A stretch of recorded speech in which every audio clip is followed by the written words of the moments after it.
The Rich Boy, Part 1. Begin with an individual, and before you know it, you find that you have created a type. Begin with a type, and you find that you have created nothing. That is, because we are all queer fish, queerer behind our faces and voices than we want anyone to know, or than we know ourselves. When I hear a man proclaiming himself an average, honest, open fellow, I feel pretty sure that he has some definite and perhaps terrible abnormality which he has agreed to conceal, and his protestation of being average and honest and open is his way of reminding himself of his misprision. There are no types, no plurals. There is a rich boy, and this is his and not his brother's story. All my life I have lived among his brothers, but this one has been my friend. Besides, if I wrote about his brothers, I should have to begin by attacking all the lies that the poor have told about the rich, and the rich have told about themselves.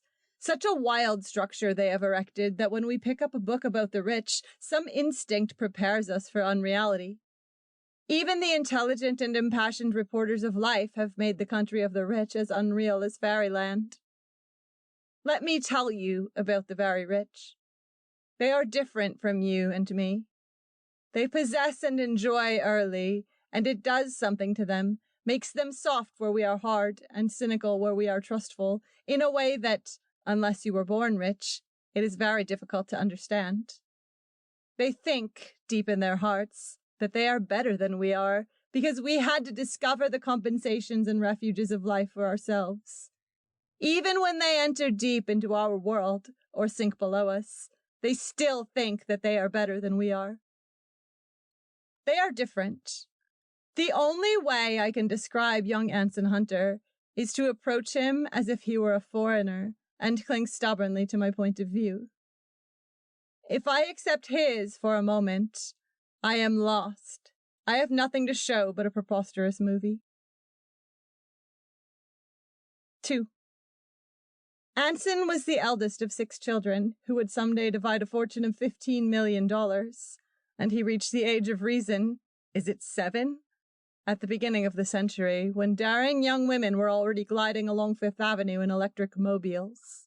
In those days, he and his brother had an English governess who spoke the language very clearly and crisply and well, so that the 2 boys grew to speak as she did.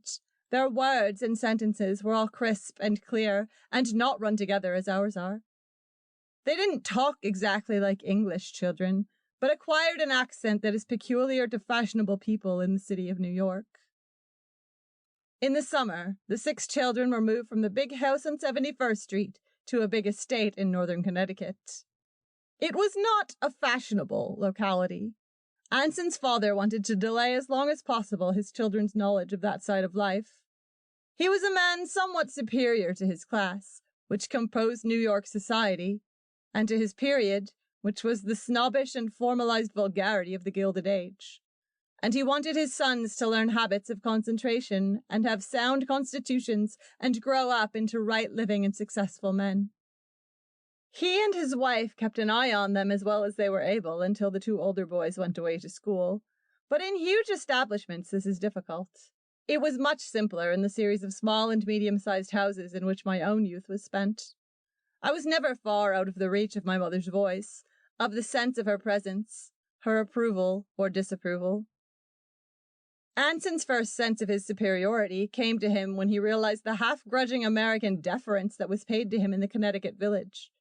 The parents of the boys he played with always inquired after his father and mother, and were vaguely excited when their own children were asked to the Hunter's house. He accepted this as the natural state of things, and a sort of impatience with all groups of which he was not the center, in money, in position, in authority, remained with him for the rest of his life. He disdained to struggle with other boys for precedence. He expected it to be given him freely, and when it wasn't, he withdrew into his family. His family was sufficient, for in the East money is still a somewhat feudal thing, a clan-forming thing. In the snobbish West, money separates families to form sets.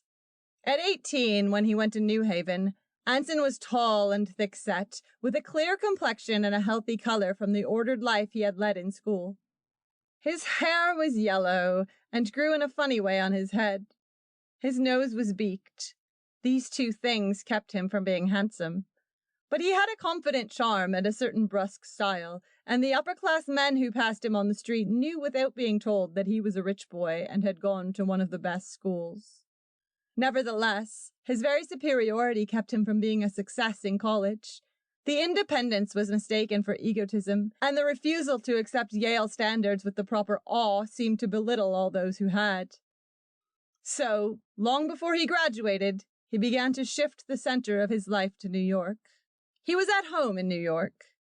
There was his own house with the kind of servants you can't get anymore, and his own family, of which, because of his good humor and a certain ability to make things go, he was rapidly becoming the center, and the debutante parties, and the correct manly world of the men's clubs, and the occasional wild spree with the gallant girls whom New Haven only knew from the fifth row.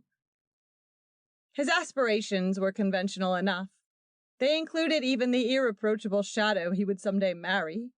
But they differed from the aspirations of the majority of young men, in that there was no mist over them. None of that quality which is variously known as idealism or illusion. Anson accepted without reservation the world of high finance and high extravagance, of divorce and dissipation, of snobbery and of privilege. Most of our lives end as a compromise. It was as a compromise that his life began. He and I first met in the late summer of 1917, when he was just out of Yale and, like the rest of us, was swept up into the systematized hysteria of the war. In the blue-green uniform of the naval aviation, he came down to Pensacola, where the hotel orchestras played "I'm Sorry, Dear," and we young officers danced with the girls. Everyone liked him, and though he ran with the drinkers and wasn't an especially good pilot, even the instructors treated him with a certain respect. He was always having long talks with them in his confident, logical voice, talks which ended by his getting himself, or more frequently another officer, out of some impending trouble. He was convivial, bouty, robustly avid for pleasure, and we were all surprised when he fell in love with a conservative and rather proper girl. Her name was Paula Legendre, a dark, serious beauty from somewhere in California. Her family kept a winter residence just outside of town, and in spite of her primness, she was enormously popular. There is a large class of men whose egotism can't endure humor in a woman. But Anson wasn't that sort, and I couldn't understand the attraction of her sincerity. That was the thing to say about her, for his keen and somewhat sardonic mind. Nevertheless, they fell in love, and on her terms. He no longer joined the twilight gathering at the DeSoto bar, and whenever they were seen together, they were engaged in a long, serious dialogue, which must have gone on several weeks. Long afterward, he told me that it was not about anything in particular, but was composed on both sides of immature and even meaningless statements. The emotional content that gradually came to fill it grew up not out of the words, but out of its enormous seriousness. It was a sort of hypnosis. Often it was interrupted, giving way to that emasculated humor we call fun. When they were alone, it was resumed again, solemn, low-keyed, and pitched so as to give each other a sense of unity in feeling and thought. They came to resent any interruptions of it, to be unresponsive to facetiousness about life, even to the mild cynicism of their contemporaries. They were only happy when the dialogue was going on, and its seriousness bathed them like the amber glow of an open fire. Toward the end, there came an interruption they did not resent. It began to be interrupted by passion. Oddly enough, Anson was as engrossed in the dialogue as she was, and as profoundly affected by it, yet at the same time aware that on his side much was insincere, and on hers much was merely simple. At first, too, he despised her emotional simplicity as well. But with his love, her nature deepened and blossomed, and he could despise it no longer. He felt that if he could enter into Paula's warm, safe life, he would be happy. The long preparation of the dialogue removed any constraint. He taught her some of what he had learned from more adventurous women, and she responded with a rapt, holy intensity. One evening after a dance, they agreed to marry, and he wrote a long letter about her to his mother. The next day, Paula told him that she was rich, that she had a personal fortune of nearly $1 million. 3. It was exactly as if they could say, neither of us has anything, we shall be poor together. Just as delightful that they should be rich instead. It gave them the same communion of adventure. Yet when Anson got leave in April and Paula and her mother accompanied him north, she was impressed with the standing of his family in New York and with the scale on which they lived.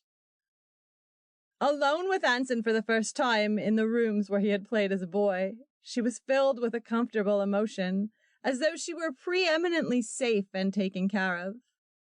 The pictures of Anson in a skull cap at his first school, of Anson on horseback with the sweetheart of a mysterious forgotten summer, of Anson in a gay group of ushers and bridesmaid at a wedding, made her jealous of his life apart from her in the past.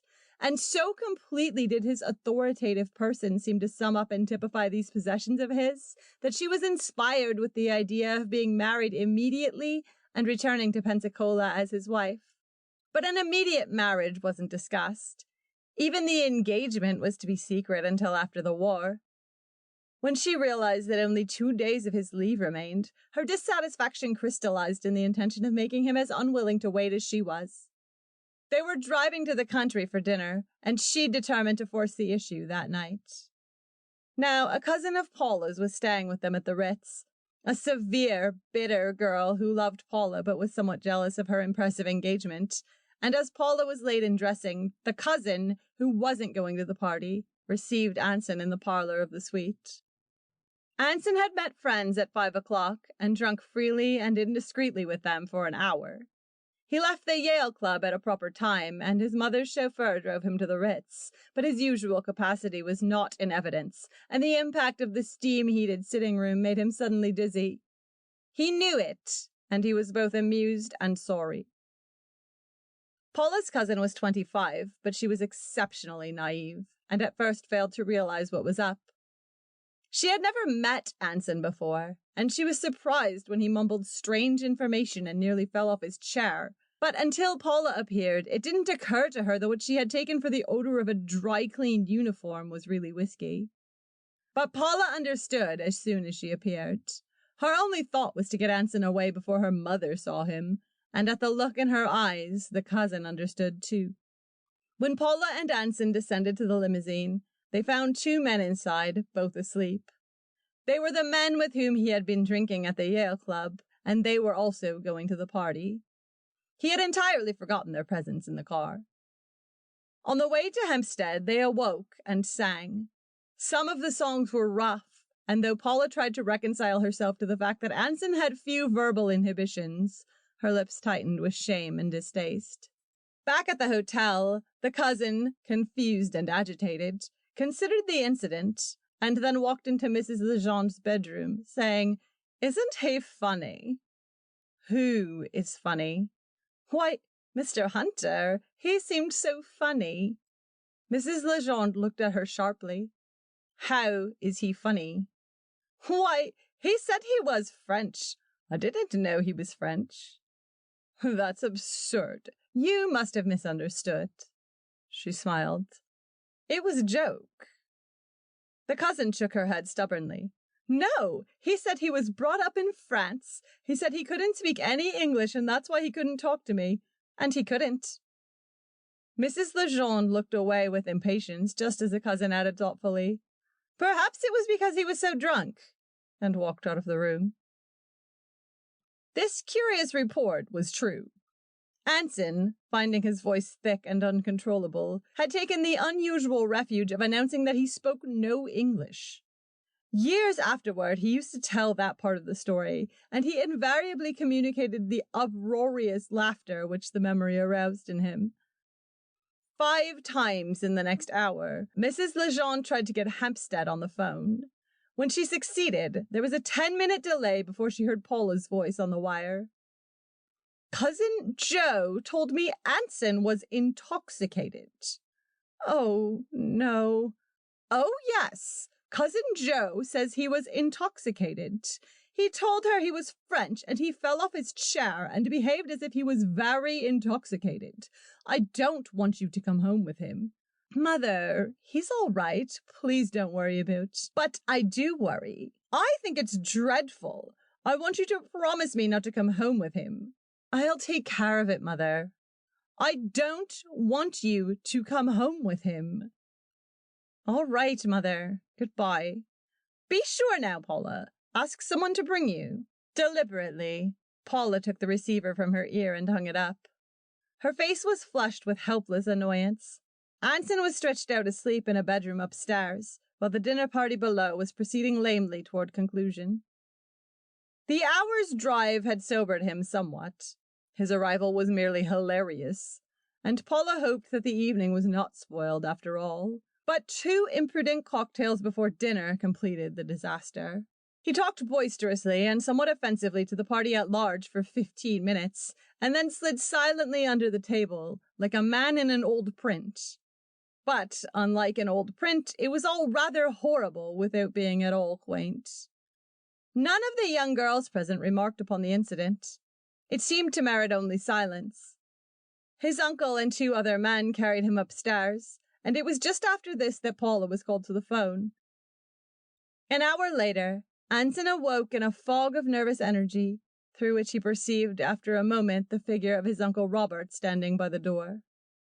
I said, are you better? What? Do you feel better, old man? Terrible, said Anson. I'm going to try you on another bromo seltzer. If you can hold it down, it'll do you good to sleep. With an effort, Anson slid his legs from the bed and stood up. I'm all right, he said dully. Take it easy. I think if you gave me a glass brandy, I could go downstairs. Oh, no. Yes, that's the only thing. I'm all right now. I suppose I'm in Dutch there. They know you're a little under the weather, said his uncle deprecatingly. But don't worry about it. Schuyler didn't even get here. He passed away in the locker room over at the Lynx. Indifferent to any opinion, except Paula's, Anson was nevertheless determined to save the debris of the evening. But when after a cold bath he made his appearance, most of the party had already left. Paula got up immediately to go home.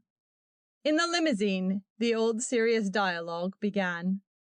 She had known that he drank, she admitted, but she had never expected anything like this. It seemed to her that perhaps they were not suited to each other after all. Their ideas about life were too different, and so forth. When she finished speaking, Anson spoke in turn, very soberly. Then Paula said she'd have to think it over. She wouldn't decide tonight. She was not angry, but she was terribly sorry. Nor would she let him come into the hotel with her. But just before she got out of the car, she leaned and kissed him unhappily on the cheek. The next afternoon, Anson had a long talk with Mrs. Legendre while Paula sat listening in silence. It was agreed that Paula was to brood over the incident for a proper period, and then, if mother and daughter thought it best, they would follow Anson to Pensacola. On his part, he apologized with sincerity and dignity. That was all. With every card in her hand, Mrs. Legendre was unable to establish any advantage over him. He made no promises, showed no humility, only delivered a few serious comments on life, which brought him off with rather a moral superiority at the end.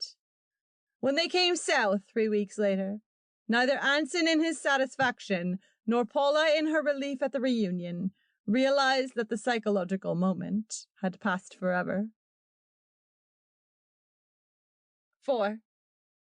He dominated and attracted her, and at the same time filled her with anxiety. Confused by his mixture of solidity and self-indulgence, of sentiment and cynicism, incongruities which her gentle mind was unable to resolve, Paula grew to think of him as 2 alternating personalities. When she saw him alone, or at a formal party, or with his casual inferiors, she felt a tremendous pride in his strong, attractive presence, the paternal understanding stature of his mind. In other company, she became uneasy when what had been a fine imperviousness to mere gentility showed its other face. The other face was gross, humorous, reckless of everything but pleasure. It startled her mind temporarily away from him, even led her into a short covert experiment with an old beau. But it was no use. After 4 months of Anson's enveloping vitality, there was an anemic pallor in all other men. In July, he was ordered abroad, and their tenderness and desire reached a crescendo.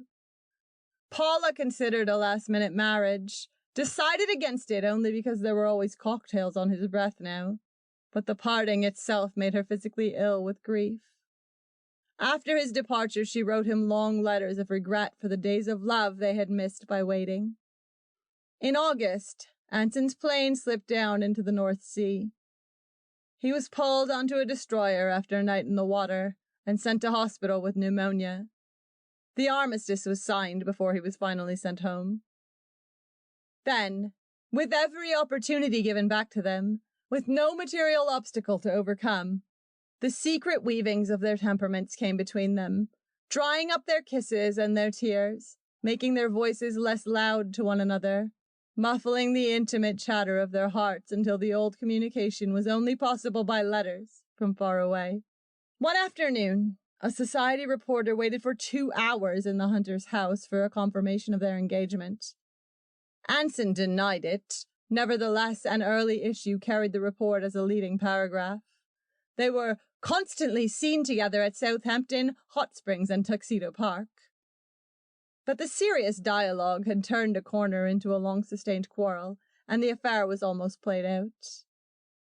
Anson got drunk flagrantly and missed an engagement with her, whereupon Paula made certain behavioristic demands. His despair was helpless before his pride and his knowledge of himself. The engagement was definitely broken. "Dearest," said their letters now, "dearest, dearest, when I wake up in the middle of the night and realize that after all it was not to be, I feel that I want to die. I can't go on living anymore. Perhaps when we meet this summer we may talk things over and decide differently. We were so excited and sad that day, and I don't feel that I can live all my life without you. You speak of other people. Don't you know there are no other people for me, but only you?" But as Paula drifted here and there around the East, she would sometimes mention her gaieties to make him wonder. Anson was too acute to wonder. When he saw a man's name in her letters, he felt more sure of her and a little disdainful. He was always superior to such things. But he still hoped that they would someday marry. Meanwhile, he plunged vigorously into all the movement and glitter of postbellum New York, entering a brokerage house, joining 6 clubs, dancing late and moving in 3 worlds. His own world, the world of young Yale graduates, and that section of the half-world which rests one end on Broadway. But there was always a thorough and infractable 8 hours devoted to his work in Wall Street, where the combination of his influential family connection, his sharp intelligence, and his abundance of sheer physical energy brought him almost immediately forward. He had one of those invaluable minds with partitions in it. Sometimes he appeared at his office refreshed by less than an hour's sleep, but such occurrences were rare. So early as 1920, his income in salary and commissions exceeded $12,000. As the Yale tradition slipped into the past, he became more and more of a popular figure among his classmates in New York, more popular than he had ever been in college. He lived in a great house and had the means of introducing young men into other great houses. Moreover, his life already seemed secure, while theirs, for the most part, had arrived again at precarious beginnings. They commenced to turn to him for amusement and escape, and Anson responded readily, taking pleasure in helping people and arranging their affairs. There were no men in Paula's letters now, but a note of tenderness ran through them that had not been there before. From several sources he heard that she had a heavy beau, Lowell Thayer, a Bostonian of wealth and position, and though he was sure she still loved him, it made him uneasy to think that he might lose her after all. Save for one unsatisfactory day, she had not been in New York for almost 5 months, and as the rumors multiplied, he became increasingly anxious to see her. In February, he took his vacation and went down to Florida. Palm Beach sprawled plump and opulent between the sparkling sapphire of Lake Worth, flawed here and there by houseboats at anchor, and the great turquoise bar of the Atlantic Ocean. The huge bulks of the breakers and the Royal Poinciana rose as twin ponches from the bright level of the sand, and around them clustered the dancing glade, Bradley's house of chance, and a dozen modistes and milliners with goods at triple prices from New York. Upon the trellised veranda of the breakers, 200 women stepped right, stepped left, wheeled, and slid in that then celebrated calisthenic known as the double shuffle, while in half-time to the music, 2,000 bracelets clicked up and down on 200 arms. At the Everglades Club after dark, Paula and Lowell Thayer and Anson and a casual fourth played bridge with hot cards. It seemed to Anson that her kind, serious face was wan and tired. She had been around now for 4, 5 years. He had known her for 3. 2 spades. Cigarette? Oh, I beg your pardon, by me. Bye. I'll double 3 spades. There were a dozen tables of bridge in the room, which was filling up with smoke. Anson's eyes met Paula's, held them persistently, even when Thayer's glance fell between them. What was bid? He asked abstractedly. Rose of Washington Square, sang the young people in the corners. I'm withering there in the basement air. The smoke banked like fog, and the opening of a door filled the room with blown swirls of ectoplasm. Little bright eyes streaked past the tables, seeking Mr. Conan Doyle among the Englishmen who were posing as Englishmen about the lobby. You could cut it with a knife. Cut it with a knife. A knife. At the end of the rubber, Paula suddenly got up and spoke to Anson in a tense, slow voice. With scarcely a glance at Lowell Thayer, they walked out the door and descended a long flight of stone steps. In a moment, they were walking hand in hand along the moonlit beach. Darling, darling. They embraced recklessly, passionately, in a shadow. Then Paula drew back her face to let his lips say what she wanted to hear. She could feel the words forming as they kissed again. Again she broke away, listening, but as he pulled her close once more, she realized that he had said nothing, only, darling, darling, in that deep, sad whisper that always made her cry. Humbly, obediently, her emotions yielded to him, and the tears streamed down her face, but her heart kept on crying. Ask me! Oh, Anson, dearest, ask me! Paula! Paula! The words wrung her heart like hands, and Anson, feeling her tremble, knew that emotion was enough. He need say no more, commit their destinies to no practical enigma. Why should he, when he might hold her so, biding his own time for another year?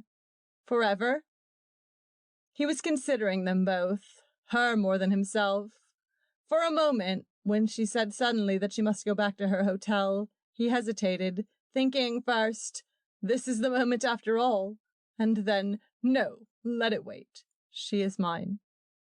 He had forgotten that Paula, too, was worn away inside with the strain of 3 years. Her mood passed forever in the night.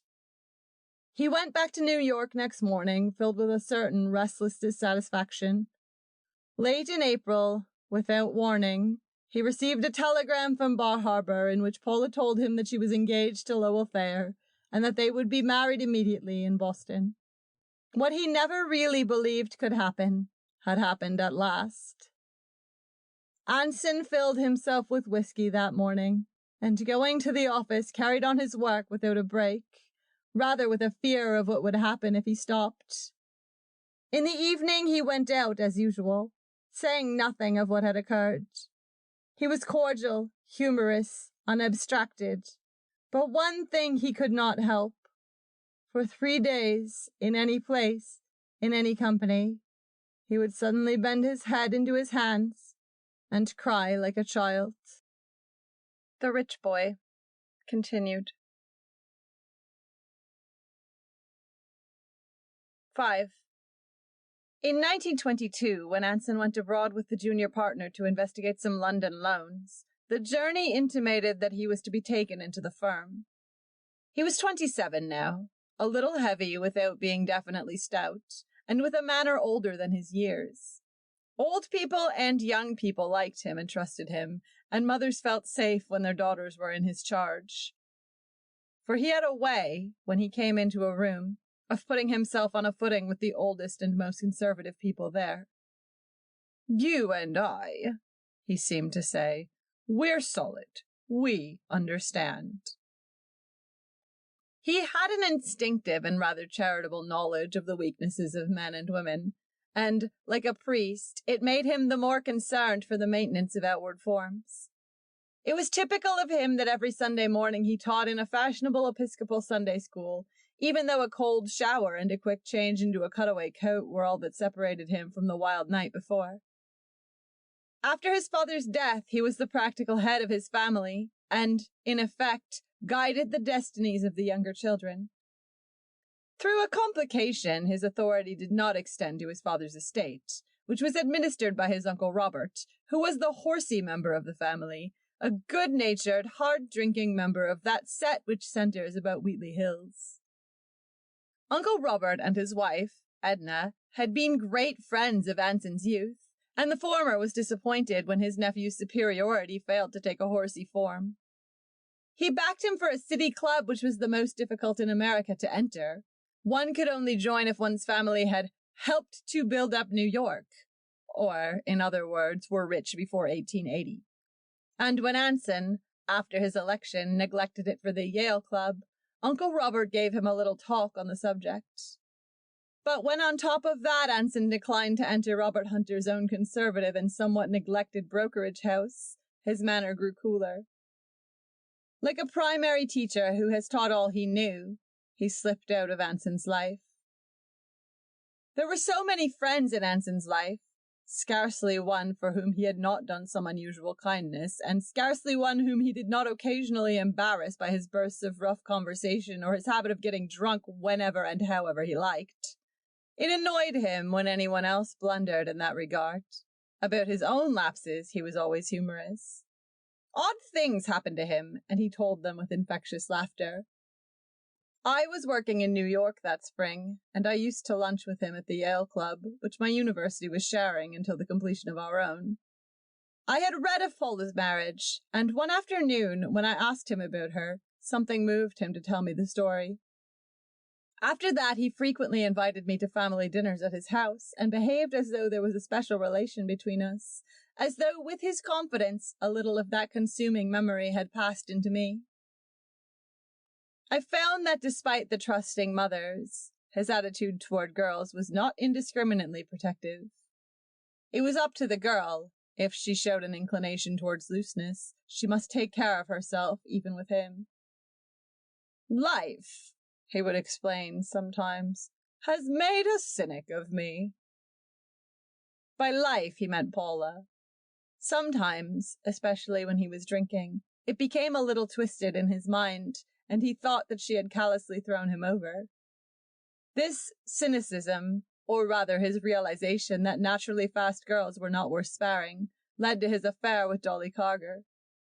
It wasn't his only affair in those years, but it came nearest to touching him deeply, and it had a profound effect upon his attitude toward life. Dolly was the daughter of a notorious publicist who had married into society. She herself grew up into the Junior League, came out at the Plaza, and went to the Assembly, and only a few old families like the Hunters could question whether or not she belonged, for her picture was often in the papers, and she had more enviable attention than many girls who undoubtedly did. She was dark-haired, with carmine lips and a high, lovely color, which she concealed under pinkish-gray powder all through the first year out, because high color was unfashionable. Victorian pale was the thing to be. She wore black, severe suits, and stood with her hands in her pockets, leaning a little forward, with a humorous restraint on her face. She danced exquisitely, better than anything she liked to dance, better than anything except making love. Since she was 10, she had always been in love, and usually with some boy who didn't respond to her. Those who did, and there were many, bored her after a brief encounter, but for her failures she reserved the warmest spot in her heart. When she met them, she would always try once more. Sometimes she succeeded, more often she failed. It never occurred to this gypsy of the unattainable that there was a certain resemblance in those who refused to love her. They shared a hard intuition that saw through to her weakness, not a weakness of emotion, but a weakness of rudder. Anson perceived this when he first met her, less than a month after Paula's marriage. He was drinking rather heavily, and he pretended for a week that he was falling in love with her. Then he dropped her abruptly and forgot. Immediately he took up the commanding position in her heart. Like so many girls of that day, Dolly was slackly and indiscreetly wild. The unconventionality of a slightly older generation had been simply one facet of a post-war movement to discredit obsolete manners. Dolly's was both older and shabbier, and she saw in Anson the two extremes which the emotionally shiftless woman seeks, an abandon to indulgence alternating with a protective strength. In his character, she felt both the Sybarite and the solid rock, and these two satisfied every need of her nature. She felt that it was going to be difficult, but she mistook the reason. She thought that Anson and his family expected a more spectacular marriage, but she guessed immediately that her advantage lay in his tendency to drink. They met at the large debutante dances, but as her infatuation increased, they managed to be more and more together. Like most mothers, Mrs. Carger believed that Anson was exceptionally reliable, so she allowed Dolly to go with him to distant country clubs and suburban houses without inquiring closely into their activities or questioning her explanations when they came in late. At first, these explanations might have been accurate, but Dolly's worldly ideas of capturing Anson were soon engulfed in the rising sweep of her emotion. Kisses in the back of taxis and motor cars were no longer enough. They did a curious thing. They dropped out of their world for a while and made another world just beneath it, where Anson's tippling and Dolly's irregular hours would be less noticed and commented on. It was composed, this world, of varying elements. Several of Anson's Yale friends and their wives, 2 or 3 young brokers and bond salesmen, and a handful of unattached men, fresh from college, with money and a propensity to dissipation. What this world lacked in spaciousness and scale, it made up for by allowing them a liberty that scarcely permitted itself. Moreover, it centered around them, and permitted Dolly the pleasure of a faint condescension, a pleasure which Anson, whose whole life was a condescension from the certitudes of his childhood, was unable to share. He was not in love with her, and in the long feverish winter of their affair he frequently told her so. In the spring he was weary. He wanted to renew his life at some other source. Moreover, he saw that either he must break with her now or accept the responsibility of a definite seduction. Her family's encouraging attitude precipitated his decision. One evening, when Mr. Carger knocked discreetly at the library door to announce that he had left a bottle of old brandy in the dining room, Anson felt that life was hemming him in. That night, he wrote her a short letter in which he told her that he was going on his vacation and that in view of all the circumstances, they had better meet no more. It was June. His family had closed up the house and gone to the country, so he was living temporarily at the Yale Club. I had heard about his affair with Dolly as it developed, accounts salted with humor, for he despised unstable women and granted them no place in the social edifice in which he believed. And when he told me that night that he was definitely breaking with her, I was glad.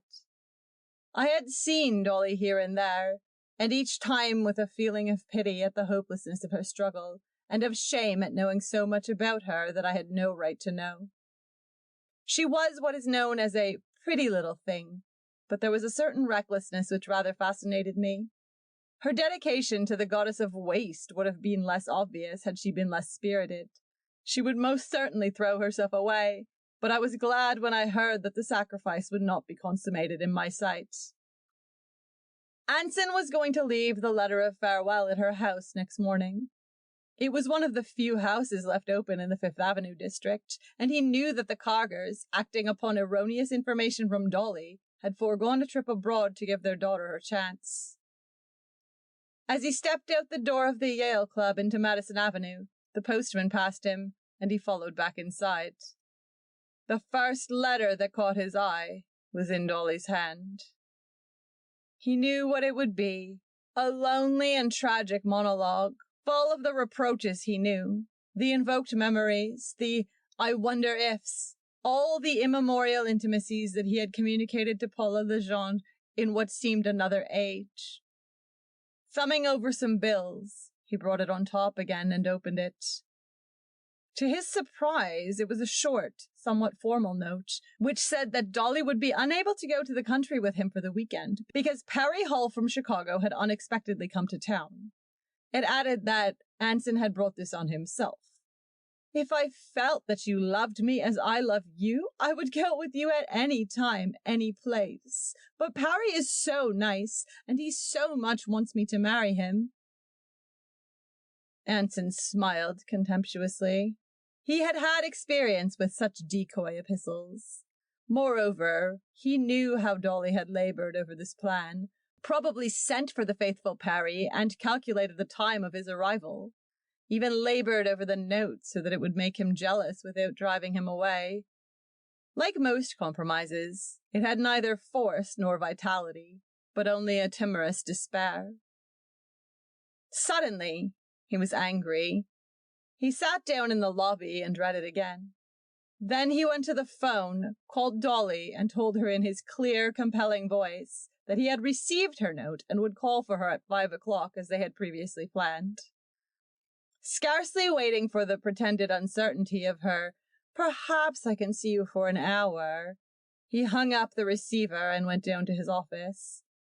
On the way, he tore his own letter into bits and dropped it in the street. He was not jealous. She meant nothing to him. But at her pathetic ruse, everything stubborn and self-indulgent in him came to the surface. It was a presumption from a mental inferior, and it could not be overlooked.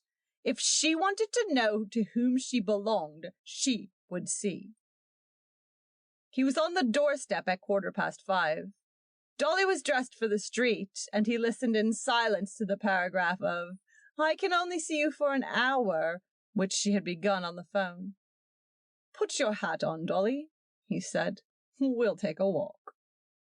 They strolled up Madison Avenue and over to Fifth, while Anson's shirt dampened upon his portly body in the deep heat.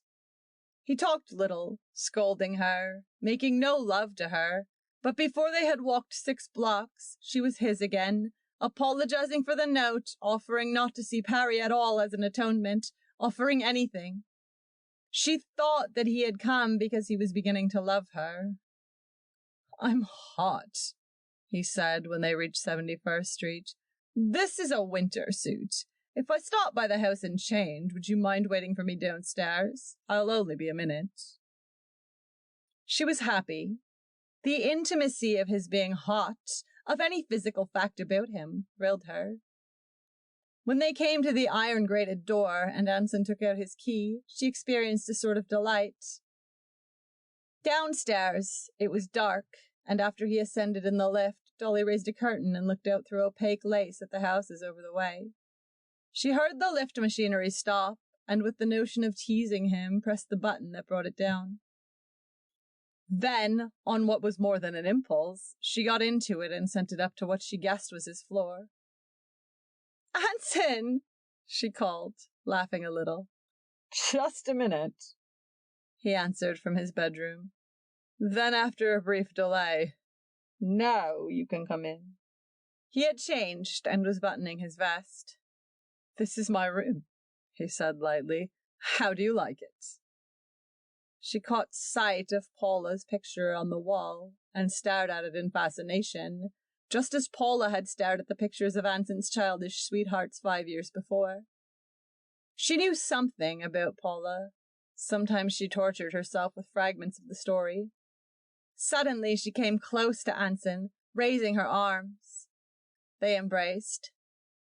Outside the area window, a soft artificial twilight already hovered, though the sun was still bright on a back roof across the way. In half an hour, the room would be quite dark. The uncalculated opportunity overwhelmed them, made them both breathless, and they clung more closely. It was imminent, inevitable. Still holding one another, they raised their heads. Their eyes fell together upon Paula's picture, staring down at them from the wall. Suddenly, Anson dropped his arms and, sitting down at his desk, tried the drawer with a bunch of keys. "Like a drink?" he asked in a gruff voice. "No, Anson." He poured himself half a tumbler of whiskey, swallowed it, and then opened the door into the hall. "Come on," he said. Dolly hesitated. "Anson, I'm going to the country with you tonight after all. You understand that, don't you?" "Of course," he answered brusquely. In Dolly's car, they rode on to Long Island, closer in their emotions than they had ever been before. They knew what would happen, not with Paula's face to remind them that something was lacking, but when they were alone in the still, hot Long Island night, they did not care. The estate in Port Washington, where they were to spend the weekend, belonged to a cousin of Anson's who had married a Montana copper operator. An interminable drive began at the lodge and twisted under imported poplar saplings toward a huge, pink Spanish house. Anson had often visited there before. After dinner, they danced at the Lynx Club. About midnight, Anson assured himself that his cousins would not leave before 2. Then he explained that Dolly was tired. He would take her home and return to the dance later.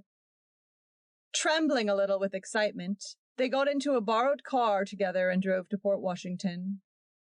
As they reached the lodge, he stopped and spoke to the night watchman. "When are you making a round, Carl?" "Right away." "Then you will be in here till everybody's in?" "Yes, sir." "All right. Listen, if any automobile, no matter whose it is, turns in at this gate, I want you to phone the house immediately." He put a $5 bill into Carl's hand. "Is that clear?" "Yes, Mr. Anson." Being of the old world, he neither winked nor smiled. Yet Dolly sat with her face turned slightly away. Anson had a key. Once inside, he poured a drink for both of them. Dolly left hers untouched. Then he ascertained definitely the location of the phone and found that it was within easy hearing distance of their rooms, both of which were on the first floor. 5 minutes later, he knocked at the door of Dolly's room. "Anson?" He went in, closing the door behind him. She was in bed, leaning up anxiously with elbows on the pillow. Sitting beside her, he took her in his arms. "Anson, darling." He didn't answer. "Anson, Anson, I love you. Say you love me. Say it now. Can't you say it now, even if you don't mean it?" He did not listen. Over her head, he perceived that the picture of Paula was hanging here, upon this wall. He got up and went close to it. The frame gleamed faintly with thrice-reflected moonlight. Within, there was a blurred shadow of a face that he saw he did not know. Almost sobbing, he turned around and stared with abomination at the little figure on the bed. "This is all foolishness," he said thickly. "I don't know what I was thinking about. I don't love you, and you'd better wait for somebody that loves you. I don't love you a bit. Can't you understand?" His voice broke, and he went hurriedly out. Back in the salon, he was pouring himself a drink with uneasy fingers when the front door opened and suddenly his cousin came in. "Why, Anson, I hear Dolly's sick," she began solicitously. "I hear she's sick." "It was nothing," he interrupted, raising his voice so that it would carry into Dolly's room. "She was a little tired. She went to bed." For a long time afterward, Anson believed that a protective God sometimes interfered in human affairs. But Dolly Carger, lying awake and staring at the ceiling, never again believed in anything at all. 6. When Dolly married during the following autumn, Anson was in London on business. Like Paula's marriage, it was sudden, but it affected him in a different way. At first he felt that it was funny. and had an inclination to laugh when he thought of it. Later, it depressed him. It made him feel old. There was something repetitive about it. Why, Paula and Dolly had belonged to different generations.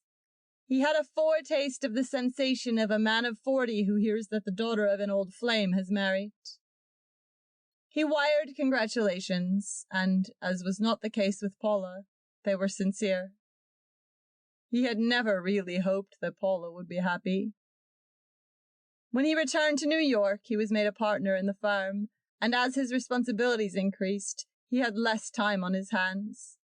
The refusal of a life insurance company to issue him a policy made such an impression on him that he stopped drinking for a year and claimed that he felt better physically, though I think he missed the convivial recounting of those Cellini-esque adventures which in his early 20s had played such a part of his life.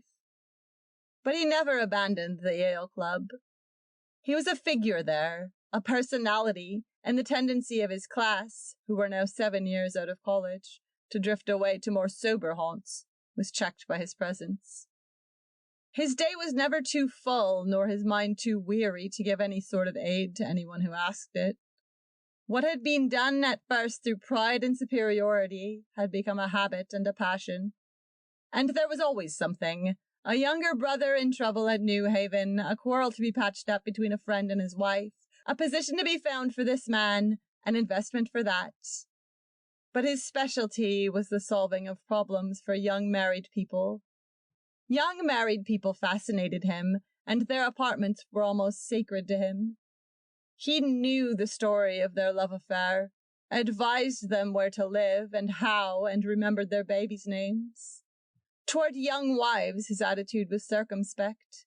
He never abused the trust which their husbands, strangely enough in view of his unconcealed irregularities, invariably reposed in him. He came to take a vicarious pleasure in happy marriages, and to be inspired to an almost equally pleasant melancholy by those that went astray. Not a season passed that he did not witness the collapse of an affair that perhaps he himself had fathered. When Paula was divorced and almost immediately remarried to another Bostonian, he talked about her to me all one afternoon. He would never love anyone as he had loved Paula, but he insisted that he no longer cared. "I'll never marry," he came to say. "I've seen too much of it, and I know a happy marriage is a very rare thing. Besides, I'm too old." But he did believe in marriage. Like all men who spring from a happy and successful marriage, he believed in it passionately. Nothing he had seen would change his belief. His cynicism dissolved upon it like air. But he did really believe he was too old. At 28, he began to accept with equanimity the prospect of marrying without romantic love. He resolutely chose a New York girl of his own class, pretty, intelligent, congenial, above reproach, and set about falling in love with her. The things he had said to Paula with sincerity, to other girls with grace, he could no longer say at all without smiling, or with the force necessary to convince. "When I'm 40, he told his friends, "I'll be ripe. I'll fall for some chorus girl like the rest." Nevertheless, he persisted in his attempt. His mother wanted to see him married, and he could now well afford it. He had a seat on the stock exchange, and his earned income came to $25,000 a year. The idea was agreeable. When his friends, he spent most of his time with the set he and Dolly had evolved, closed themselves in behind domestic doors at night, he no longer rejoiced in his freedom. He even wondered if he should have married Dolly. Not even Paula had loved him more, and he was learning the rarity, in the single life, of encountering true emotion. Just as this mood began to creep over him, a disquieting story reached his ear. His Aunt Edna, a woman just this side of 40, was carrying on an open intrigue with a dissolute, hard-drinking young man named Carrie Sloane. Everyone knew of it, except Anson's Uncle Robert, who for 15 years had talked long in clubs and taken his wife for granted. Anson heard the story again and again with increasing annoyance. Something of his old feeling for his uncle came back to him, a feeling that was more than personal, a reversion toward that family solidarity on which he had based his pride. His intuition singled out the essential point of the affair, which was that his uncle shouldn't be hurt. It was his first experiment in unsolicited meddling, but with his knowledge of Edna's character, he felt that he could handle the matter better than a district judge or his uncle. His uncle was in Hot Springs. Anson traced down the sources of the scandal so that there should be no possibility of mistake, and then he called Edna and asked her to lunch with him at the plaza next day. Something in his tone must have frightened her, for she was reluctant, but he insisted, putting off the date until she had no excuse for refusing. She met him at the appointed time in the plaza lobby, a lovely, faded, grey-eyed blonde in a coat of Russian sable. 5 great rings, cold with diamonds and emeralds, sparkled on her slender hands. It occurred to Anson that it was his father's intelligence and not his uncle's that had earned the fur and the stones, the rich brilliance that buoyed up her passing beauty. Though Edna scented his hostility, she was unprepared for the directness of his approach. "Edna, I'm astonished at the way you've been acting," he said in a strong, frank voice. "At first I couldn't believe it." "Believe what?" she demanded sharply. "You needn't pretend with me, Edna. I'm talking about Carrie Sloane. Aside from any other consideration, I didn't think you could treat Uncle Robert. Now look here, Anson," she began angrily, but his peremptory voice broke through hers, "and your children in such a way. You've been married 18 years, and you're old enough to know better. You can't talk to me like that, Yes, I can. Uncle Robert has always been my best friend." He was tremendously moved. He felt a real distress about his uncle, about his 3 young cousins. Edna stood up, leaving her crab flake cocktail untasted. "This is the silliest thing. Very well, if you won't listen to me, I'll go to Uncle Robert and tell him the whole story. He's bound to hear it sooner or later, and afterward I'll go to old Moses Sloane." Edna faltered back into her chair. "Don't talk so loud," she begged him, her eyes blurred with tears. "You have no idea how your voice carries. You might have chosen a less public place to make all these crazy accusations." He didn't answer. "Oh, you never liked me, I know," she went on. "You're just taking advantage of some silly gossip to try and break up the only interesting friendship I've ever had. What did I ever do to make you hate me so?" Still, Anson waited. There would be the appeal to his chivalry, then to his pity, finally to his superior sophistication. When he had shouldered his way through all these, there would be admissions, and he could come to grips with her. By being silent, by being impervious, and by returning constantly to his main weapon, which was his own true emotion, he bullied her into frantic despair as the luncheon hour slipped away. At 2:00, she took out a mirror and a handkerchief, shined away the marks of her tears, and powdered the slight hollows where they had lain. She had agreed to meet him at her own house at 5. When he arrived, she was dressed on a chaise-longue, which was covered with cretonne for the summer, and the tears he had called up at luncheon seemed still to be standing in her eyes. Then he was aware of Carrie Sloane's dark, anxious presence upon the cold hearth. "What's this idea of yours?" broke out Sloane immediately. "I understand you invited Edna to lunch and then threatened her on the basis of some cheap scandal?" Anson sat down. "I have no reason to think it's only scandal. I hear you're going to take it to Robert Hunter, and to my father." Anson nodded. "Either you break it off, or I will," he said. "What goddamned business is it of yours, Hunter?" "Don't lose your temper, Carrie," said Edna nervously. "It's only a question of showing him how absurd. For one thing, it's my name that's being handed around," interrupted Anson. "That's all that concerns you, Carrie. Edna isn't a member of your family." "She most certainly is." His anger mounted. "Why, she owes this house and the rings on her fingers to my father's brains. When Uncle Robert married her, she didn't have a penny." They all looked at the rings as if they had a significant bearing on the situation. Edna made a gesture to take them from her hand. "I guess they're not the only rings in the world," said Sloane. "Oh, this is absurd," cried Edna. "Anson, will you listen to me? I found out how the silly story started. It was a maid I discharged who went right to the Chillikeffs. All these Russians pump things out of their servants and then put a false meaning on them." She brought down her fist angrily on the table. "And after Tom lent them the limousine for a whole month when we were south last winter." "Do you see?" demanded Sloane eagerly. "This maid got hold of the wrong end of the thing. She knew that Edna and I were friends, and she carried it to the Chillikeffs. In Russia, they assume that if a man and a woman—" He enlarged the theme to a disquisition upon social relations in the Caucasus.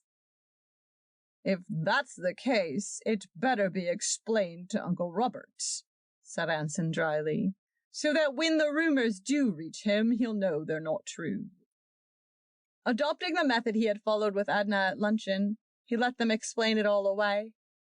He knew that they were guilty, and that presently they would cross the line from explanation into justification and convict themselves more definitely than he could ever do. By 7, they had taken the desperate step of telling him the truth. Robert Hunter's neglect, Edna's empty life, the casual dalliance that had flamed up into passion. But like so many true stories, it had the misfortune of being old, and its enfeebled body beat helplessly against the armor of Anson's will. The threat to go to Sloane's father sealed their helplessness, for the latter, a retired cotton broker out of Alabama, was a notorious fundamentalist who controlled his son by a rigid allowance and the promise that at his next vagary the allowance would stop forever. They dined at a small French restaurant, and the discussion continued. At one time, Sloane resorted to physical threats. A little later, they were both imploring him to give them time. But Anson was obdurate. He saw that Edna was breaking up, and that her spirit must not be refreshed by any renewal of their passion.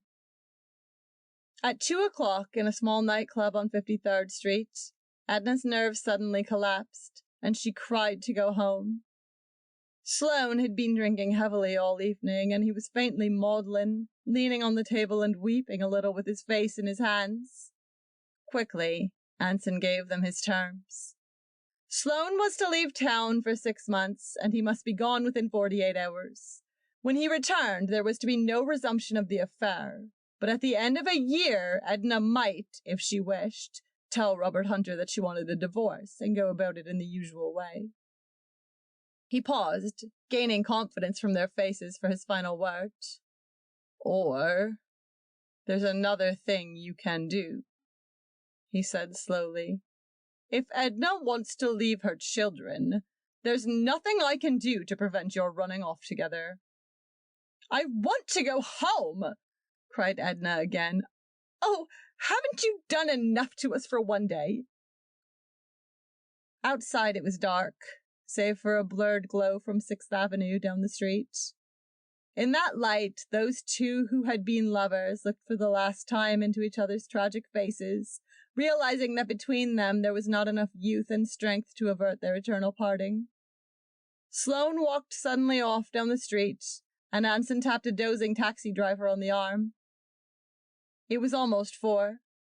There was a patient flow of cleaning water along the ghostly pavement of 5th Avenue, and the shadows of 2 night women flitted over the dark facade of St. Thomas's Church. Then the desolate shrubbery of Central Park, where Anson had often played as a child, and the mounting numbers, significant as names of the marching streets. This was his city, he thought, where his name had flourished through 5 generations. No change could alter the permanence of its place here, for change itself was the essential substratum by which he and those of his name identified themselves with the spirit of New York. Resourcefulness and a powerful will, for his threats in weaker hands would have been less than nothing, had beaten the gathering dust from his uncle's name, from the name of his family, from even this shivering figure that sat beside him in the car. Carrie Sloane's body was found next morning on the lower shelf of a pillar of Queensboro Bridge. In the darkness, and in his excitement, he had thought that it was the water flowing black beneath him, but in less than a second it made no possible difference. unless he had planned to think one less thought of Edna and call out her name as he struggled feebly in the water. 7. Anson never blamed himself for his part in this affair. The situation which brought it about had not been of his making. But the just suffer with the unjust, and he found that his oldest and somehow his most precious friendship was over. He never knew what distorted story Edna told, but he was welcome in his uncle's house no longer. Just before Christmas, Mrs. Hunter retired to a select Episcopal heaven, and Anson became the responsible head of his family. An unmarried aunt who had lived with them for years ran the house, and attempted with helpless inefficiency to chaperone the younger girls. All the children were less self-reliant than Anson, more conventional both in their virtues and in their shortcomings. Mrs. Hunter's death had postponed the debut of one daughter and the wedding of another. Also, it had taken something deeply material from all of them, for with her passing, the quiet, expensive superiority of the Hunters came to an end. For one thing, the estate, considerably diminished by 2 inheritance taxes and soon to be divided among 6 children, was not a notable fortune anymore. Anson saw a tendency in his youngest sisters to speak rather respectfully of families that hadn't existed 20 years ago. His own feeling of precedence was not echoed in them. Sometimes they were conventionally snobbish, that was all. For another thing, this was the last summer they would spend on the Connecticut estate. The clamor against it was too loud. Who wants to waste the best months of the year shut up in that dead old town? Reluctantly, he yielded. The house would go into the market in the fall, and next summer they would rent a smaller place in Westchester County. It was a step down from the expensive simplicity of his father's idea, and while he sympathized with the revolt, it also annoyed him. During his mother's lifetime, he had gone up there at least every other weekend, even in the gayest summers.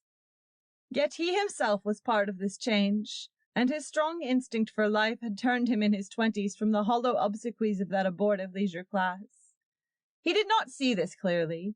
He still felt that there was a norm, a standard of society, but there was no norm. It was doubtful if there had ever been a true norm in New York. The few who still paid and fought to enter a particular set succeeded only to find that as a society it scarcely functioned. Or, what was more alarming, that the bohemia from which they fled sat above them at table. At 29, Anson's chief concern was his own growing loneliness. He was sure now that he would never marry. The number of weddings at which he had officiated as best man or usher was past all counting. There was a drawer at home that bulged with the official neckties of this or that wedding party, neckties standing for romances that had not endured a year, for couples who had passed completely from his life. Scarf pins, gold pencils, cuff buttons, presents from a generation of grooms had passed through his jewel box and been lost. And with every ceremony he was less and less able to imagine himself in the groom's place. Under his hearty goodwill toward all those marriages, there was despair about his own. And as he neared 30, he became not a little depressed at the inroads that marriage, especially lately, had made upon his friendships. Groups of people had a disconcerting tendency to dissolve and disappear. The men from his own college, and it was upon them he had expended the most time and affection, were the most elusive of all. Most of them were drawn deep into domesticity. 2 were dead, 1 lived abroad, 1 was in Hollywood writing continuities for pictures that Anson went faithfully to see. Most of them, however, were permanent commuters with an intricate family life centering around some suburban country club, and it was from these that he felt his estrangement most keenly. In the early days of their married life, they had all needed him. He gave them advice about their slim finances. He exercised their doubts about the advisability of bringing a baby into 2 rooms and a bath.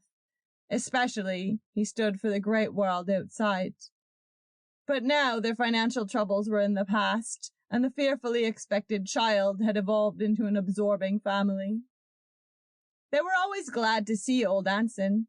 but they dressed up for him and tried to impress him with their present importance and keep their troubles to themselves.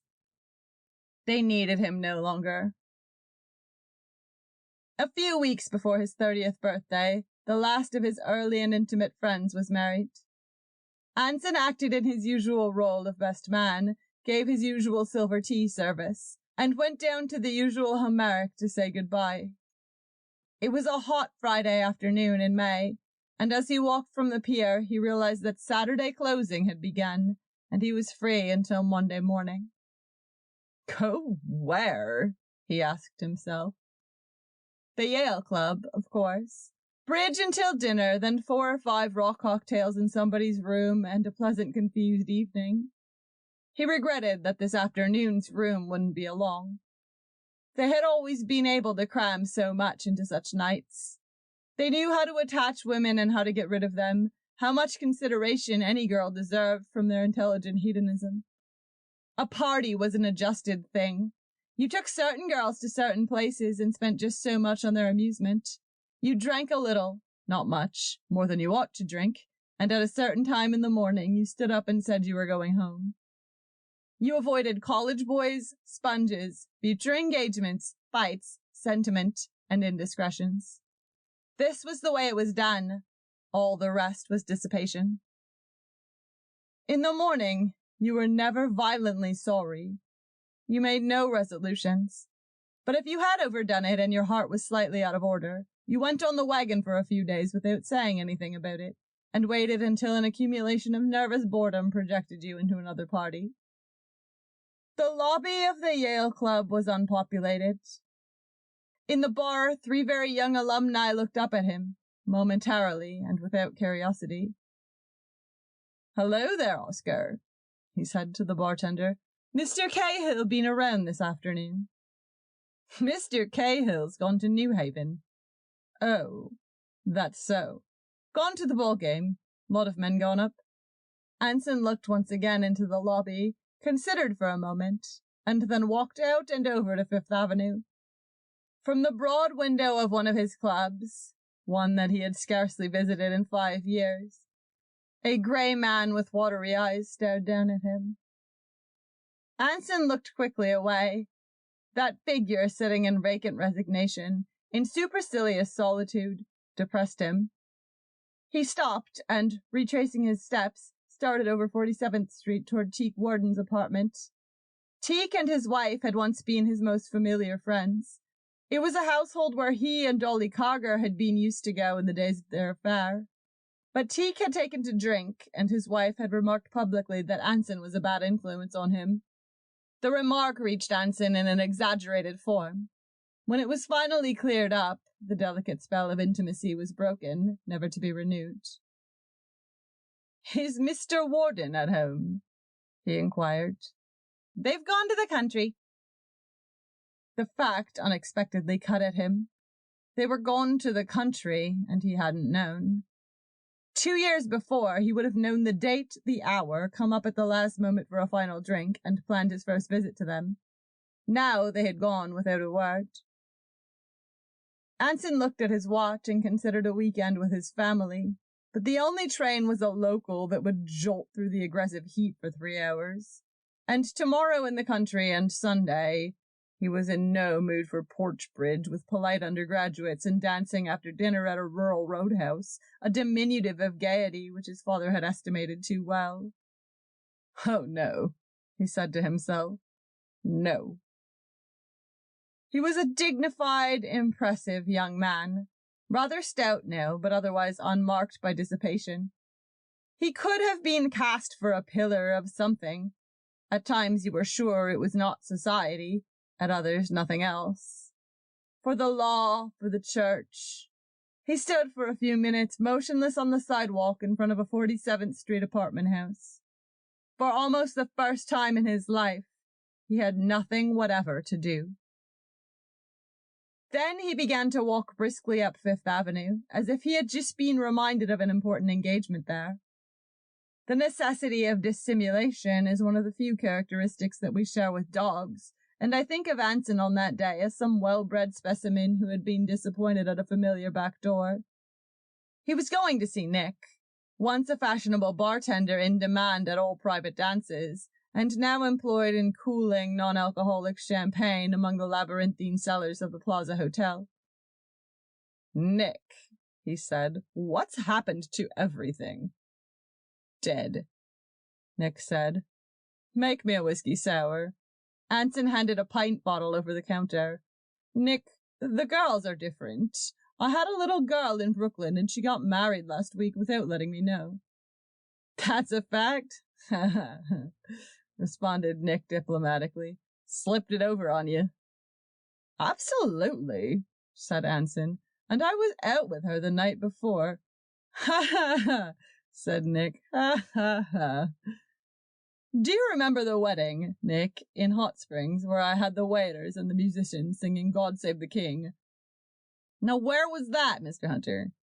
Nick concentrated doubtfully. "Seems to me that was next time they were back for more, and I began to wonder how much I'd paid them," continued Anson.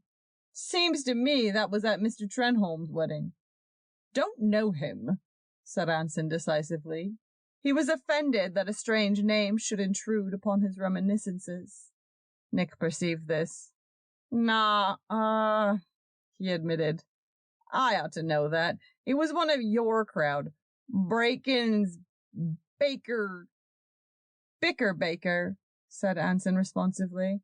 "They put me in a hearse after it was over and covered me up with flowers and drove me away." "Ha ha ha," said Nick. "Ha ha ha." Nick's simulation of the old family servant paled presently, and Anson went upstairs to the lobby. He looked around. His eyes met the glance of an unfamiliar clerk at the desk, then fell upon a flower from the morning's marriage hesitating in the mouth of a brass cuspidor. He went out and walked slowly toward the blood-red sun over Columbus Circle. Suddenly he turned around and, retracing his steps to the plaza, immured himself in a telephone booth. Later, he said that he tried to get me 3 times that afternoon, that he tried everyone who might be in New York, men and girls he had not seen for years, an artist's model of his college days whose faded number was still in his address book. Central told him that even the exchange existed no longer.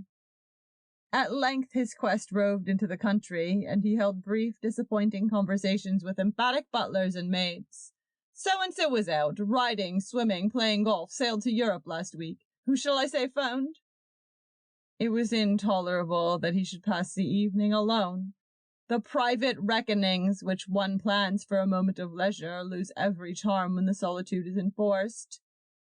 There were always women of a sort, but the ones he knew had temporarily vanished, and to pass a New York evening in the hired company of a stranger never occurred to him.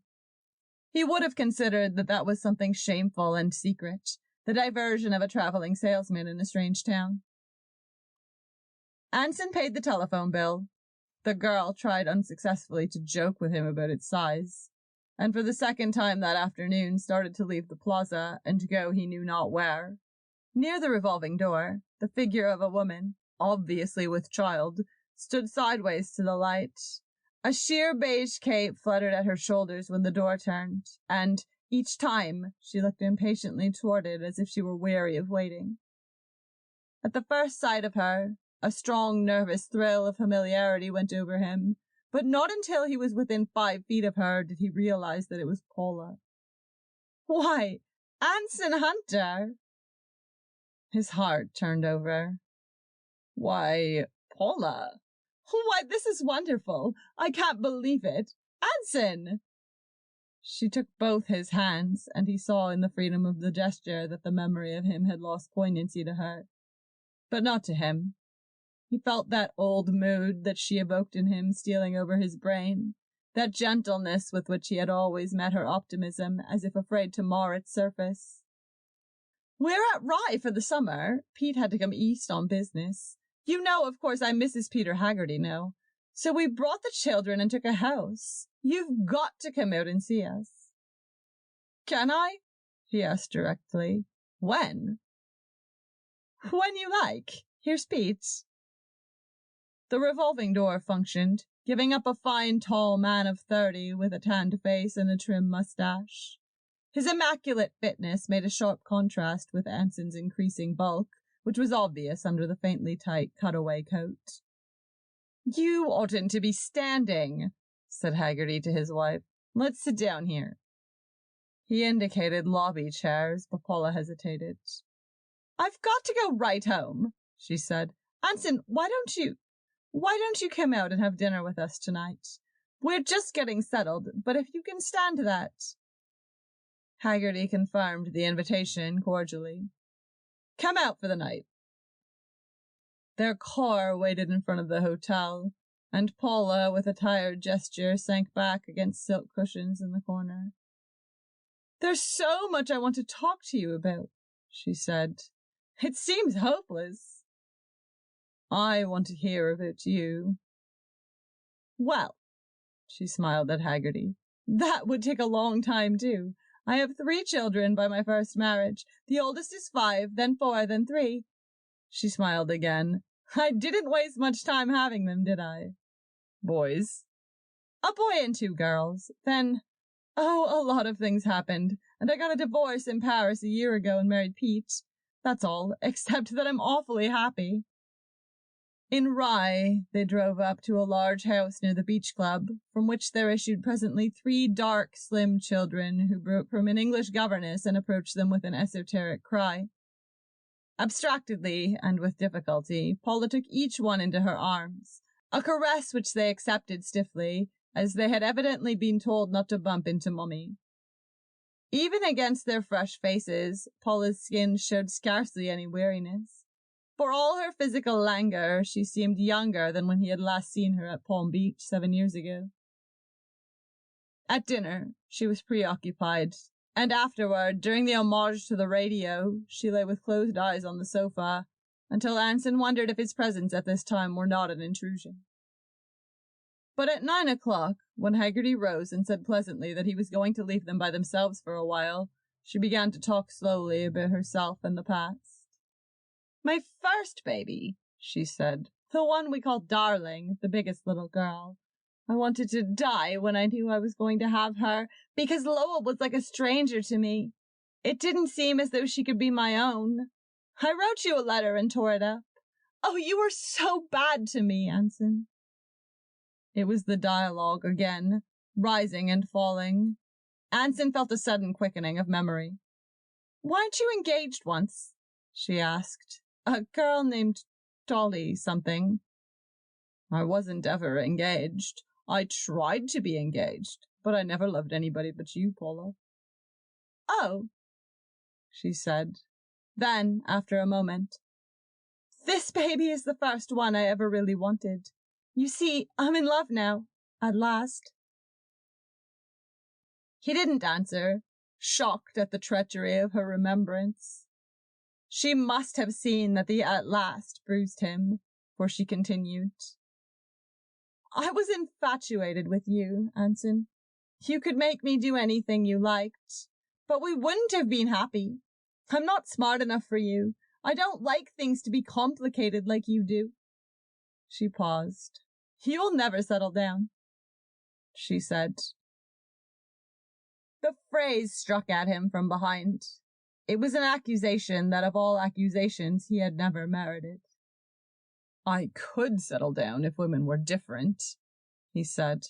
"If I didn't understand so much about them, if women didn't spoil you for other women, if they had only a little pride, if I could go to sleep for a while and wake up into a home that was really mine. Why, that's what I'm made for, Paula. That's what women have seen in me and liked in me. It's only that I can't get through the preliminaries anymore." Haggerty came in a little before 11. After a whiskey, Paula stood up and announced that she was going to bed. She went over and stood by her husband. "Where did you go, dearest?" she demanded. "I had a drink with Ed Saunders." "I was worried. I thought maybe you'd run away." She rested her head against his coat. "He's sweet, isn't he, Anson?" she demanded. "Absolutely," said Anson, laughing. She raised her face to her husband. "Well, I'm ready," she said. She turned to Anson. Do you want to see our family gymnastics stunt? Yes, he said in an interested voice. All right, here we go. Haggerty picked her up easily in his arms. This is called the family acrobatic stunt, said Paula. He carries me upstairs. Isn't it sweet of him? Yes, said Anson. Haggerty bent his head slightly until his face touched Paula's. And I love him, she said. I've just been telling you, haven't I, Anson? Yes, he said. He's the dearest thing that ever lived in this world, aren't you, darling? Well, good night. Here we go. Isn't he strong? Yes, Anson said. You'll find a power of Pete's pajamas laid out for you. Sweet dreams. See you at breakfast. Yes, Anson said. 8. The older members of the firm insisted that Anson should go abroad for the summer. He had scarcely had a vacation in 7 years, they said. He was stale and needed a change. Anson resisted. If I go, he declared, I won't come back any more. That's absurd, old man. You'll be back in 3 months with all this depression gone, fit as ever. No, he shook his head stubbornly. If I stop, I won't go back to work. If I stop, that means I've given up. I'm through. We'll take a chance on that. Stay 6 months if you like. We're not afraid you'll leave us. Why, you'd be miserable if you didn't work. They arranged his passage for him. They liked Anson. Everyone liked Anson, and the change that had been coming over him cast a sort of pall over the office. The enthusiasm that had invariably signaled up business, the consideration toward his equals and his inferiors, the lift of his vital presence. Within the past 4 months, his intense nervousness had melted down these qualities into the fussy pessimism of a man of 40. On every transaction in which he was involved, he acted as a drag and a strain. If I go, I'll never come back, he said. 3 days before he sailed, Paula Legendre Haggerty died in childbirth. I was with him a great deal then, for we were crossing together, but for the first time in our friendship he told me not a word of how he felt, nor did I see the slightest sign of emotion. His chief preoccupation was with the fact that he was 30 years old. He would turn the conversation to the point where he could remind you of it, and then fall silent, as if he assumed that the statement would start a chain of thought sufficient to itself.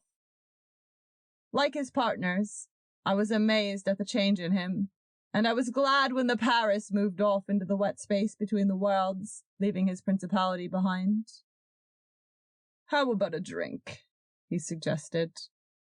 We walked into the bar with that defiant feeling that characterizes the day of departure, and ordered 4 martinis. After 1 cocktail, a change came over him. He suddenly reached across and slapped my knee with the first joviality I had seen him exhibit for months. Did you see that girl in the red tam? He demanded. The one with the high color who had the 2 police dogs down to bid her goodbye. She's pretty, I agreed. I looked her up in the purser's office and found out that she's alone. I'm going down to see the steward in a few minutes. We'll have dinner with her tonight. After a while, he left me, and within an hour he was walking up and down the deck with her, talking to her in his strong, clear voice. Her red tam was a bright spot of color against the steel-green sea, and from time to time she looked up with a flashing bob of her head and smiled with amusement and interest and anticipation. At dinner we had champagne, and we were very joyous. Afterward, Anson ran the pool with infectious gusto, and several people who had seen me with him asked me his name. He and the girl were talking and laughing together on a lounge in the bar when I went to bed. I saw less of him on the trip than I had hoped. He wanted to arrange a foursome, but there was no one available, so I saw him only at meals. Sometimes, though, he would have a cocktail in the bar, and he told me about the girl in the red tam and his adventures with her, making them all bizarre and amusing, as he had a way of doing, and I was glad that he was himself again, or at least the self that I knew and with which I felt at home. I don't think he was ever happy unless someone was in love with him, responding to him like filings to a magnet, helping him to explain himself, promising him something. What it was, I do not know. Perhaps they promised that there would always be women in the world who would spend their brightest, freshest, rarest hours to nurse and protect that superiority he cherished in his heart. Winter dreams. Some of the caddies were poor as sin and lived in one-room houses with a neurasthenic cow in the front yard. But Dexter Green's father owned the second-best grocery store in Black Bear. The best one was The Hub, patronized by the wealthy people from Sherry Island. And Dexter caddied only for pocket money. In the fall, when the days became crisp and gray and the long Minnesota winter shut down like the white lid of a box, Dexter's skis moved over the snow that hid the fairways of the golf course. At these times, the country gave him a feeling of profound melancholy. It offended him that the links should lie in enforced fallowness, haunted by ragged sparrows for the long season.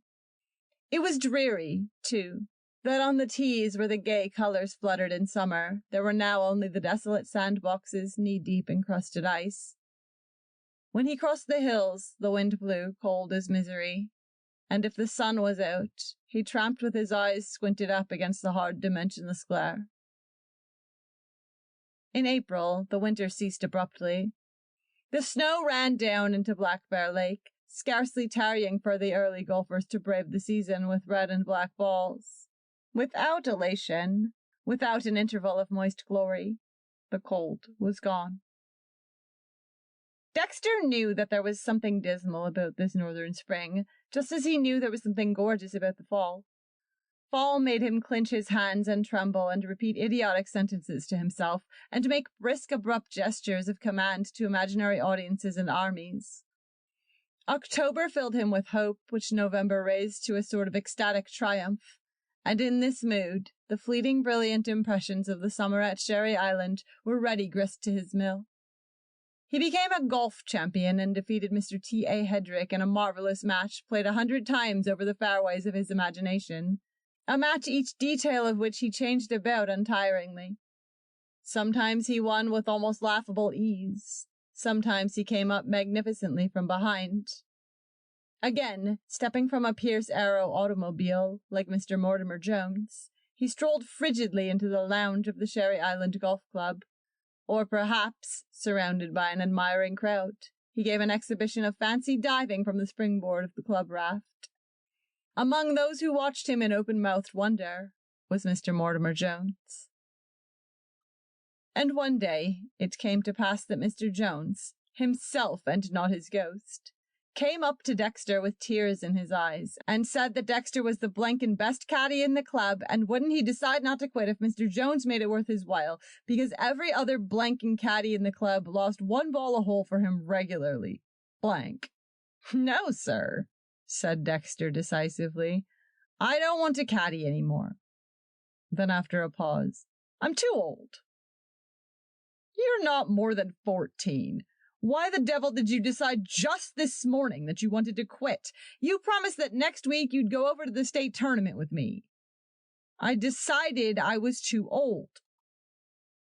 Dexter handed in his A-class badge, collected what money was due him from the caddy master, and walked home to Black Bear Village. The best blanking caddy I ever saw, shouted Mr. Mortimer Jones over a drink that afternoon. Never lost a ball. Willing, intelligent, quiet, honest, grateful. The little girl who had done this was 11, beautifully ugly, as little girls are apt to be who are destined after a few years to be inexpressibly lovely and bring no end of misery to a great number of men. The spark, however, was perceptible. There was a general ungodliness in the way her lips twisted down at the corners when she smiled, and in the heaven help us, in the almost passionate quality of her eyes. Vitality is born early in such women. It was utterly in evidence now, shining through her thin frame in a sort of glow. She had come eagerly out onto the course at 9 o'clock with a white linen nurse and 5 small new golf clubs in a white canvas bag which the nurse was carrying. When Dexter first saw her, she was standing by the caddy house, rather ill at ease and trying to conceal the fact by engaging her nurse in an obviously unnatural conversation graced by startling and irrelevant grimaces from herself. "Well, it's certainly a nice day, Hilda," Dexter heard her say. She drew down the corners of her mouth, smiled, and glanced furtively around, her eyes in transit falling for an instant on Dexter. Then to the nurse. "Well, I guess there aren't very many people out here this morning, are there?" The smile again, radiant, blatantly artificial, convincing. "I don't know what we're supposed to do now," said the nurse, looking nowhere in particular. "Oh, that's all right. I'll fix it up." Dexter stood perfectly still, his mouth slightly ajar. He knew that if he moved forward a step, his stare would be in her line of vision. If he moved backward, he would lose his full view of her face. For a moment, he had not realized how young she was. Now he remembered having seen her several times the year before. In bloomers. Suddenly, involuntarily, he laughed, a short, abrupt laugh. Then, startled by himself, he turned and began to walk quickly away. "Boy!" Dexter stopped. "Boy!"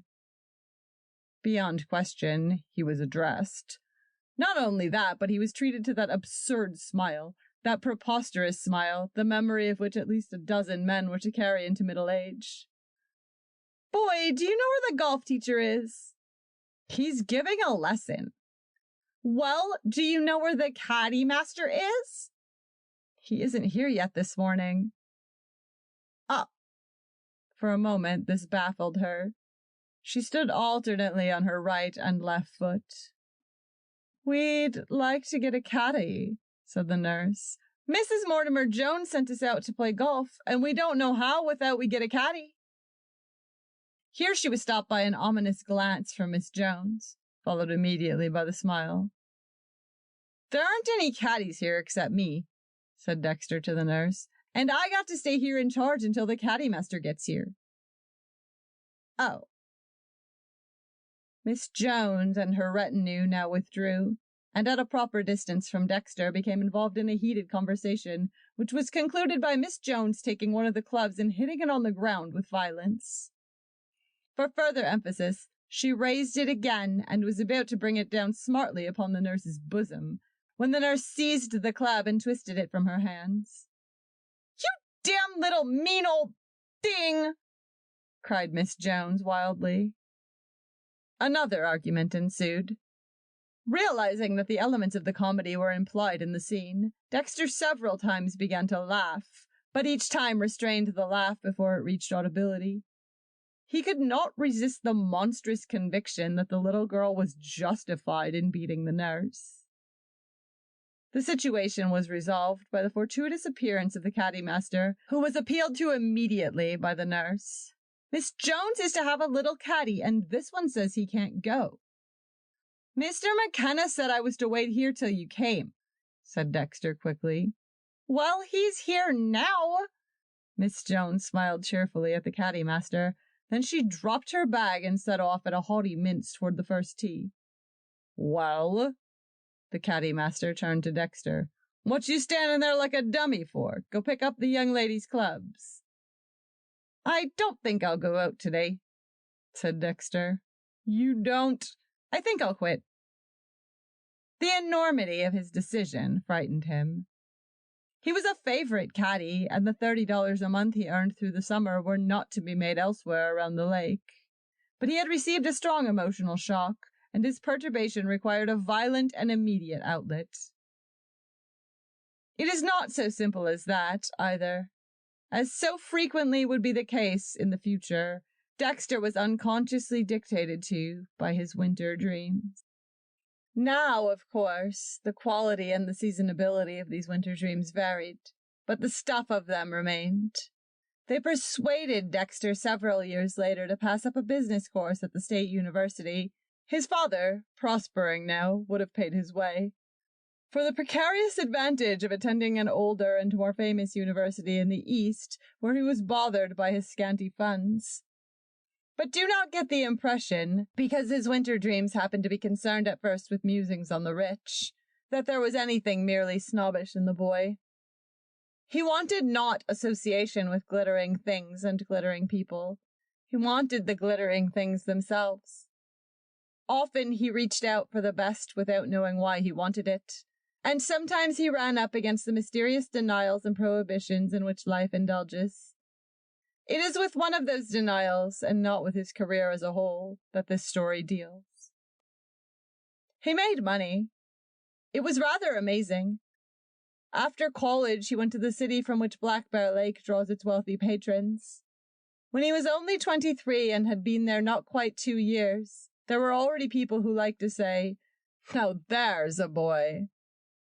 All about him, rich men's sons were peddling bonds precariously, or investing patrimonies precariously, or plodding through the 24 volumes of the George Washington Commercial Course. But Dexter borrowed $1,000 on his college degree and his confident mouth, and bought a partnership in a laundry.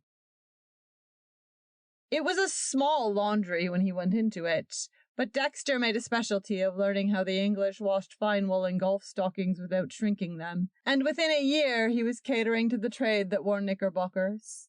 Men were insisting that their Shetland hose and sweaters go to his laundry, just as they had insisted on a caddy who could find golf balls. A little later he was doing their wives' lingerie as well, and running 5 branches in different parts of the city. Before he was 27, he owned the largest string of laundries in his section of the country. It was then that he sold out and went to New York. But the part of his story that concerns us goes back to the days when he was making his first big success. When he was 23, Mr. Hart, one of the gray-haired men who liked to say, "Now there's a boy," gave him a guest card to the Sherry Island Golf Club for a weekend. So he signed his name one day on the register, and that afternoon played golf in a foursome with Mr. Hart and Mr. Sandwood and Mr. T.A. Hedrick. He did not consider it necessary to remark that he had once carried Mr. Hart's bag over this same links, and that he knew every trap and gully with his eyes shut. But he found himself glancing at the 4 caddies who trailed them, trying to catch a gleam or gesture that would remind him of himself, that would lessen the gap which lay between his present and his past. It was a curious day, slashed abruptly with fleeting familiar impressions. One minute he had the sense of being a trespasser. In the next he was impressed by the tremendous superiority he felt toward Mr. T.A. Hedrick, who was a bore and not even a good golfer anymore. Then, because of a ball Mr. Hart lost near the 15th green, an enormous thing happened. While they were searching the stiff grasses of the rough, there was a clear call of 4 from behind a hill in their rear. And as they all turned abruptly from their search, a bright new ball sliced abruptly over the hill and caught Mr. T.A. Hedrick in the abdomen. "By Gad!" cried Mr. T.A. Hedrick. "They ought to put some of these crazy women off the course. It's getting to be outrageous." A head and a voice came up together over the hill. "Do you mind if we go through?" "You hit me in the stomach," declared Mr. Hedrick wildly. "Did I?" The girl approached the group of men. "I'm sorry. I yelled 4. Her glance fell casually on each of the men, then scanned the fairway for her ball. "Did I bounce into the rough?" It was impossible to determine whether this question was ingenuous or malicious. In a moment, however, she left no doubt, for as her partner came up over the hill, she called cheerfully, "Here I am! I'd have gone on the green except that I hit something." As she took her stance for a short, mashy shot, Dexter looked at her closely. She wore a blue gingham dress, rimmed at throat and shoulders with a white edging that accentuated her tan. The quality of exaggeration, of thinness, which had made her passionate eyes and down-turning mouth absurd at 11, was gone now. She was arrestingly beautiful. The color in her cheeks was centered like the color in a picture.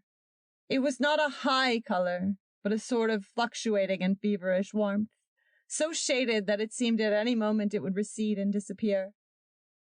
This color and the mobility of her mouth gave a continual impression of flux, of intense life, of passionate vitality, balanced only partly by the sad luxury of her eyes. She swung her mashie impatiently and without interest, pitching the ball into a sandpit on the other side of the green. With a quick, insincere smile and a careless, "Thank you," she went on after it. "That Judy Jones," remarked Mr. Hedrick on the next tee, as they waited some moments for her to play on ahead. "All she needs is to be turned up and spanked for 6 months and then to be married off to an old-fashioned cavalry captain." "My God, she's good-looking," said Mr. Sandwood, who was just over 30. "Good-looking?" cried Mr. Hedrick contemptuously. "She always looks as if she wanted to be kissed, turning those big cow eyes on every calf in town." It was doubtful if Mr. Hedrick intended a reference to the maternal instinct. "She'd play pretty good golf if she'd try," said Mr. Sandwood. "She has no form," said Mr. Hedrick solemnly. "She has a nice figure," said Mr. Sandwood. "Better thank the Lord she doesn't drive a swifter ball," said Mr. Hart, winking at Dexter. Later in the afternoon, the sun went down with a riotous swirl of gold and varying blues and scarlets, and left the dry, rustling night of western summer. Dexter watched from the veranda of the golf club, watched the even overlap of the waters in the little wind, silver molasses under the harvest moon. Then the moon held a finger to her lips, and the lake became a clear pool, pale and quiet. Dexter put on his bathing suit and swam out to the farthest raft, where he stretched dripping on the wet canvas of the springboard. There was a fish jumping, and a star shining, and the lights around the lake were gleaming. Over on a dark peninsula, a piano was playing the songs of last summer and of summers before that. Songs from Chin Chin and the Count of Luxembourg and the Chocolate Soldier. And because the sound of a piano over a stretch of water had always seemed beautiful to Dexter, he lay perfectly quiet and listened. The tune the piano was playing at that moment had been gay and new 5 years before, when Dexter was a sophomore at college. They had played it at a prom once when he could not afford the luxury of proms, and he had stood outside the gymnasium and listened. The sound of the tune precipitated in him a sort of ecstasy, and it was with that ecstasy he viewed what happened to him now. It was a mood of intense appreciation, a sense that, for once, he was magnificently attuned to life and that everything about him was radiating a brightness and a glamour he might never know again. A low, pale oblong detached itself suddenly from the darkness of the island, spitting forth the reverberate sound of a racing motorboat. 2 white streamers of cleft water rolled themselves out behind it, and almost immediately the boat was beside him, drowning out the hot tinkle of the piano in the drone of its spray. Dexter, raising himself on arms, was aware of a figure standing at the wheel, of 2 dark eyes regarding him over the lengthening space of water. Then the boat had gone by and was sweeping in an immense and purposeless circle of spray round and round in the middle of the lake. With equal eccentricity, one of the circles flattened out and headed back toward the raft. "Who's that?" she called, shutting off her motor. She was so near now that Dexter could see her bathing suit, which consisted, apparently, of pink rompers. The nose of the boat bumped the raft, and as the latter tilted rakishly, he was precipitated toward her. With different degrees of interest, they recognized each other. "Aren't you one of those men we played through this afternoon?" she demanded. He was. "Well, do you know how to drive a motorboat? Because if you do, I wish you'd drive this one so I can ride on the surfboard behind. My name is Judy Jones." She favored him with an absurd smirk. Rather, what tried to be a smirk. For twist her mouth as she might, it was not grotesque. It was merely beautiful.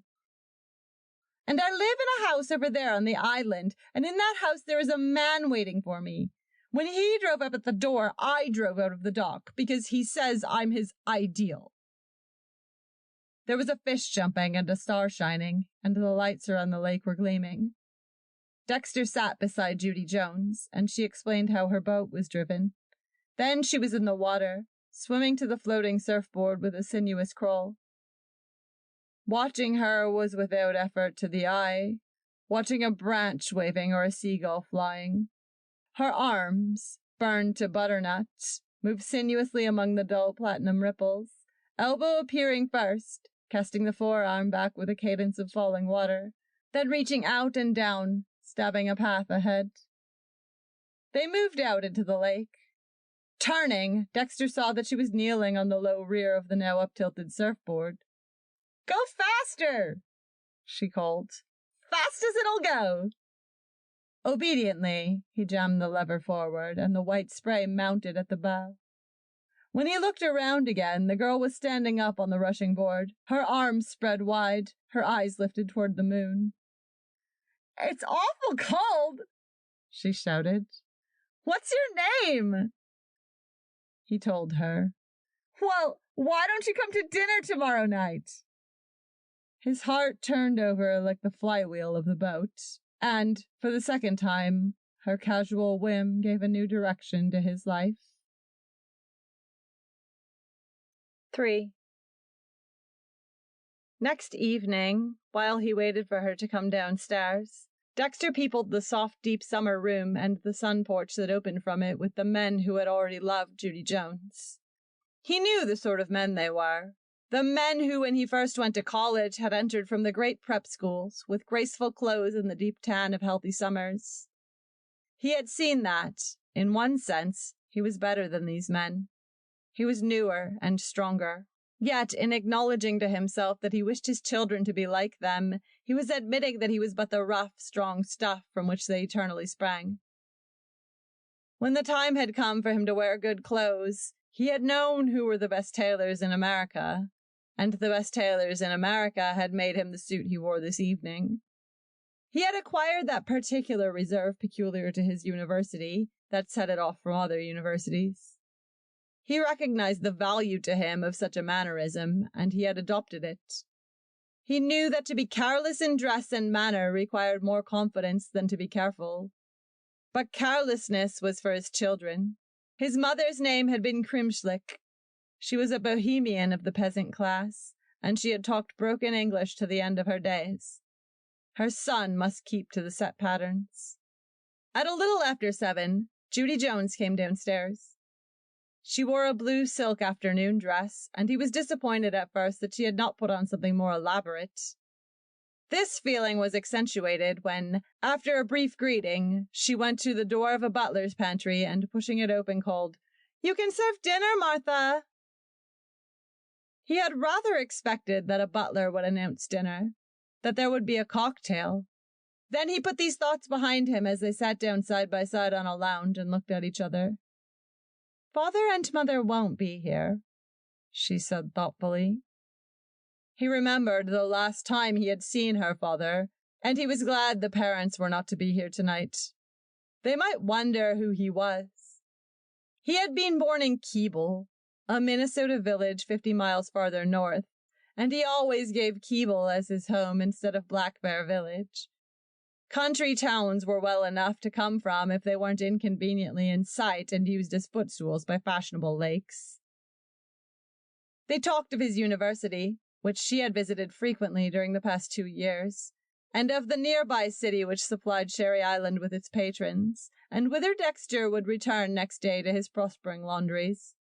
During dinner, she slipped into a moody depression, which gave Dexter a feeling of uneasiness. Whatever petulance she uttered in her throaty voice worried him. Whatever she smiled at him, at a chicken liver, at nothing, it disturbed him that her smile could have no root in mirth, or even in amusement. When the scarlet corners of her lips curved down, it was less a smile than an invitation to a kiss. Then, after dinner, she led him out on the dark sun porch and deliberately changed the atmosphere. "Do you mind if I weep a little?" she said. "I'm afraid I'm boring you," he responded quickly. "You're not. I like you. But I've just had a terrible afternoon. There was a man I cared about, And this afternoon he told me out of a clear sky that he was poor as a church mouse. He'd never even hinted it before. Does this sound horribly mundane? Perhaps he was afraid to tell you. Suppose he was, she answered. He didn't start right. You see, if I'd thought of him as poor, well, I've been mad about loads of poor men and fully intended to marry them all. But in this case, I hadn't thought of him that way, and my interest in him wasn't strong enough to survive the shock. As if a girl calmly informed her fiancé that she was a widow. He might not object to widows, but...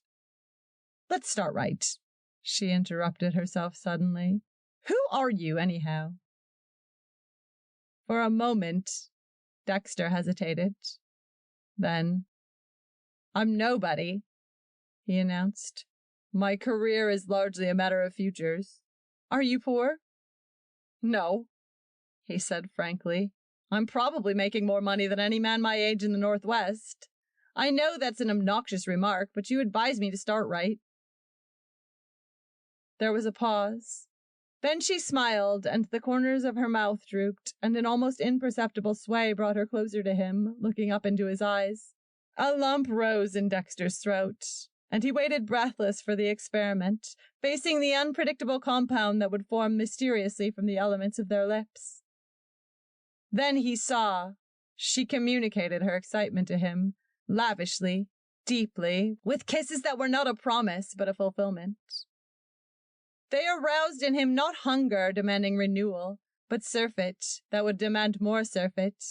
Kisses that were like charity, creating want by holding back nothing at all. It did not take him many hours to decide that he had wanted Judy Jones ever since he was a proud, desirous little boy. 4. It began like that, and continued with varying shades of intensity, on such a note right up to the denouement. Dexter surrendered a part of himself to the most direct and unprincipled personality with which he had ever come in contact. Whatever Judy wanted, she went after with the full pressure of her charm. There was no divergence of method, no jockeying for position or premeditation of effects. There was a very little mental side to any of her affairs. She simply made men conscious to the highest degree of her physical loveliness. Dexter had no desire to change her. Her deficiencies were knit up with a passionate energy that transcended and justified them. When, as Judy's head lay against his shoulder that first night, she whispered, I don't know what's the matter with me. Last night I thought I was in love with a man, and tonight I think I'm in love with you. It seemed to him a beautiful and romantic thing to say.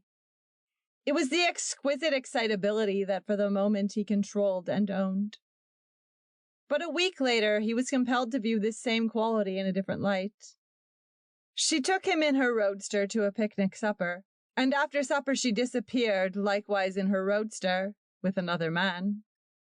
Dexter became enormously upset and was scarcely able to be decently civil to the other people present. When she assured him that she had not kissed the other man, he knew she was lying, yet he was glad that she had taken the trouble to lie to him. He was, as he found before the summer ended, one of a varying dozen who circulated about her. Each of them had at one time been favored above all others. About half of them still basked in the solace of occasional sentimental revivals. Whenever one showed signs of dropping out through long neglect, she granted him a brief honeyed hour, which encouraged him to tag along for a year or so longer. Judy made these forays upon the helpless and defeated without malice, indeed half unconscious that there was anything mischievous in what she did. When a new man came to town, everyone dropped out. Dates were automatically cancelled. The helpless part of trying to do anything about it was that she did it all herself. She was not a girl who could be won in the kinetic sense. She was proof against cleverness. She was proof against charm. If any of these assailed her too strongly, she would immediately resolve the affair to a physical basis. And under the magic of her physical splendor, the strong as well as the brilliant played her game and not their own. She was entertained only by the gratification of her desires and by the direct exercise of her own charm. Perhaps from so much youthful love, so many youthful lovers, She had come, in self-defense, to nourish herself wholly from within. Succeeding Dexter's first exhilaration came restlessness and dissatisfaction. The helpless ecstasy of losing himself in her was opiate rather than tonic. It was fortunate for his work during the winter that those moments of ecstasy came infrequently. Early in their acquaintance, it had seemed for a while that there was a deep and spontaneous mutual attraction. That first August, for example.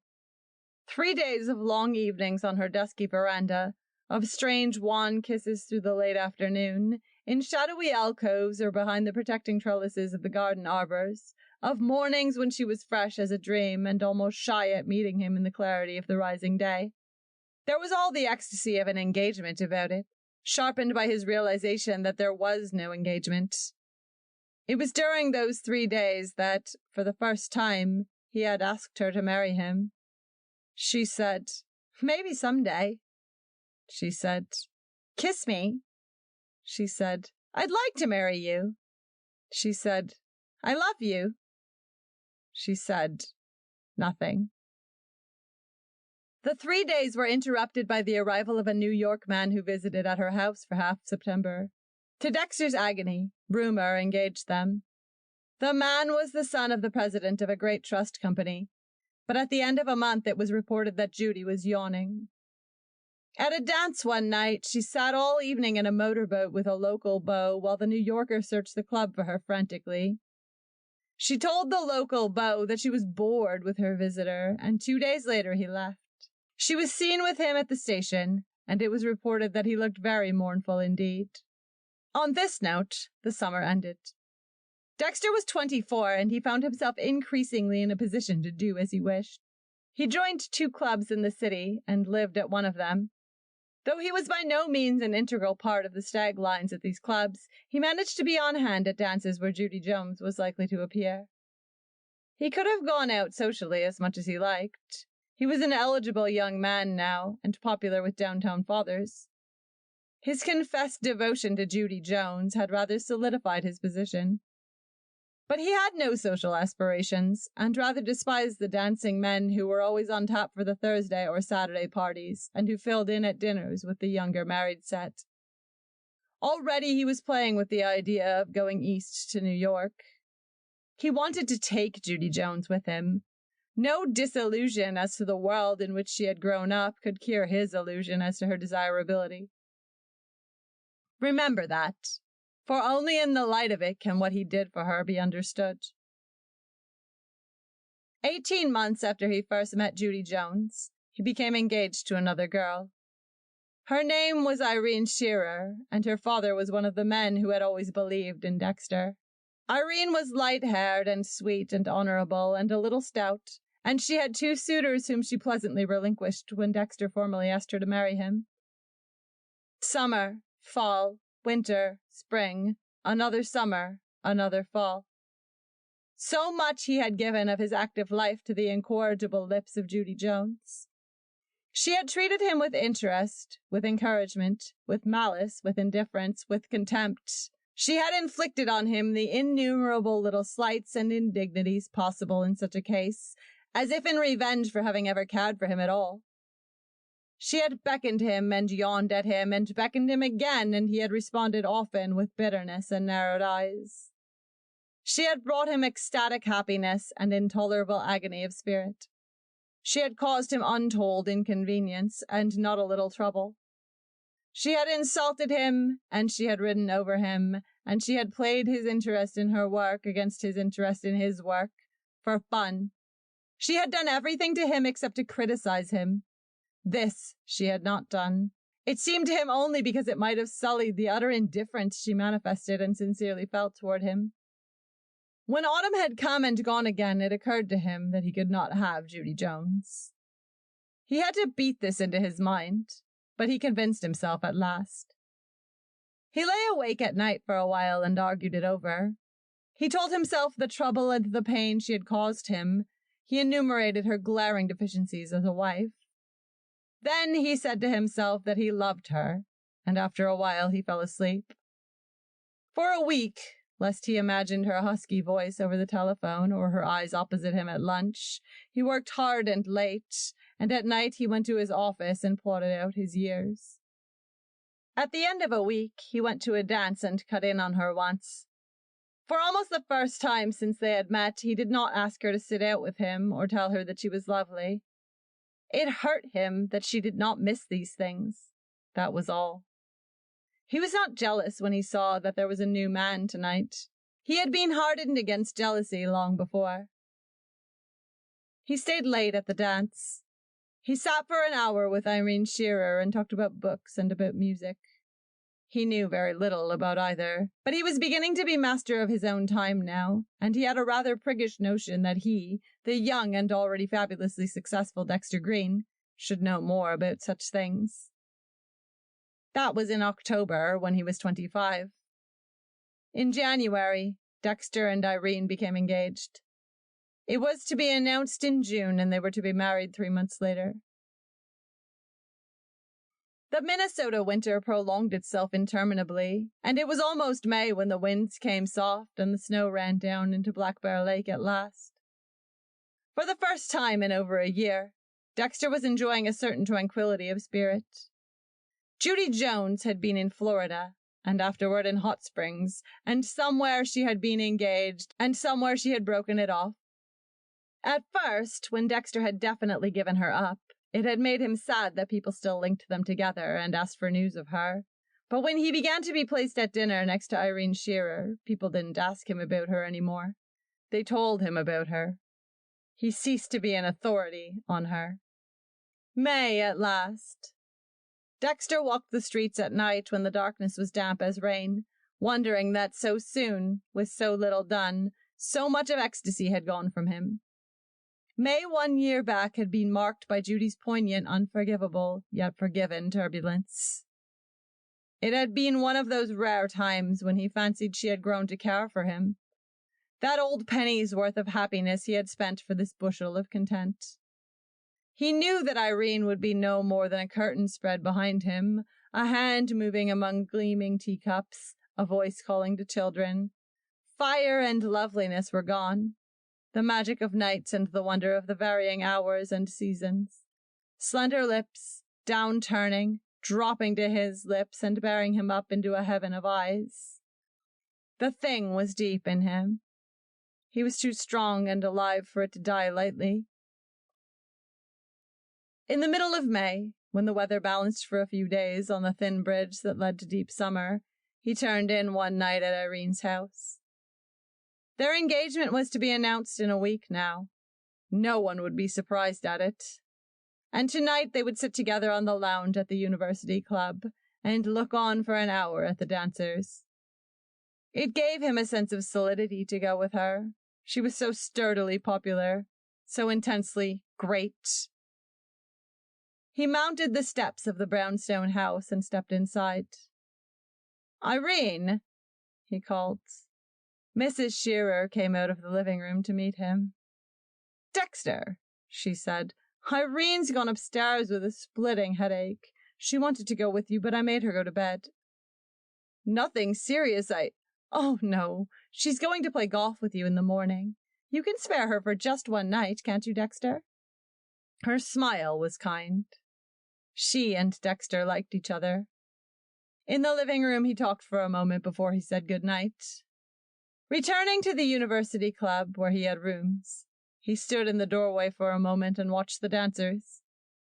He leaned against the doorpost, nodded at a man or two, yawned. "Hello, darling." The familiar voice at his elbow startled him. Judy Jones had left a man and crossed the room to him. Judy Jones, a slender, enameled doll in cloth of gold. Gold in a band at her head, gold in 2 slipper points at her dress's hem. The fragile glow of her face seemed to blossom as she smiled at him. A breeze of warmth and light blew through the room. His hands in the pockets of his dinner jacket tightened spasmodically. He was filled with a sudden excitement. "When did you get back?" he asked casually. "Come here and I'll tell you about it." She turned and he followed her. She had been away. He could have wept at the wonder of her return. She had passed through enchanted streets, doing things that were like provocative music. All mysterious happenings, all fresh and quickening hopes had gone away with her, come back with her now. She turned in the doorway. "Have you a car here? If you haven't, I have." "I have a coupe." In, then, with a rustle of golden cloth. He slammed the door. Into so many cars she had stepped. Like this, like that, her back against the leather so, her elbow resting on the door, waiting. She would have been soiled long since had there been anything to soil her, except herself. But this was her own self outpouring. With an effort, he forced himself to start the car and back into the street. This was nothing, he must remember. She had done this before, and he had put her behind him, as he would have crossed a bad account from his books. He drove slowly downtown, and, affecting abstraction, traversed the deserted streets of the business section, peopled here and there where a movie was giving out its crowd, or where consumptive or pugilistic youth lounged in front of pool halls. The clink of glasses and the slap of hands on the bars issued from saloons, cloisters of glazed glass and dirty yellow light.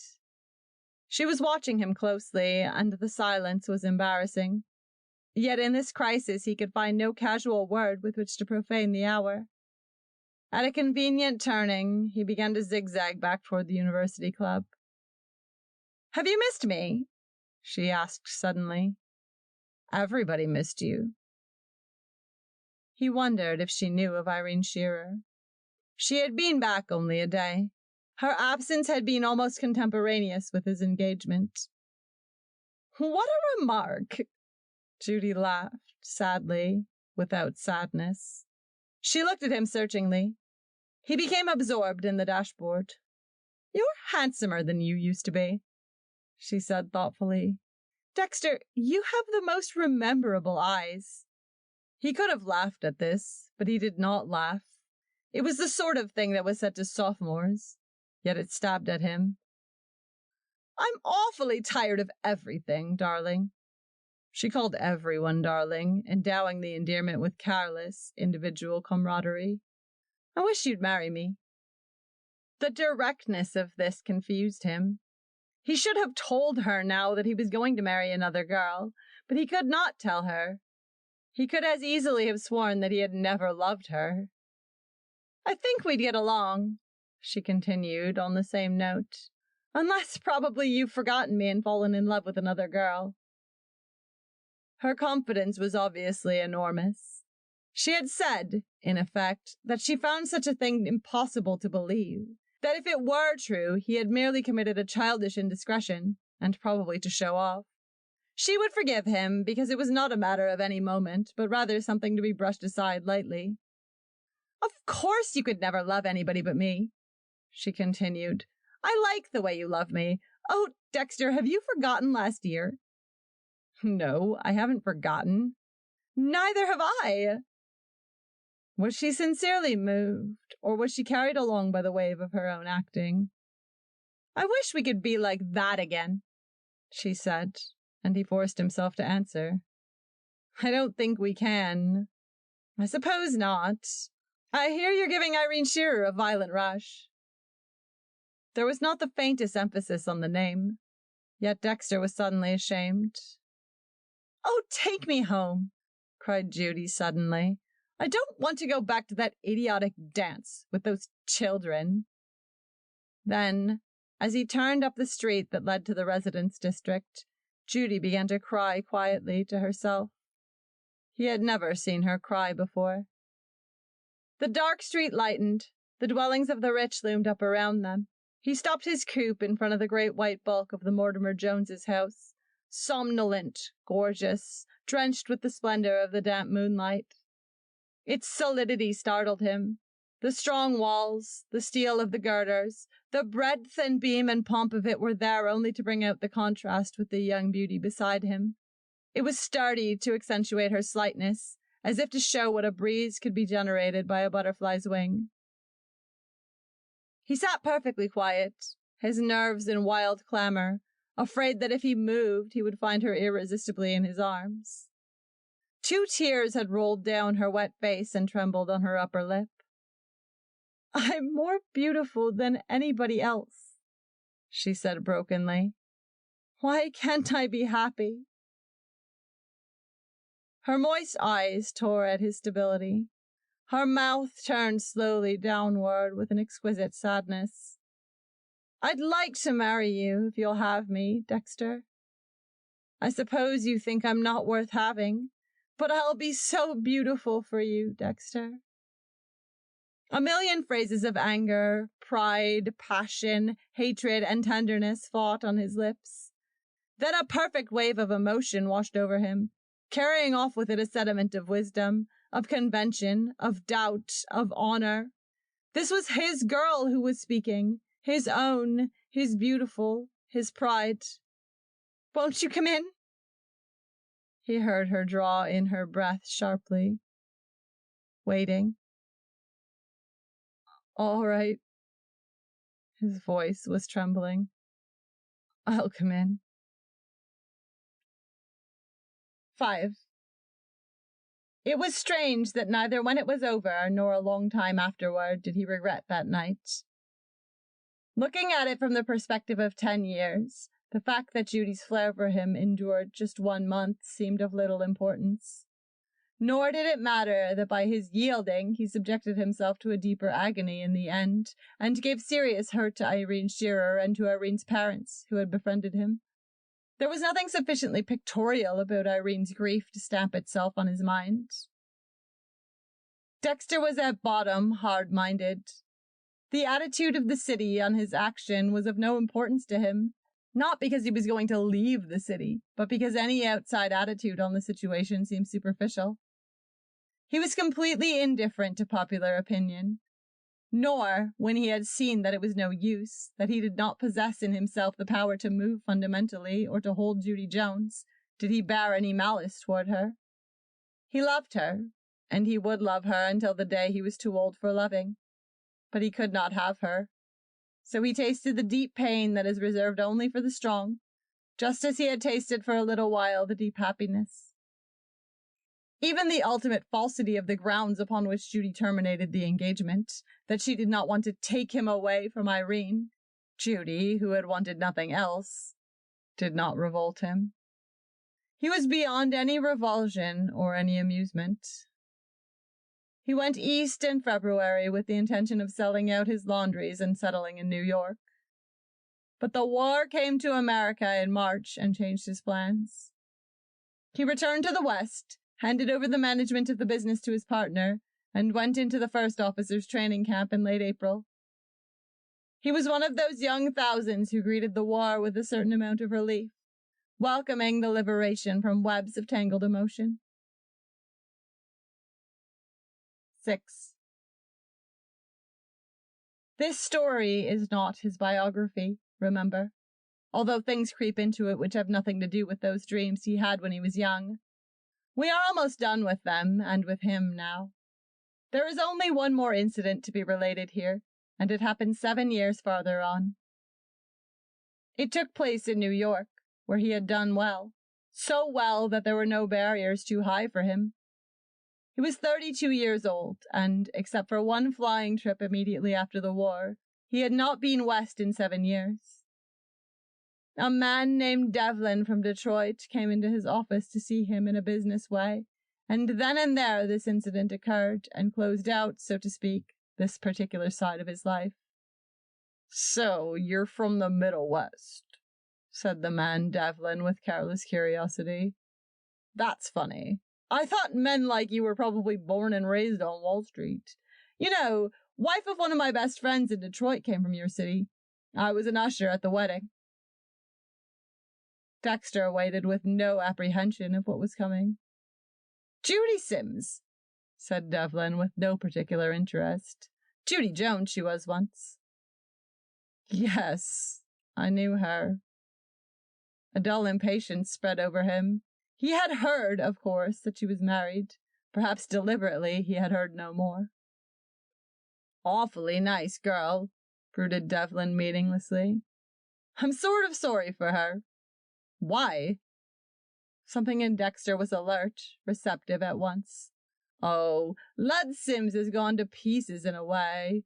I don't mean he ill-uses her, but he drinks and runs around. Doesn't she run around? No, stays at home with her kids. Oh, she's a little too old for him, said Devlin. Too old? Cried Dexter. Why, man, she's only 27. He was possessed with a wild notion of rushing out into the streets and taking a train to Detroit.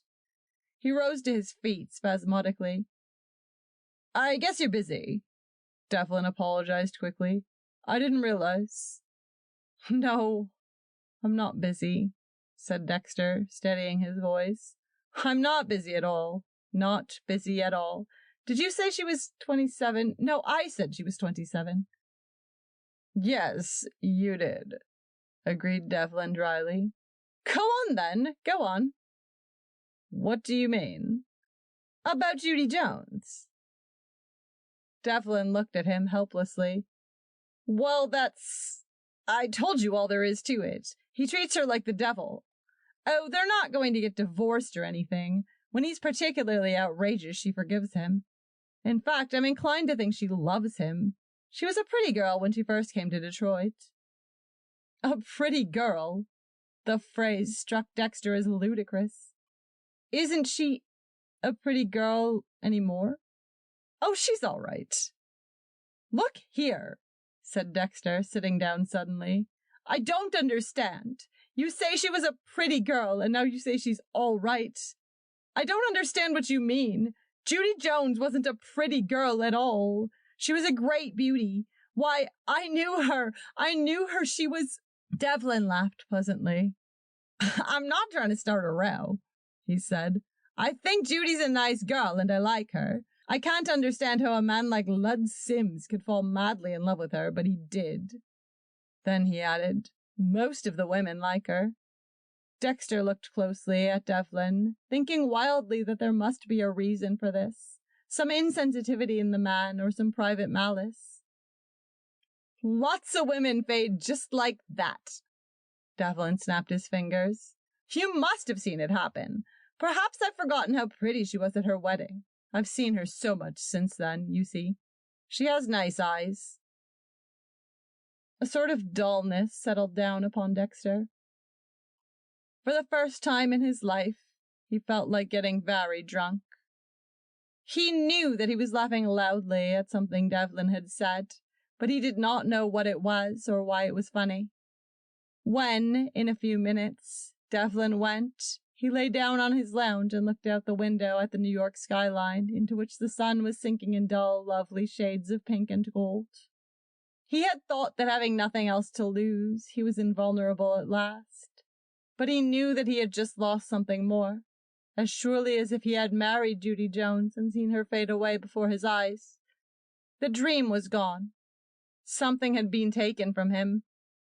In a sort of panic, he pushed the palms of his hands into his eyes and tried to bring up a picture of the waters lapping on Sherry Island and the moonlit veranda and gingham on the golf links and the dry sun and the gold color of her neck's soft down. And her mouth damp to his kisses, and her eyes plaintive with melancholy, and her freshness like new fine linen in the morning. Why, these things were no longer in the world. They had existed, and they existed no longer.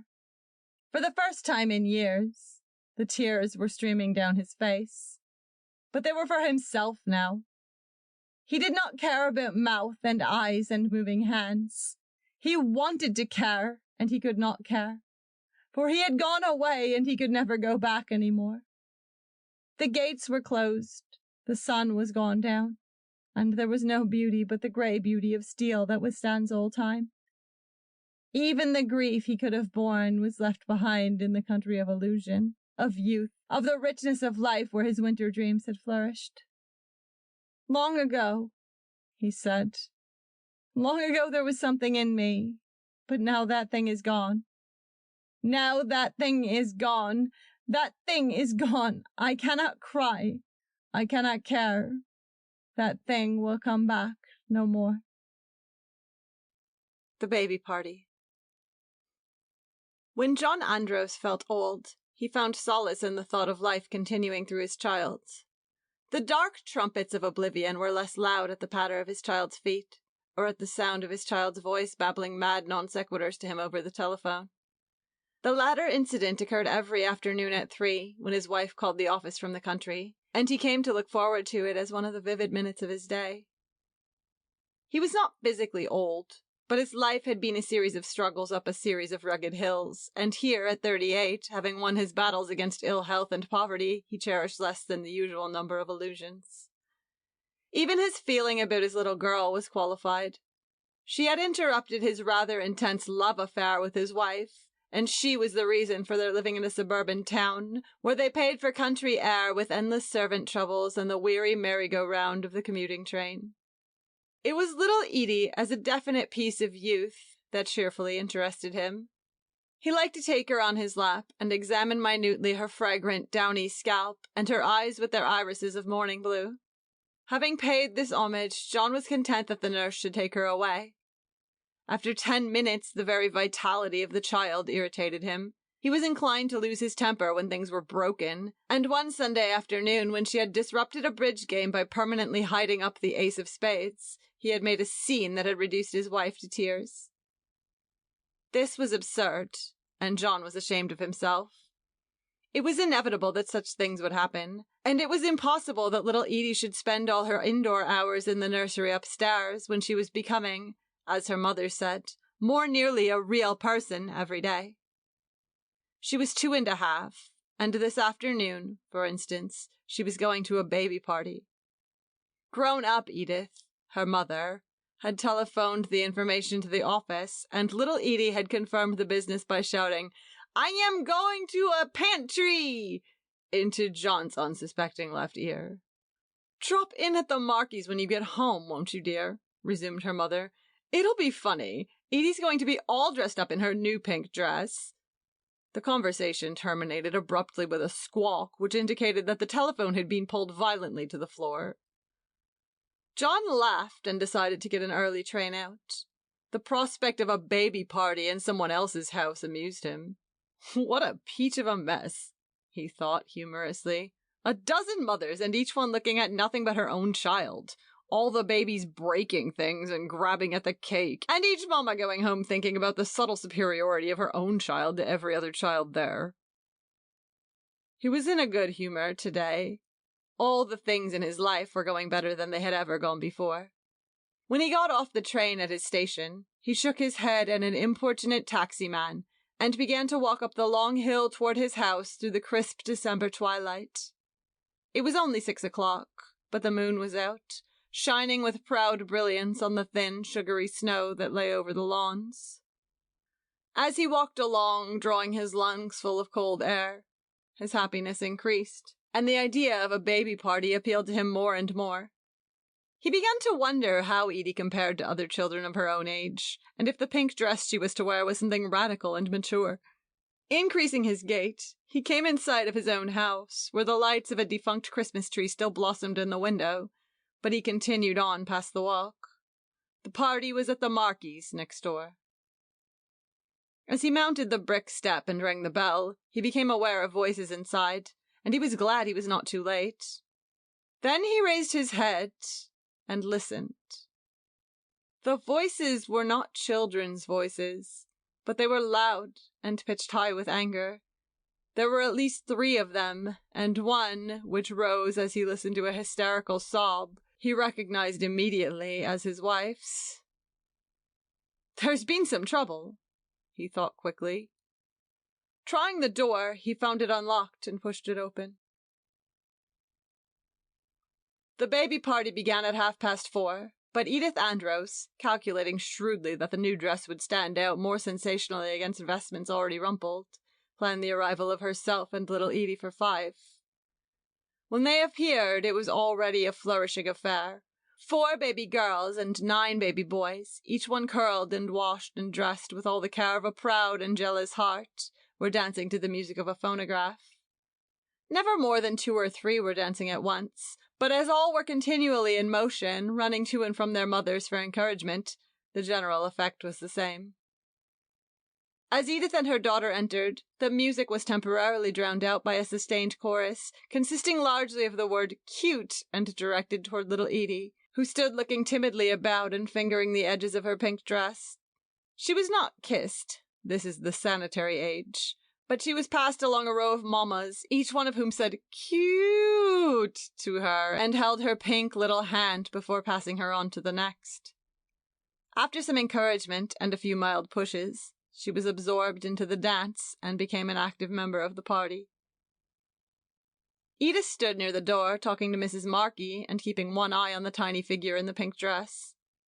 She did not care for Mrs. Markey. She considered her both snippy and common, but John and Joe Markey were congenial and went in together on the commuting train every morning, so the two women kept up an elaborate pretense of warm amity. They were always reproaching each other for not coming to see me, and they were always planning the kind of parties that began with, "You'll have to come to dinner with us soon, and we'll go into the theater," but never matured further. "Little Edie looks perfectly darling," said Mrs. Markey, smiling and moistening her lips in a way that Edith found particularly repulsive. "So grown up. I can't believe it." Edith wondered if little Edie referred to the fact that Billy Markey, though several months younger, weighed almost 5 pounds more. Accepting a cup of tea, she took a seat with 2 other ladies on a divan and launched into the real business of the afternoon, which of course lay in relating the recent accomplishments and insouciances of her child. An hour passed. Dancing palled and the babies took to sterner sport. They ran into the dining room, rounded the big table, and essayed the kitchen door, from which they were rescued by an expeditionary force of mothers. Having been rounded up, they immediately broke loose, and rushing back to the dining room tried the familiar swinging door again. The word overheated began to be used, and small white brows were dried with small white handkerchiefs. A general attempt to make the babies sit down began, but the babies squirmed off laps with peremptory cries of, "Down! Down!" and the rush into the fascinating dining room began anew. This phase of the party came to an end with the arrival of refreshments, a large cake with 2 candles, and saucers of vanilla ice cream. Billy Markey, a stout laughing baby with red hair and legs somewhat bowed, blew out the candles and placed an experimental thumb on the white frosting. The refreshments were distributed and the children ate, greedily but without confusion. They had behaved remarkably well all afternoon. They were modern babies who ate and slept at regular hours, so their dispositions were good, and their faces healthy and pink. Such a peaceful party would not have been possible 30 years ago. After the refreshments, a gradual exodus began. Edith glanced anxiously at her watch. It was almost 6, and John had not arrived. She wanted him to see Edie with the other children, to see how dignified and polite and intelligent she was, and how the only ice cream spot on her dress was some that had dropped from her chin when she was joggled from behind. "You're a darling," she whispered to her child, drawing her suddenly against her knee. "Do you know you're a darling? Do you know you're a darling?" Edie laughed. "Bow wow," she said suddenly. "Bow wow?" Edith looked around. "There isn't any bow wow." "Bow wow," repeated Edie. "I want a bow wow." Edith followed the small pointing finger. "That isn't a bow wow, dearest. That's a teddy bear." "Bear?" "Yes, that's a teddy bear, and it belongs to Billy Markey. You don't want Billy Markey's teddy bear, do you?" Edie did want it. She broke away from her mother and approached Billy Markey, who held the toy closely in his arms. Edie stood regarding him with inscrutable eyes, and Billy laughed. Grown-up Edith looked at her watch again, this time impatiently. The party had dwindled until, besides Edie and Billy, there were only 2 babies remaining, and one of the 2 remained only by virtue of having hidden himself under the dining room table. It was selfish of John not to come. It showed so little pride in the child. Other fathers had come, 6 of them, to call for their wives, and they had stayed for a while and looked on. There was a sudden wail. Edie had obtained Billy's teddy bear by pulling it forcibly from his arms, and on Billy's attempt to recover it, she had pushed him casually to the floor. "Why, Edie!" cried her mother, repressing an inclination to laugh. Joe Markey, a handsome, broad-shouldered man of 35, picked up his son and set him on his feet. "You're a fine fellow," he said jovially. "Let a girl knock you over. You're a fine fellow." "Did he bump his head?" Mrs. Markey returned anxiously from bowing the next to last remaining mother out the door. "No," exclaimed Markey. "He bumped something else, didn't you, Billy? He bumped something else." Billy had so far forgotten the bump that he was already making an attempt to recover his property. He seized a leg of the bear, which projected from Edie's enveloping arms, and tugged at it, but without success. "No," said Edie emphatically. Suddenly, encouraged by the success of her former half-accidental maneuver, Edie dropped the teddy bear, placed her hands on Billy's shoulders, and pushed him backward off his feet. This time, he landed less harmlessly. His head hit the bare floor just off the rug with a dull, hollow sound, whereupon he drew in his breath and delivered an agonized yell. Immediately, the room was in confusion. With an exclamation, Markey hurried to his son, but his wife was first to reach the injured baby and catch him up into her arms. "Oh, Billy," she cried, "what a terrible bump! She ought to be spanked." Edith, who had rushed immediately to her daughter, heard this remark, and her lips came sharply together. "Why, Edie," she whispered perfunctorily, "you bad girl." Edie put back her little head suddenly and laughed. It was a loud laugh, a triumphant laugh, with victory in it and challenge and contempt. Unfortunately, it was also an infectious laugh. Before her mother realized the delicacy of the situation, she too had laughed. An audible, distinct laugh, not unlike the baby's, and partaking of the same overtones. Then, as suddenly, she stopped. Mrs. Markey's face had grown red with anger, and Markey, who had been feeling the back of the baby's head with one finger, looked at her, frowning. "It's swollen already," he said, with a note of reproof in his voice. "I'll get some witch hazel." But Mrs. Markey had lost her temper. "I don't see anything funny about a child being hurt," she said in a trembling voice. Little Edie, meanwhile, had been looking at her mother curiously. She noted that her own laugh had produced her mother's, and she wondered if the same cause would always produce the same effect. So she chose this moment to throw back her head and laugh again. To her mother, the additional mirth added the final touch of hysteria to the situation. Pressing her handkerchief to her mouth, she giggled irrepressibly. It was more than nervousness. She felt that in a peculiar way she was laughing with her child. They were laughing together. It was in a way defiance, those two against the world. While Markey rushed upstairs to the bathroom for ointment, his wife was walking up and down, rocking the yelling boy in her arms. "Please go home," she broke out suddenly. "The child's badly hurt, and if you haven't the decency to be quiet, you'd better go home."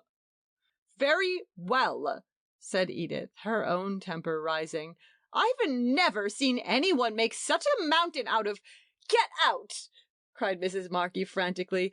"There's the door! Get out! I never want to see you in our house again, you or your brat either." Edith had taken her daughter's hand and was moving quickly toward the door. But at this remark she stopped and turned around, her face contracting with indignation. "Don't you dare call her that!" Mrs. Markey did not answer, but continued walking up and down, muttering to herself and to Billy in an inaudible voice. Edith began to cry. "I will get out," she sobbed. "I've never heard anybody so rude and common in my life. I'm glad your baby did get pushed down. He's nothing but a fat little fool anyhow." Joe Markey reached the foot of the stairs just in time to hear this remark. "Why, Mrs. Andros," he said sharply, "can't you see the child's hurt? You really ought to control yourself." "Control myself?" exclaimed Edith brokenly. "You better ask her to control herself. I've never heard anybody so common in my life. She's insulting me." Mrs. Markey was now livid with rage. "Did you hear what she said, Joe? I wish you'd put her out. If she won't go, just take her out by the shoulders and put her out." "Don't you dare touch me!" cried Edith. "I'm going just as quick as I can find my coat." Blind with tears, she took a step toward the hall. It was just at this moment that the door opened, and John Andros walked anxiously in. "John!" cried Edith, and fled to him wildly. "What's the matter? Why, what's the matter?" They're putting me out," she wailed, collapsing against him. "He just started to take me by the shoulders and put me out. I want my coat." "That's not true," objected Markey hurriedly. "Nobody's going to put you out."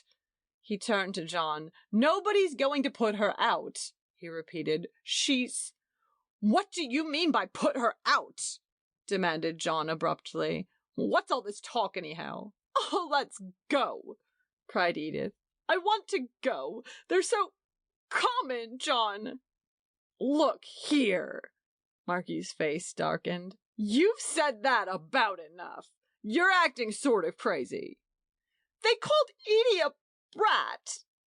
For the second time that afternoon, little Edie expressed emotion at an inopportune moment. Confused and frightened at the shouting voices, she began to cry, and her tears had the effect of conveying that she felt the insult in her heart. "What's the idea of this?" broke out John. "Do you insult your guests in your own house?"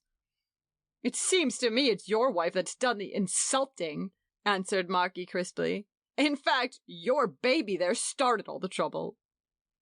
John gave a contemptuous snort. "Are you calling names at a little baby?" he inquired. "That's a fine manly business." "Don't talk to him, John," insisted Edith. "Find my coat." "You must be in a bad way," went on John angrily, "if you have to take out your temper on a helpless little baby." "I've never heard anything so damn twisted in my life," shouted Markey. "If that wife of yours would shut her mouth for a minute." "Wait a minute. You're not talking to a woman and child now." There was an incidental interruption. Edith had been fumbling on a chair for her coat, and Mrs. Markey had been watching her with hot, angry eyes. Suddenly, she laid Billy down on the sofa, where he immediately stopped crying and pulled himself upright, and coming into the hall, she quickly found Edith's coat and handed it to her without a word. Then she went back to the sofa, picked up Billy, and rocking him in her arms, looked again at Edith with hot, angry eyes. The interruption had taken less than half a minute. "Your wife comes in here and begins shouting around about how common we are," burst out Markey violently. "Well, if we're so damn common, you better stay away. And what's more, you better get out now." Again, John gave a short, contemptuous laugh. "You're not only common," he returned, "you're evidently an awful bully when there's helpless women and children around." He felt for the knob and swung the door open. "Come on, Edith." Taking up her daughter in her arms, his wife stepped outside, and John, still looking contemptuously at Markey, started to follow. "Wait a minute!" Markey took a step forward. He was trembling slightly, and 2 large veins on his temple were suddenly full of blood. "You don't think you can get away with that, do you? With me?" Without a word, John walked out the door, leaving it open. Edith, still weeping, had started for home.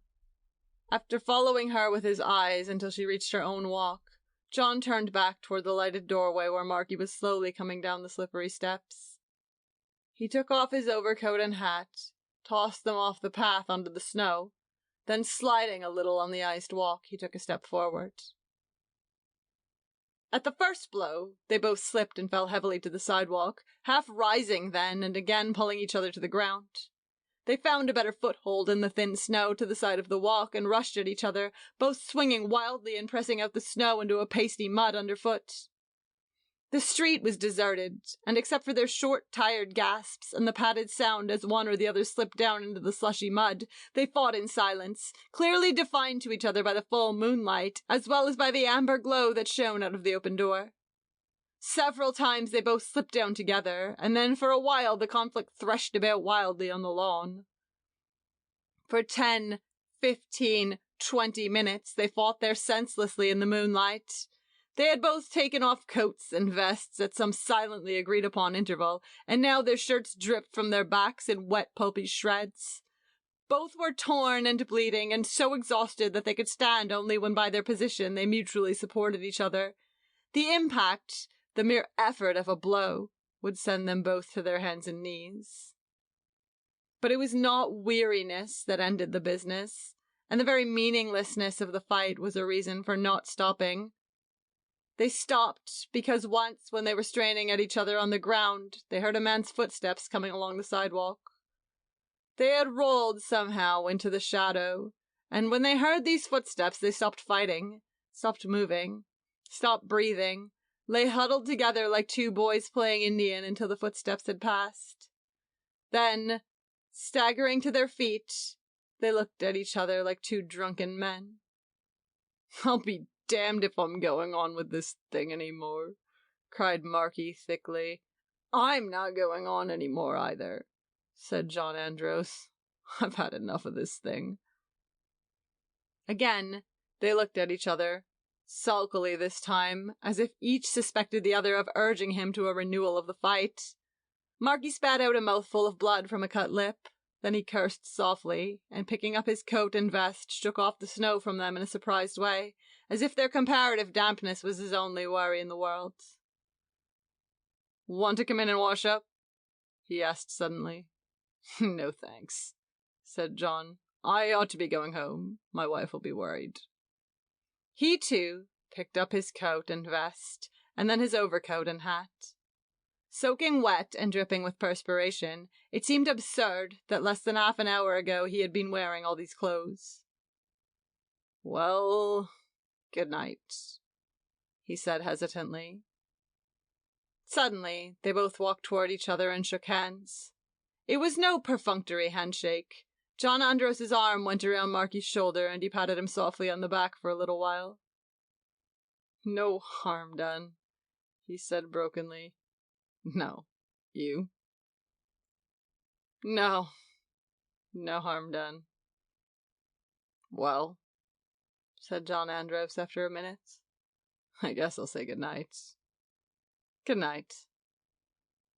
Limping slightly, and with his clothes over his arm, John Andros turned away. The moonlight was still bright as he left the dark patch of trampled ground and walked over the intervening lawn. Down at the station, half a mile away, he could hear the rumble of the 7 o'clock train. "But you must have been crazy," cried Edith brokenly. "I thought you were going to fix it all up there and shake hands. That's why I went away." "Did you want us to fix it up?" "Of course not. I never want to see them again. But I thought, of course, that was what you were going to do." She was touching the bruises on his neck and back with iodine as he sat placidly in a hot bath. "I'm going to get the doctor," she said insistently. "You may be hurt internally." He shook his head. "Not a chance," he answered. "I don't want this to get all over town." "I don't understand yet how it all happened." "Neither do I." He smiled grimly. "I guess these baby parties are pretty rough affairs." "Well, one thing," suggested Edith hopefully. "I'm certainly glad we have beefsteak in the house for tomorrow's dinner."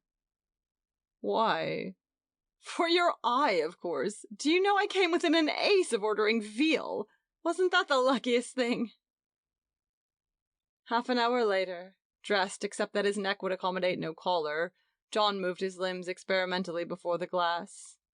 "I believe I'll get myself in better shape," he said thoughtfully.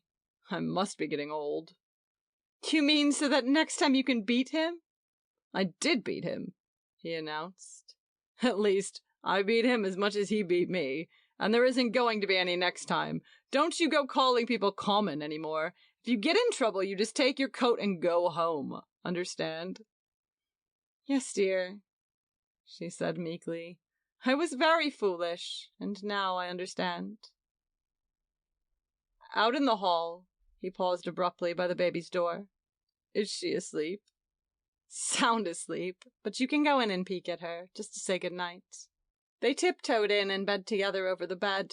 Little Edie, her cheeks flushed with health, her pink hands clasped tight together, was sleeping soundly in the cool, dark room. John reached over the railing of the bed and passed his hand lightly over the silken hair. She's asleep, he murmured in a puzzled way. Naturally, after such an afternoon. Miss Andros! The coloured maid's stage whisper floated in from the hall. Mr. and Miss Markey downstairs and want to see you.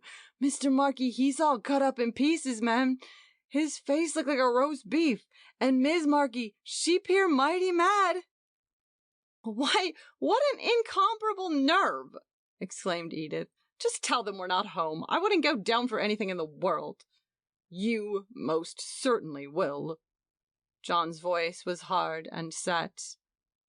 What? You'll go down right now, and what's more, whatever that other woman does, you'll apologize for what you said this afternoon. After that, you don't ever have to see her again. Why, John, I can't. You've got to. And just remember that she probably hated to come over here just twice as much as you hate to go downstairs. Aren't you coming? Do I have to go alone? I'll be down in just a minute. John Andros waited until she had closed the door behind her.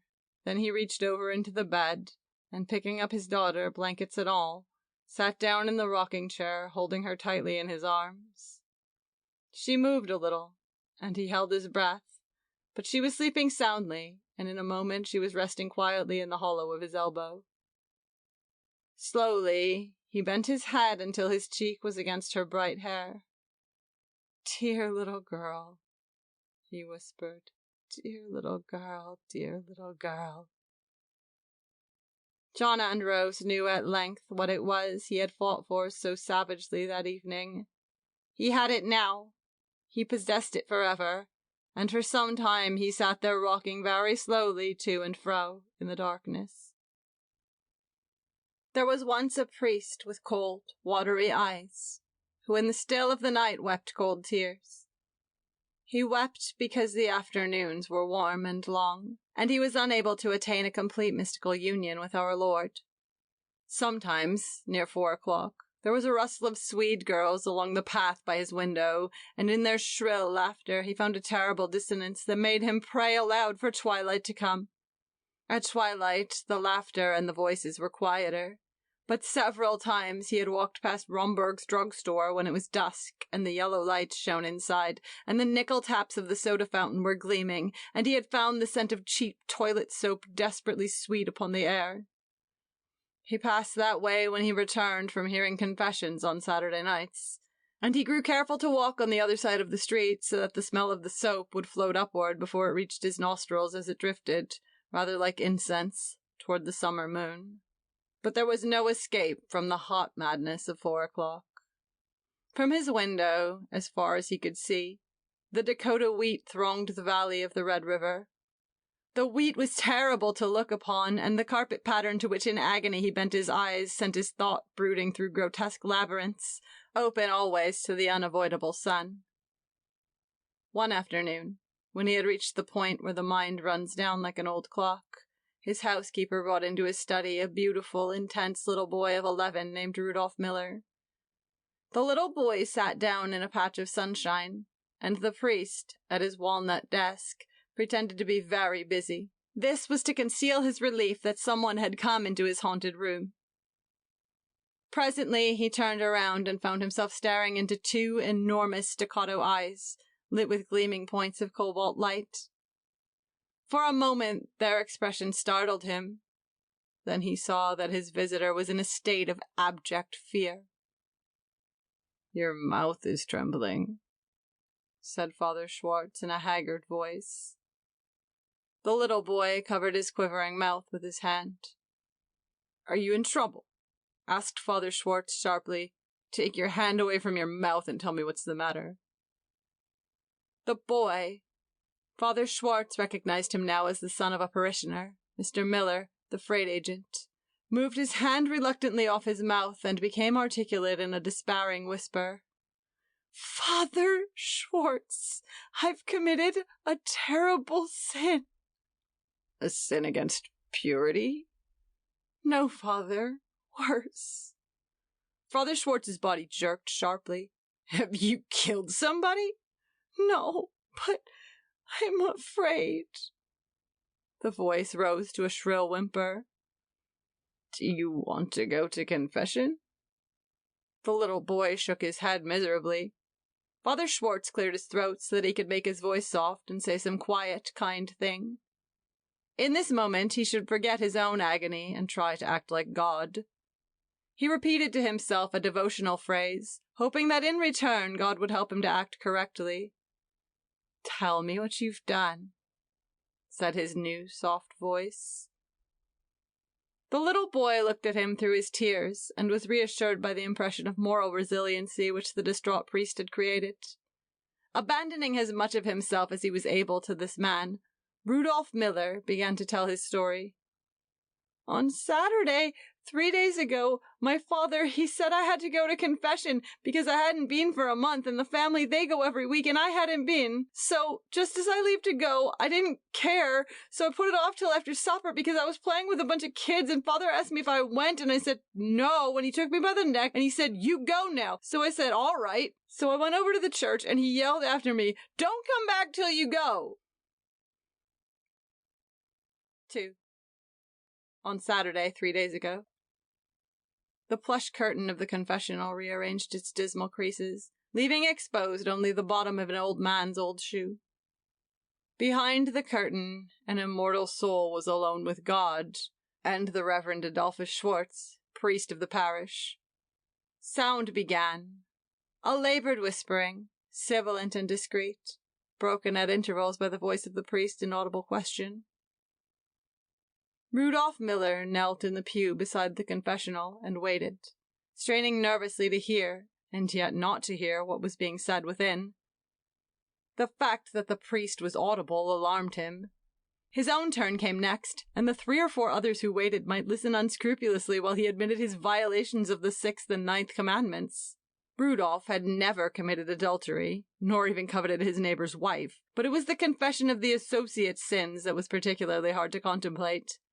In comparison, he relished the less shameful fallings away. They formed a greyish background which relieved the ebony mark of sexual offences upon his soul. He had been covering his ears with his hands, hoping that his refusal to hear would be noticed, and like a courtesy rendered to him in turn, when a sharp movement of the penitent in the confessional made him sink his face precipitously into the crook of his elbow. Fear assumed solid form and pressed out a lodging between his heart and his lungs.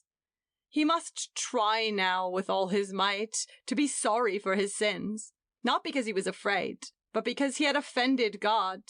He must convince God that he was sorry, and to do so he must first convince himself. After a tense emotional struggle, he achieved a tremulous self-pity and decided that he was now ready.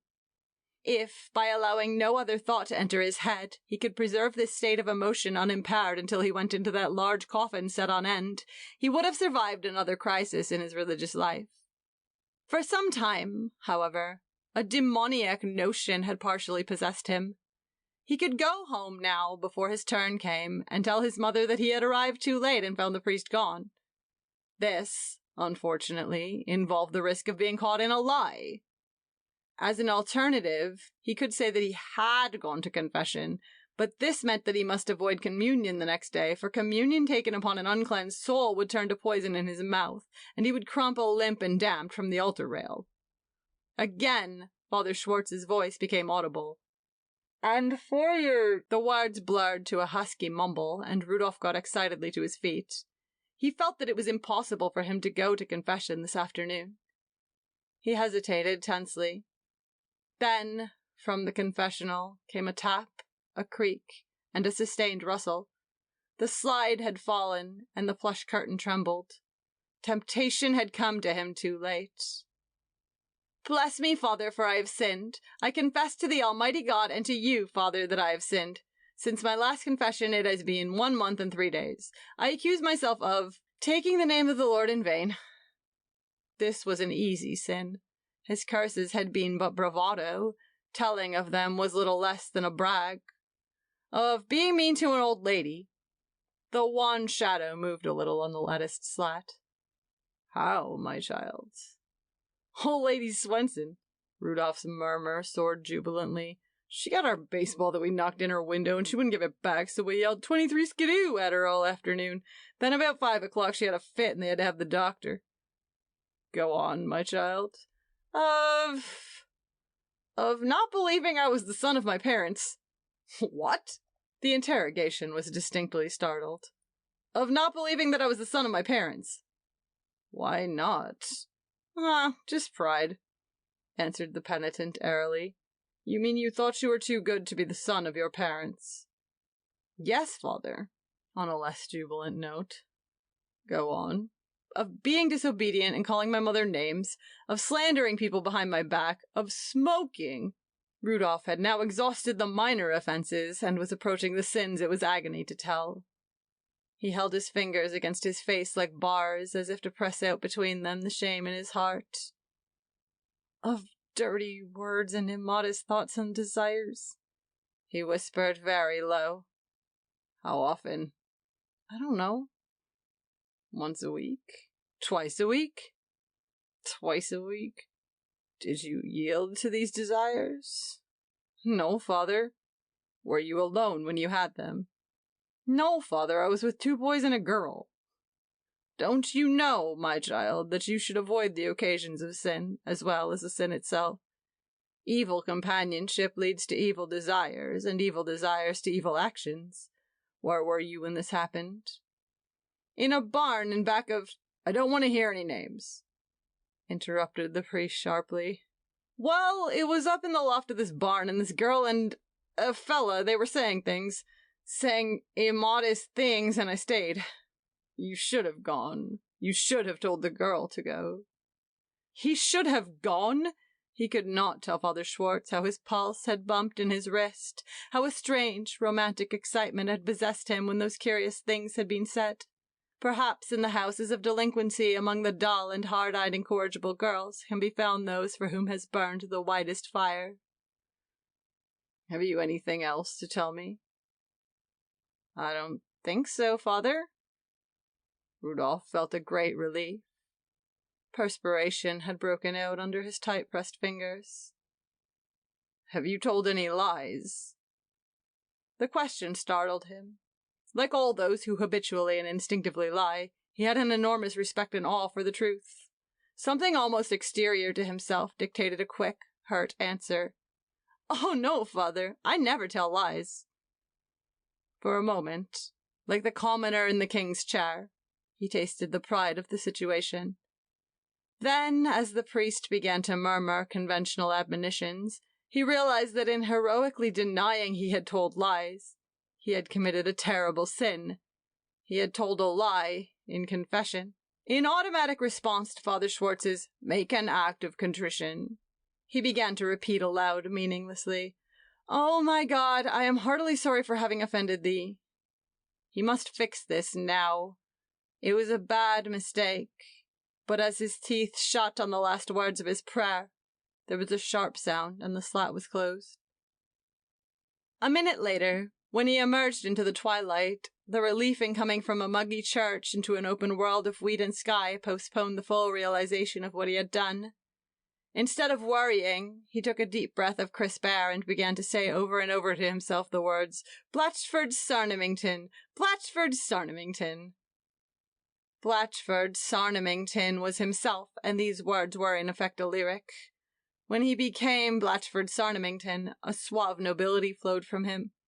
Blatchford Sarnamington lived in great sweeping triumphs. When Rudolph half closed his eyes, it meant that Blatchford had established dominance over him, and as he went by, there were envious mutters in the air. Blatchford Sarnamington! There goes Blatchford Sarnamington! He was Blatchford now for a while as he strutted homeward along the staggering road. But when the road braced itself in macadam in order to become the main street of Ludwig, Rudolph's exhilaration faded out, and his mind cooled, and he felt the horror of his lie. God, of course, already knew of it. But Rudolph reserved a corner of his mind where he was safe from God, where he prepared the subterfuges with which he often tricked God. Hiding now in this corner, he considered how he could best avoid the consequences of his misstatement. At all costs, he must avoid communion next day. The risk of angering God to such an extent was too great. He would have to drink water by accident in the morning, and thus, in accordance with a church law, render himself unfit to receive communion that day. In spite of its flimsiness, this subterfuge was the most feasible that occurred to him. He accepted its risks and was concentrating on how best to put it into effect as he turned the corner by Romberg's drugstore and came in sight of his father's house. 3. Rudolph's father, the local freight agent, had floated with the second wave of German and Irish stock to the Minnesota-Dakota country.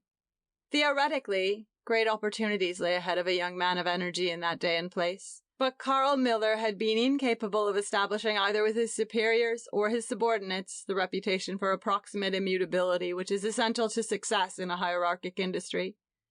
Somewhat gross, he was, nevertheless sufficiently hard-headed and unable to take fundamental relationships for granted, and this inability made him suspicious, unrestful, and continually dismayed. His two bonds with the colorful life were his faith in the Roman Catholic Church and his mystical worship of the empire builder, James J. Hill. Hill was the apotheosis of that quality in which Miller himself was deficient, the sense of things, the feel of things, the hint of rain in the wind on the cheek. Miller's mind worked late on the old decisions of other men, and he had never in his life felt the balance of any single thing in his hands.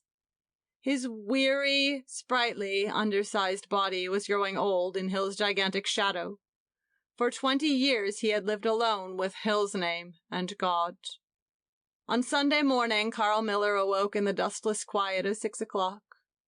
Kneeling by the side of the bed, he bent his yellow-gray hair and the full dapple bangs of his mustache into the pillow and prayed for several minutes. Then he drew off his nightshirt. Like the rest of his generation, he had never been able to endure pajamas, and clothed his thin, white, hairless body in woolen underwear. He shaved. Silence in the other bedroom where his wife lay nervously asleep. Silence from the screened-off corner of the hall where his son's cot stood, and his son slept among his algebra books, his collection of cigar bands, his mothy pennants, Cornell, Hamlin, and Greetings from Pueblo, New Mexico, and the other possessions of his private life. From outside, Miller could hear the shrill birds and the whirring movement of the poultry, and as an undertone, the low, swelling click-a-tick of the 6:15 through train for Montana and the Green Coast beyond. Then, as the cold water dripped from the wash rag in his hand, he raised his head suddenly. He had heard a furtive sound from the kitchen below. He dried his razor hastily, slipped his dangling suspenders to his shoulder, and listened.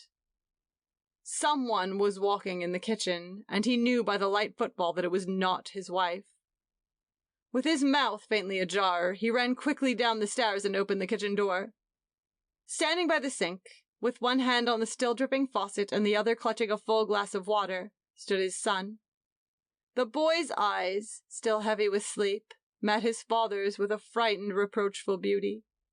He was barefooted, and his pajamas were rolled up at the knees and sleeves. For a moment, they both remained motionless. Carl Miller's brow went down, and his son's went up, as though they were striking a balance between the extremes of emotion which filled them.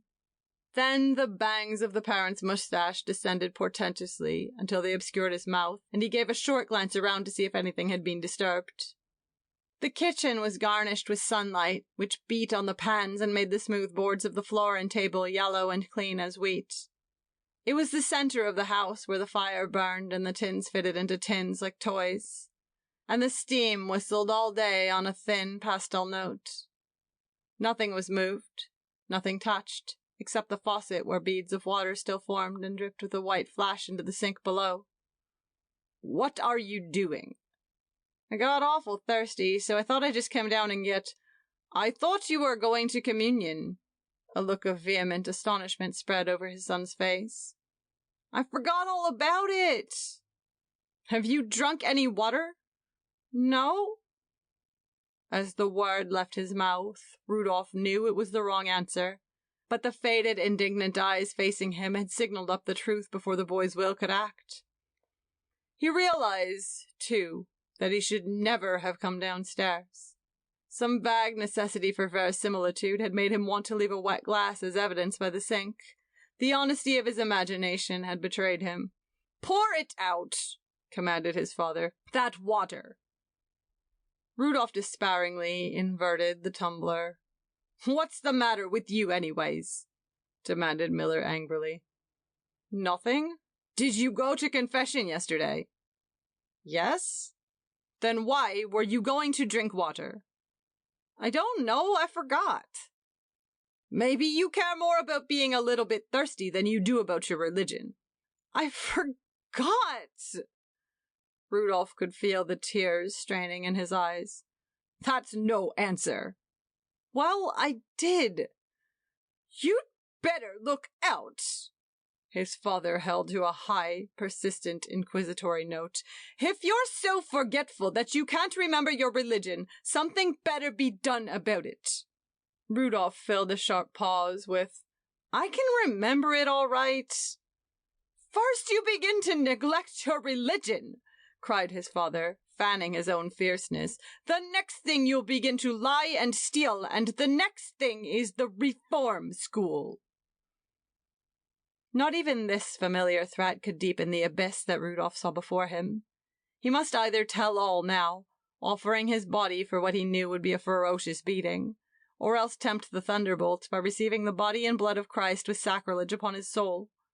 And of the two, the former seemed more terrible. It was not so much the beating he dreaded as the savage ferocity, outlet of the ineffectual man, which would lie behind it.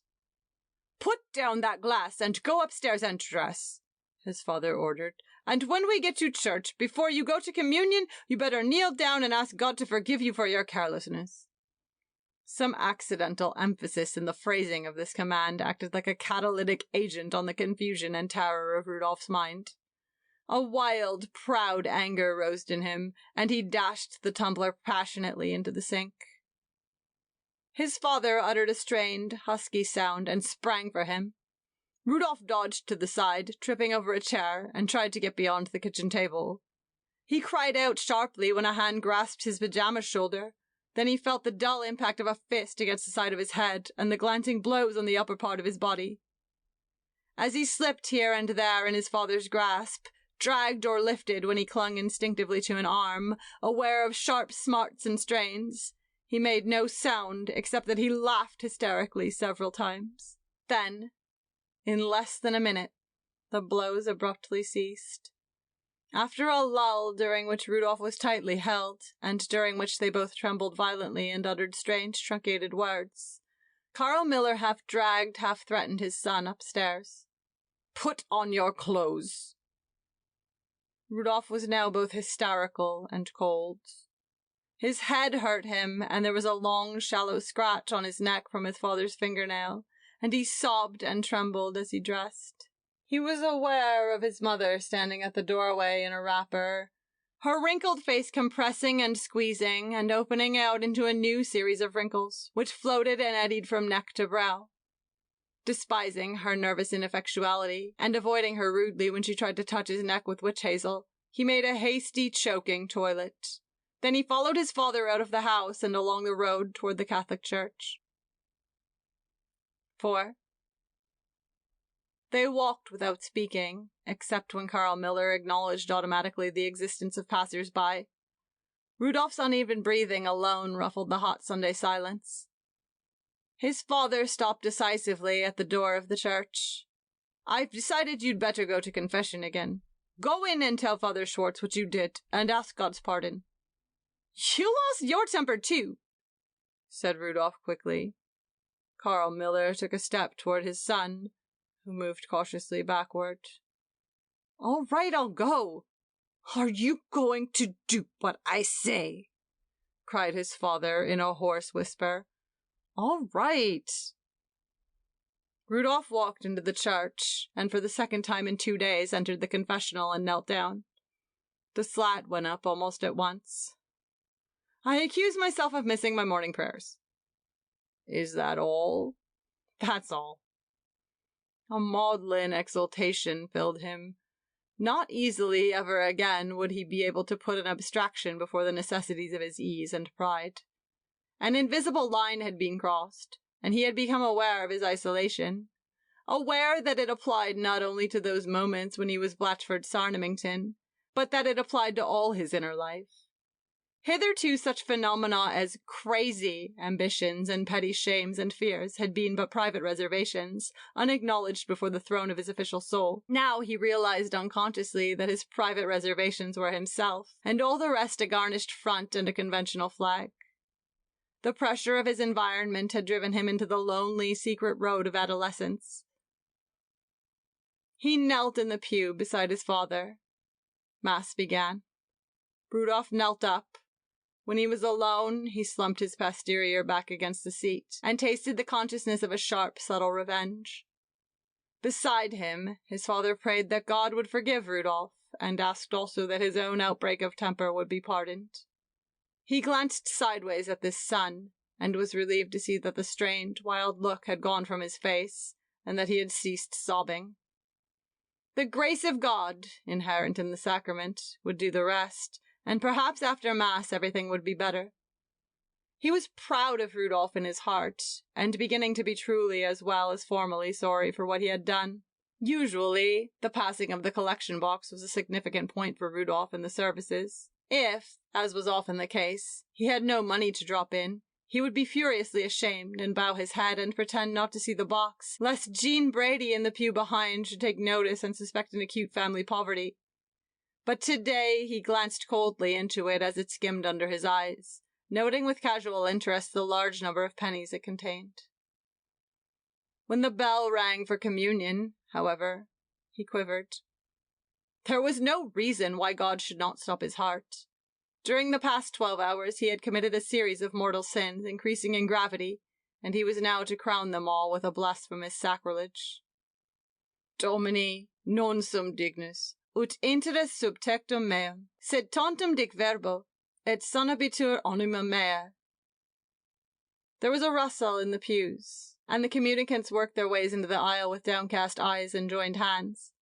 Those of larger piety pressed together their fingertips to form steeples. Among these latter was Carl Miller. Rudolph followed him toward the altar rail and knelt down, automatically taking up the napkin under his chin. The bell rang sharply, and the priest turned from the altar with the white host held above the chalice. Corpus Domini Nostri Jesu Christi custodiat animum meam in vitam aeternam. A cold sweat broke out on Rudolph's forehead as the communion began. Along the line, Father Schwartz moved, and with gathering nausea, Rudolph felt his heart valves weakening at the will of God. It seemed to him that the church was darker, and that a great quiet had fallen, broken only by the inarticulate mumble which announced the approach of the Creator of heaven and earth. He dropped his head down between his shoulders and waited for the blow. Then he felt a sharp nudge in his side. His father was poking him to sit up, not to slump against the rail. The priest was only 2 places away. Corpus Domini Nostri Jesu Christi custodiat animum meam in vitam aeternam. Rudolph opened his mouth. He felt the sticky wax taste of the wafer on his tongue. He remained motionless for what seemed an interminable period of time, his head still raised, the wafer undissolved in his mouth. Then again he started at the pressure of his father's elbow, and saw that the people were falling away from the altar like leaves, and turning with blind downcast eyes to their pews, alone with God. Rudolph was alone with himself, drenched with perspiration and deep in mortal sin. As he walked back to his pew, the sharp taps of his cloven hoofs were loud upon the floor, and he knew that it was a dark poison he carried in his heart. 5. Sagita volante in Dei. The beautiful little boy with eyes like blue stones and lashes that sprayed open from them like flower petals had finished telling his sin to Father Schwartz, and the square of sunshine in which he sat had moved forward half an hour into the room. Rudolph had become less frightened now. Once eased of the story, a reaction had set in. He knew that as long as he was in the room with this priest, God would not stop his heart, so he sighed and sat quietly, waiting for the priest to speak.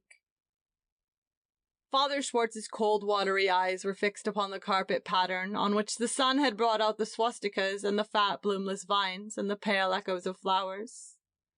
The whole clock ticked insistently toward sunset, and from the ugly room and from the afternoon outside the window arose a stiff monotony, shattered now and then by the reverberate clapping of a faraway hammer on the dry air.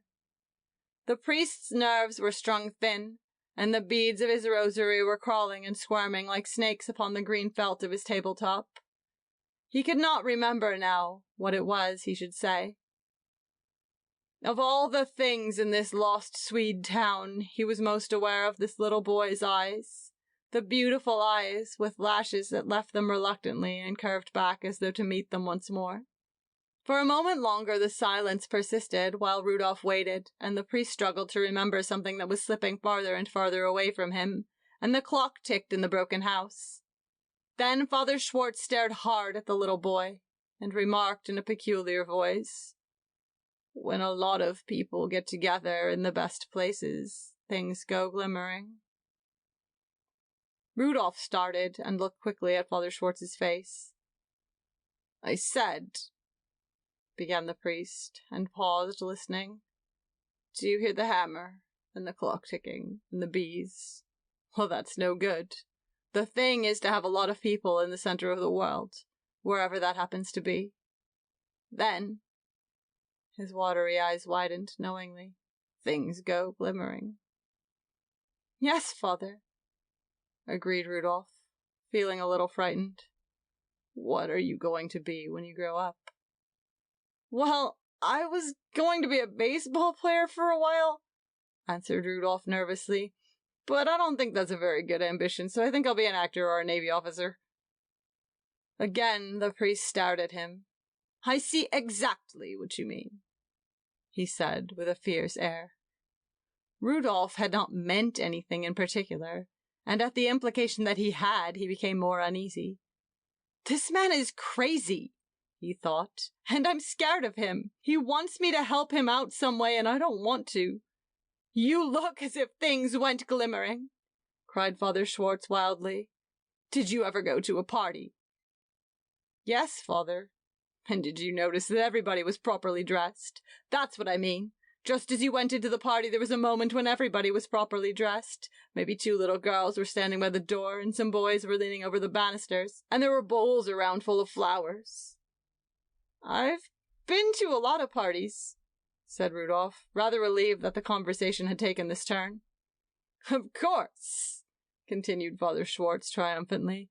"I knew you'd agree with me. But my theory is that when a whole lot of people get together in the best places, things go glimmering all the time."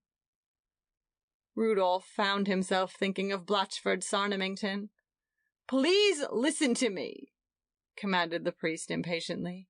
"Stop worrying about last Saturday. Apostasy implies an absolute damnation only on the supposition of a previous perfect faith. Does that fix it?"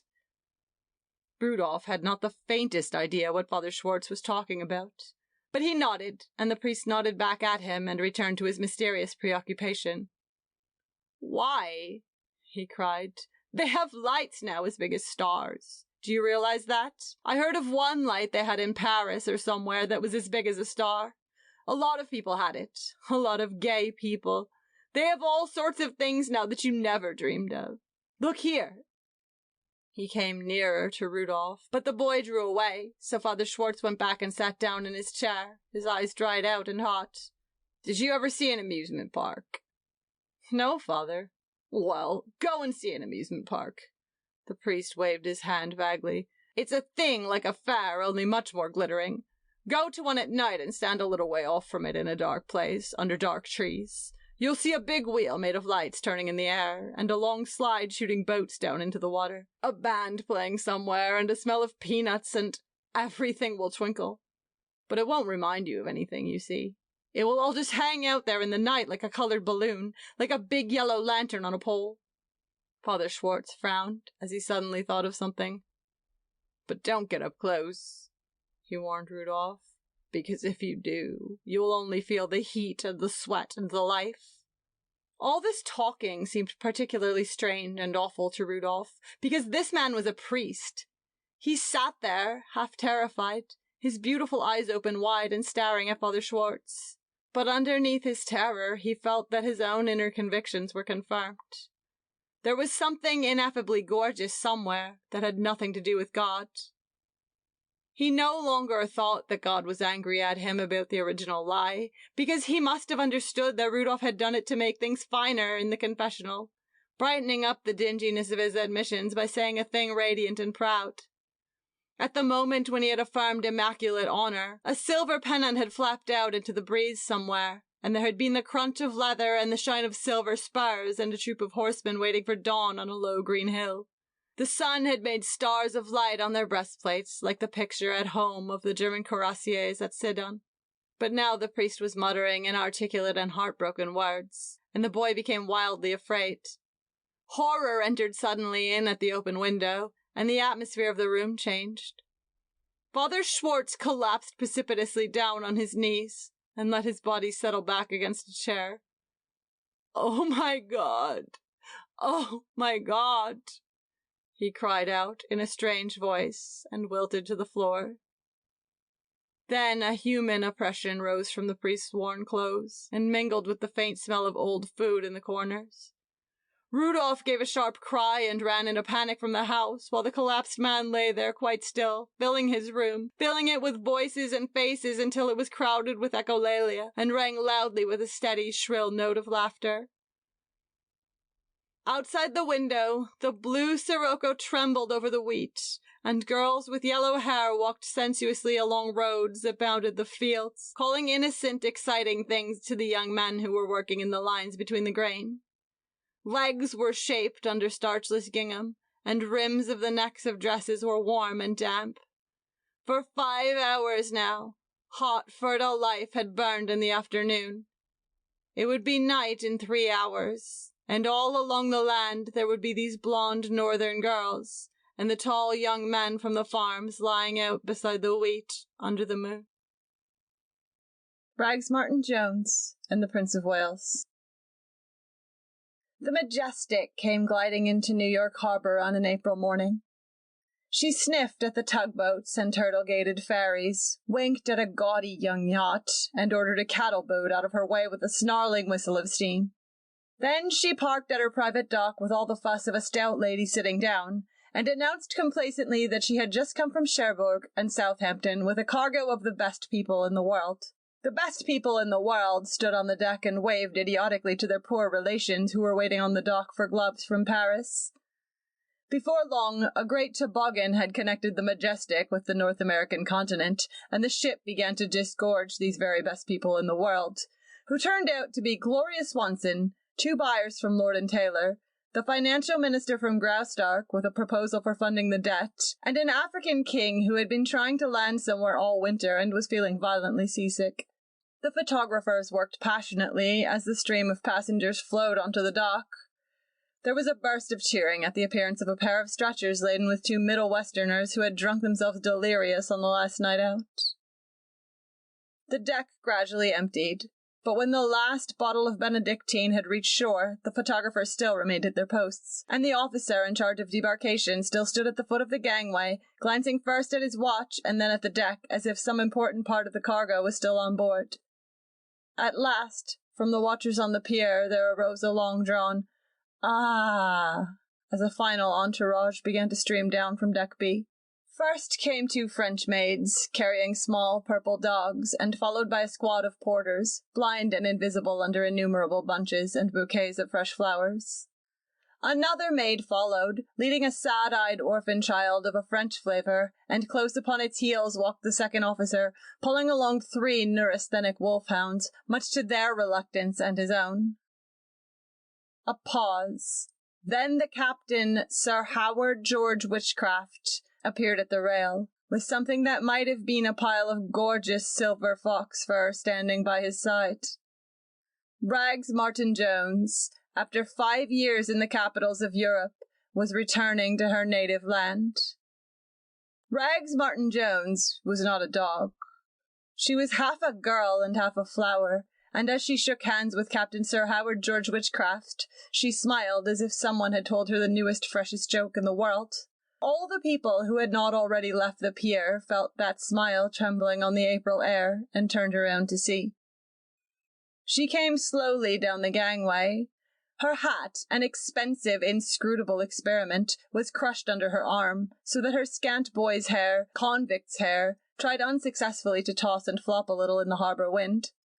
Her face was like 7 o'clock on a wedding morning, save where she had slipped a preposterous monocle into an eye of clear childish blue. At every few steps, her long lashes would tilt out the monocle, and she would laugh a bored, happy laugh, and replace the supercilious spectacle in the other eye. Tap! Her 105 pounds reached the pier, and it seemed to sway and bend from the shock of her beauty. A few porters fainted. A large, sentimental shark, which had followed the ship across, made a despairing leap to see her once more, and then dove broken-hearted back into the deep sea. Rags Martin Jones had come home. There was no member of her family there to meet her, for the simple reason that she was the only member of her family left alive. In 1913, her parents had gone down on the Titanic together, rather than be separated in this world, and so the Martin Jones fortune of 75 millions had been inherited by a very little girl on her 10th birthday. It was what the consumer always refers to as a shame. Rags Martin Jones, everybody had forgotten her real name long ago, was now photographed from all sides. The monocle persistently fell out, and she kept laughing and yawning and replacing it, so no very clear picture of her was taken, except by the motion picture camera. All the photographs, however, included a flustered, handsome young man with an almost ferocious love light burning in his eyes, who had met her on the dock. His name was John M. Chestnut. He had already written the story of his success for the American magazine, and he had been hopelessly in love with Rags ever since the time when she, like the tides, had come under the influence of the summer moon. When Rags became really aware of his presence, they were walking down the pier, and she looked at him blankly as though she had never seen him before in this world. "Rags," he began. "Rags, John M. Chestnut," she inquired, inspecting him with great interest. "Of course," he exclaimed angrily. "Are you trying to pretend you don't know me? That you didn't write me to meet you here?" She laughed. A chauffeur appeared at her elbow, and she twisted out of her coat, revealing a dress made in great splashy checks of sea blue and grey. She shook herself like a wet bird. "I've got a lot of junk to declare," she remarked absently. "So have I," said Chestnut anxiously, "and the first thing I want to declare is that I've loved you, Rags, every minute since you've been away." She stopped him with a groan. "Please, there were some young Americans on the boat. The subject has become a bore." "My God!" cried Chestnut.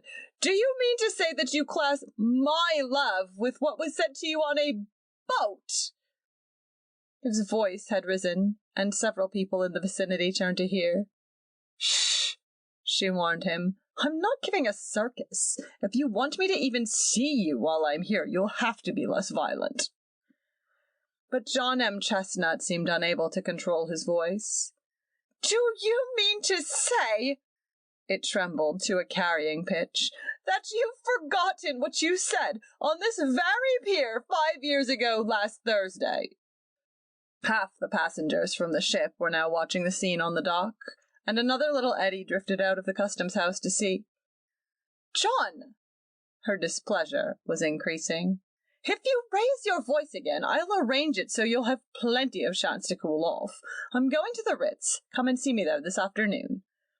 "But Rags," he protested hoarsely, "listen to me. 5 years ago." Then the watchers on the dock were treated to a curious sight. A beautiful lady in a checkered dress of sea blue and grey, took a brisk step forward so that her hands came into contact with an excited young man by her side. The young man, retreating instinctively, reached back with his foot, but finding nothing, relapsed gently off the 30-foot dock and plopped after a not ungraceful revolution into the Hudson River. A shout of alarm went up, and there was a rush to the edge just as his head appeared above water. He was swimming easily, and perceiving this, the young lady, who had apparently been the cause of the accident, leaned over the pier and made a megaphone of her hands. "I'll be in at 4:30, she cried. And with a cheerful wave of her hand, which the engulfed gentleman was unable to return, she adjusted her monocle, threw one haughty glance at the gathered crowd, and walked leisurely from the scene. 2. The 5 dogs, the 3 maids, and the French orphan were installed in the largest suite at the Ritz, and Rags tumbled lazily into a steaming bath, fragrant with herbs, where she dozed for the greater part of an hour. At the end of that time she received business calls from a masseuse, a manicure, and finally a Parisian hairdresser who restored her haircut to criminal's length. When John M. Chestnut arrived at 4, he found 6 lawyers and bankers, the administrators of the Martin Jones Trust Fund, waiting in the hall. They had been there since 1:30, and were now in a state of considerable agitation. After one of the maids had subjected him to a severe scrutiny, possibly to be sure that he was thoroughly dry, John was conducted immediately into the presence of Mademoiselle. Mademoiselle was in her bedroom, reclining on the chaise longue among 24 silk pillows that had accompanied her from the other side. John came into the room somewhat stiffly and greeted her with a formal bow. "You look better," she said, raising herself from her pillows and staring at him appraisingly. "It gave you color." He thanked her coldly for the compliment.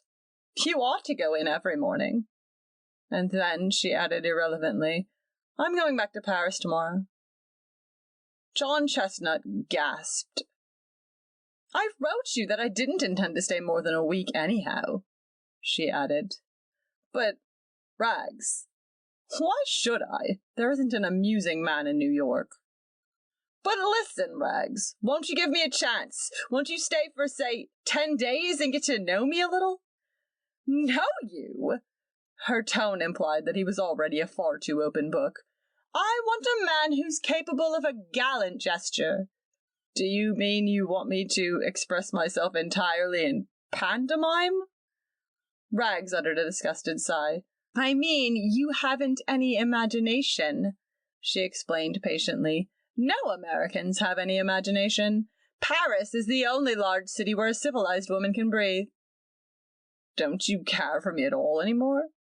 "I wouldn't have crossed the Atlantic to see you if I didn't. But as soon as I looked over the Americans on the boat, I knew I couldn't marry one. I just hate you, John, and the only fun I'd have out of it would be the fun of breaking your heart." She began to twist herself down among the cushions until she almost disappeared from view. "I've lost my monocle," she explained. After an unsuccessful search in the silken depths, she discovered the elusive glass hanging down the back of her neck. "I'd love to be in love," she went on, replacing the monocle in her childish eye. "Last spring in Sorrento I almost eloped with an Indian Rajah, but he was half a shade too dark, and I took an intense dislike to one of his other wives." "Don't talk that rubbish," cried John, sinking his face into his hands. "Well, I didn't marry him," she protested. "But in one way he had a lot to offer. He was the 3rd richest subject of the British Empire. That's another thing. Are you rich?" "Not as rich as you." "There you are. What have you to offer me?" "Love." "Love!" She disappeared again among the cushions. "Listen, John. Life to me is a series of glistening bazaars with a merchant in front of each one, rubbing his hands together and saying, 'Patronize this place here, best bazaar in the world.' So I go in with my purse full of beauty and money and youth, all prepared to buy. 'What have you got for sale?' I ask him, and he rubs his hands together and says, 'Well, mademoiselle, today we have some perfectly beautiful love.' Sometimes he hasn't even got that in stock, but he sends out for it when he finds I have so much money to spend. Oh, he always gives me love before I go, and for nothing. That's the one revenge I have." John Chestnut rose despairingly to his feet and took a step toward the window. "Don't throw yourself out!" Rags exclaimed quickly. "All right." He tossed his cigarette down into Madison Avenue. "It isn't just you," she said in a softer voice. "Dull and uninspired as you are, I care for you more than I can say. But life's so endless here. Nothing ever comes off." "Loads of things come off," he insisted. "Why, today there was an intellectual murder in Hoboken and a suicide by proxy in Maine. A bill to sterilize agnostics is before Congress. I have no interest in humor," she objected, "but I have an almost archaic predilection for romance. Why, John, last month I sat at a dinner table while two men flipped a coin for the kingdom of Schwarzburg-Rheinminster. In Paris, I knew a man named Blutstock who really started the war and has a new one planned for year after next." "Well, just for a rest, you come out with me tonight," he said doggedly. "Where to?" demanded Rags with scorn. "Do you think I still thrill at a nightclub and a bottle of sugary Massot? I prefer my own gaudy dreams." "I'll take you to the most highly strung place in the city." "What'll happen? You've got to tell me what'll happen." John Chestnut suddenly drew a long breath and looked cautiously around as if he were afraid of being overheard. "Well, to tell you the truth," he said in a low, worried tone, "if everything was known, something pretty awful would be liable to happen to me." She sat upright and the pillows tumbled about her like leaves. "Do you mean to imply that there's anything shady in your life?" she cried with laughter in her voice. "Do you expect me to believe that? No, John, you'll have your fun by plugging ahead on the beaten path. Just plugging ahead." Her mouth, a small, insolent rose, dropped the words on him like thorns. John took his hat and coat from the chair and picked up his cane. "For the last time, will you come along with me tonight and see what you will see?" "See what? See who? Is there anything in this country worth seeing?" "Well," he said in a matter-of-fact tone, "for one thing, you'll see the Prince of Wales." "What?"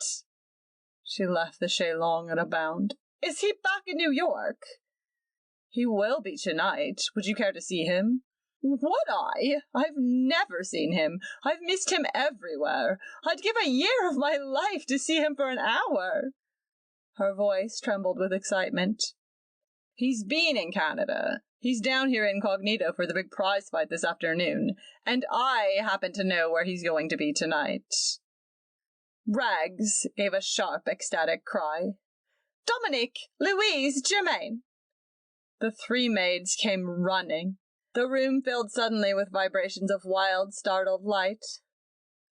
"Dominique, the car!" cried Rags in French. "Saint Raphael, my gold dress and the slippers with the real gold heels. The big pearls, too. All the pearls, and the egg diamond, and the stockings with the sapphire clocks. Germaine, send for a beauty parlor on the run. My bath again, ice cold and half full of almond cream. Dominic, Tiffany's like lightning before they close. Buy me a brooch, a pendant, a tiara, anything. It doesn't matter. With the arms of the House of Windsor." She was fumbling at the buttons of her dress, and as John turned quickly to go, it was already sliding from her shoulders. "Orchids!" she called after him. "Orchids, for the love of heaven! 4 dozen, so I can choose 4. And then maids flew here and there about the room like frightened birds. "Perfume! Saint Raphael, open the perfume trunk, and my rose-colored sables, and my diamond garters, and the sweet oil for my hands. Here, take these things. This too, and this. Ouch! And this." With becoming modesty, John Chestnut closed the outside door. The 6 trustees in various postures of fatigue, of ennui, of resignation, of despair, were still cluttering up the outer hall. "Gentlemen," announced John Chestnut, "I fear that Miss Martin-Jones is much too weary from her trip to talk to you this afternoon." 3. This place, for no particular reason, is called the Hole in the Sky. Rags looked around her. They were on a roof garden wide open to the April night. Overhead, the true stars winked cold, and there was a lunar sliver of ice in the dark west. But where they stood, it was warm as June, and the couples dining or dancing on the opaque glass floor were unconcerned with the forbidding sky. "What makes it so warm?" she whispered as they moved toward a table. "It's some new invention that keeps the warm air from rising. I don't know the principle of the thing, but I know that they can keep it open like this even in the middle of winter." "Where's the Prince of Wales?" she demanded tensely. John looked around. "He hasn't arrived yet. He won't be here for about half an hour." She sighed profoundly. "It's the first time I've been excited in 4 years." 4 years. 1 year less than he had loved her. He wondered if, when she was 16, a wild, lovely child sitting up all night in restaurants with officers who were to leave for Brest next day, losing the glamour of life too soon in the old, sad, poignant days of the war, she had ever been so lovely as under these amber lights in this dark sky. From her excited eyes to her tiny slipper heels, which were striped with layers of real silver and gold, she was like one of those amazing ships that are carved complete in a bottle. She was finished with that delicacy, with that care, as though the long lifetime of some worker in fragility had been used to make her so. John Chestnut wanted to take her up in his hands, turn her this way and that, examine the tip of a slipper or the tip of an ear, or squint closely at the fairy stuff from which her lashes were made. "Who's that?" She pointed suddenly to a handsome Latin at a table over the way. "That's Rodrigo Minerlino, the movie and face cream star. Perhaps he'll dance after a while."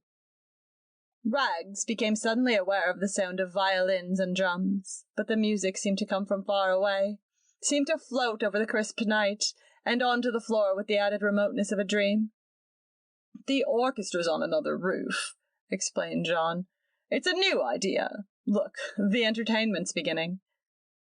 A Negro girl, thin as a reed, emerged suddenly from a masked entrance into a circle of harsh barbaric light, startled the music to a wild minor, and commenced to sing a rhythmic, tragic song.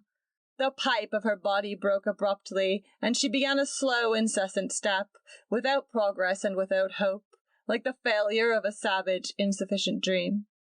She had lost Papa Jack, she cried over and over with a hysterical monotony at once despairing and unreconciled. One by one the loud horns tried to force her from the steady beat of madness, but she listened only to the mutter of the drums which were isolating her in some lost place in time, among many thousand forgotten years.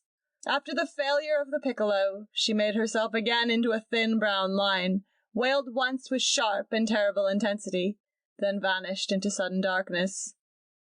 "If you lived in New York, you wouldn't need to be told who she is," said John when the amber light flashed on.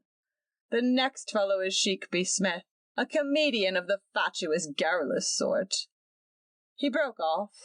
Just as the lights went down for the second number, Rags had given a long sigh and leaned forward tensely in her chair. Her eyes were rigid, like the eyes of a pointer dog, and John saw that they were fixed on a party that had come through a side entrance and were arranging themselves around a table in the half-darkness. The table was shielded with palms, and Rags at first made out only 3 dim forms. Then she distinguished a fourth, who seemed to be placed well beyond the other 3. A pale oval of a face topped with a glimmer of dark yellow hair. "Hello!"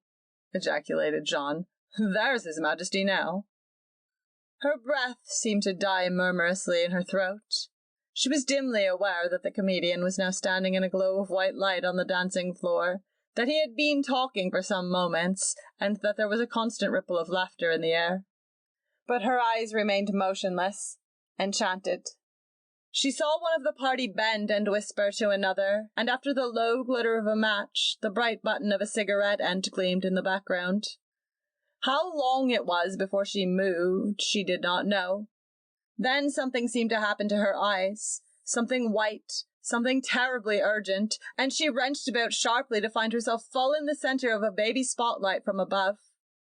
She became aware that words were being said to her from somewhere, and that a quick trail of laughter was circling the roof, but the light blinded her, and instinctively she made a half movement from her chair. "Sit still!" John was whispering across the table. He picks somebody out for this every night. Then she realized it was the comedian, Sheik B. Smith. He was talking to her, arguing with her, about something that seemed incredibly funny to everyone else, but came to her ears only as a blur of muddled sound. Instinctively, she had composed her face at the first shock of the light, and now she smiled. It was a gesture of rare self-possession.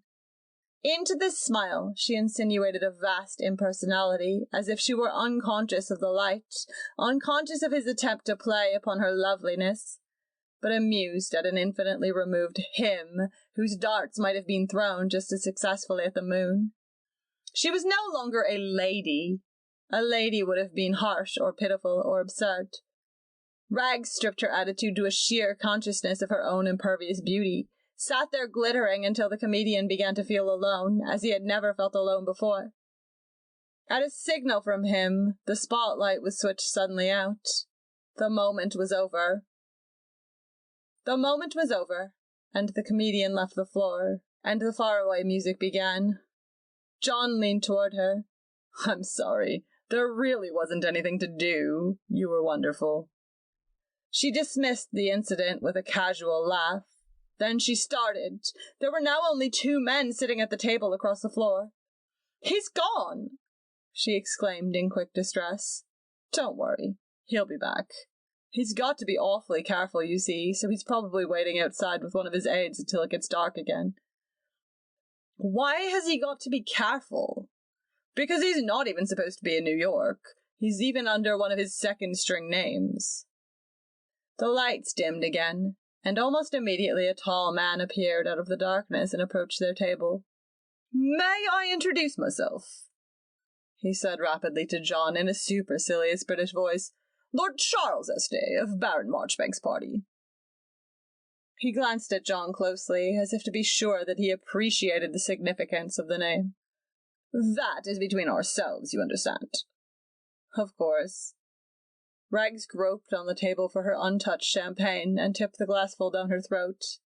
"Baron Marchbanks requests that your companion will join his party during this number." Both men looked at Rags.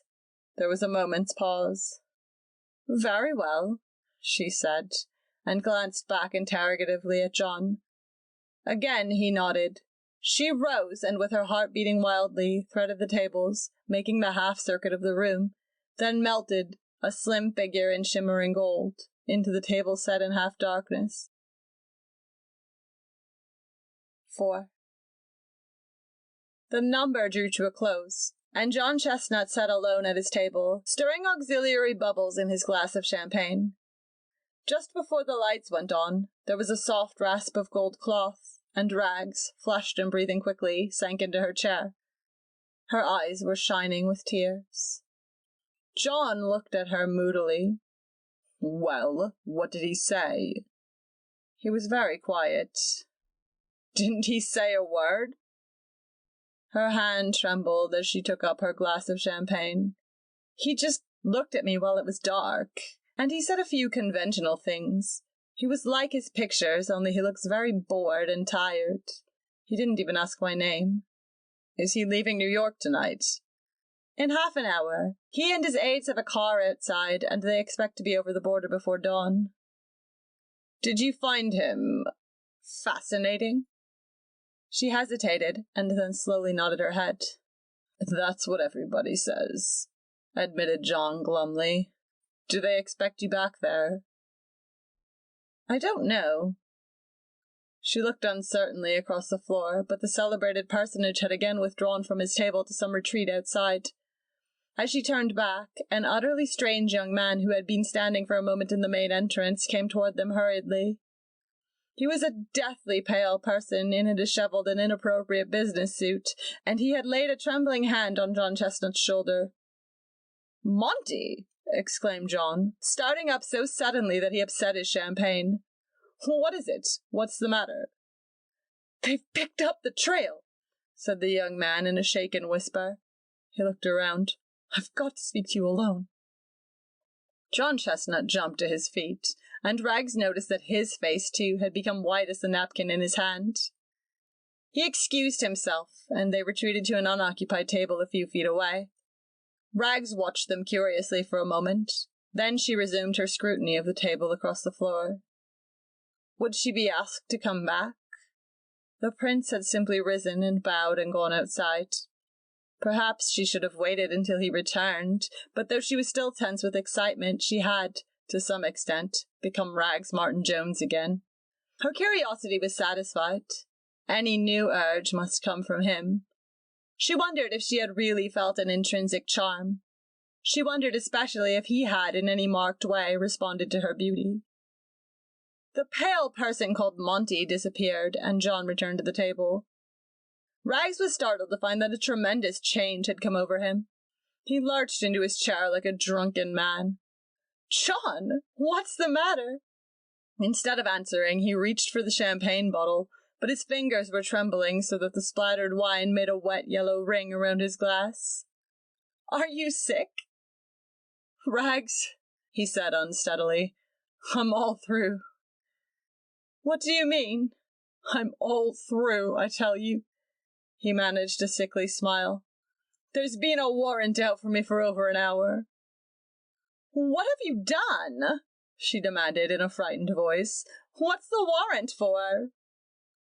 The lights went out for the next number, and he collapsed suddenly over the table. "What is it?" she insisted with rising apprehension. She leaned forward. His answer was barely audible. "Murder?" She could feel her body grow cold as ice. He nodded. She took hold of both arms and tried to shake him upright, as one shakes a coat into place. His eyes were rolling in his head. "Is it true? Have they got proof?" Again he nodded drunkenly. "Then you've got to get out of the country now. Do you understand, John? You've got to get out now, before they come looking for you here." He loosed a wild glance of terror toward the entrance. "Oh, God!" cried Rags. "Why don't you do something?" Her eyes strayed here and there in desperation, became suddenly fixed. She drew in her breath sharply, hesitated, and then whispered fiercely into his ear. "If I arrange it, will you go to Canada tonight?" "How?" "I'll arrange it.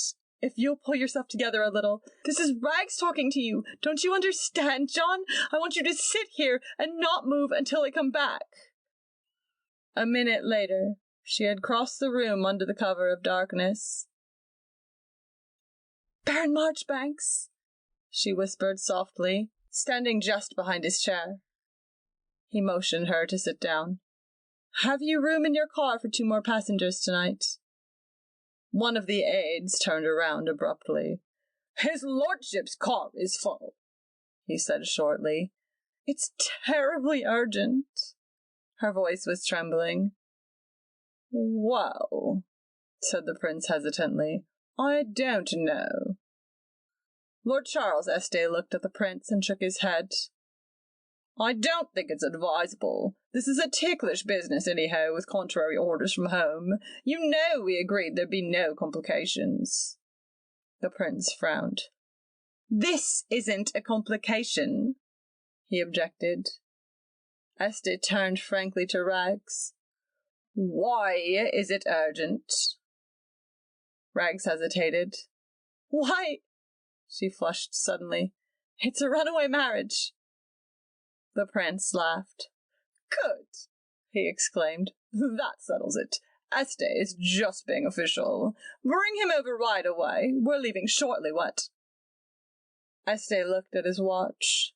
"Right now." Rags rushed away. She wanted to move the whole party from the roof while the lights were still down. "Hurry!"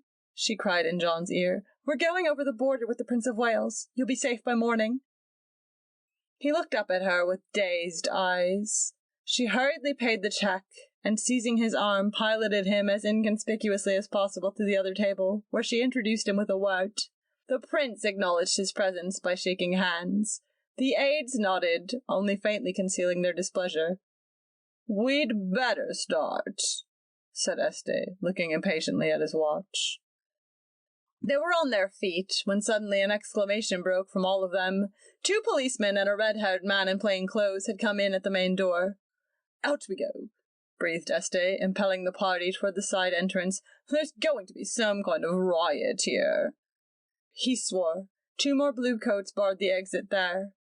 They paused uncertainly. The plainclothes man was beginning a careful inspection of the people at the tables. Este looked sharply at Rags and then at John, who shrank back behind the palms. "Is that one of your revenue fellas out there?" "No," whispered Rags. "There's going to be trouble. Can't we get out this entrance?"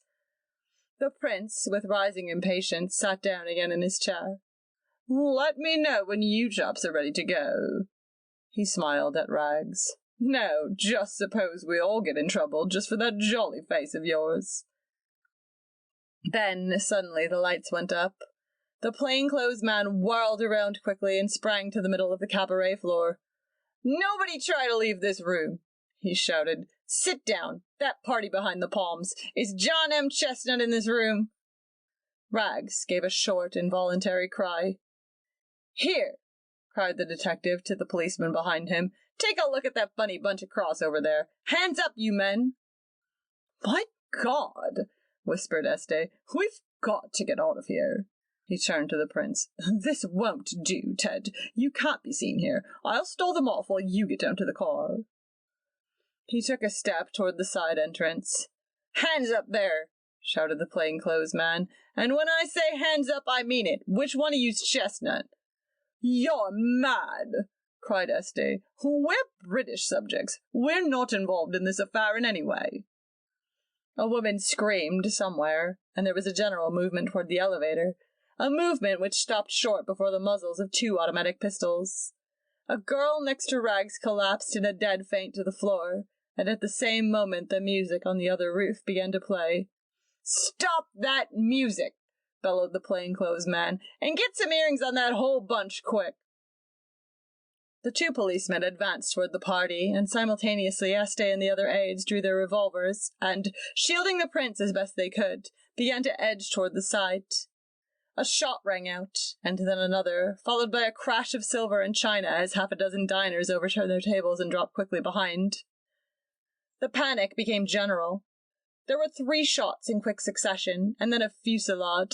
Rags saw Este firing coolly at the 8 amber lights above, and a thick fume of grey smoke began to fill the air.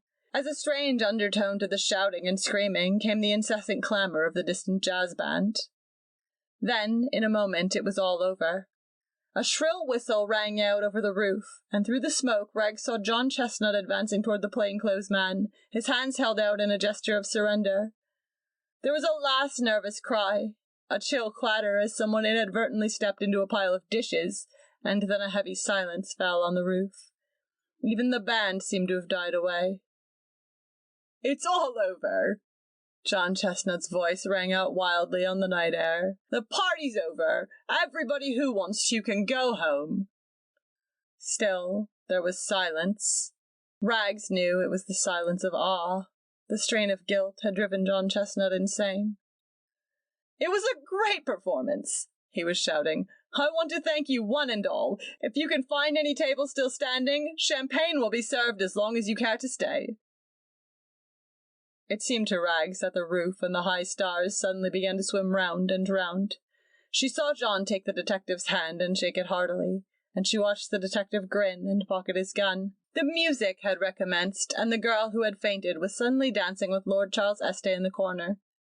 John was running here and there, patting people on the back and laughing and shaking hands.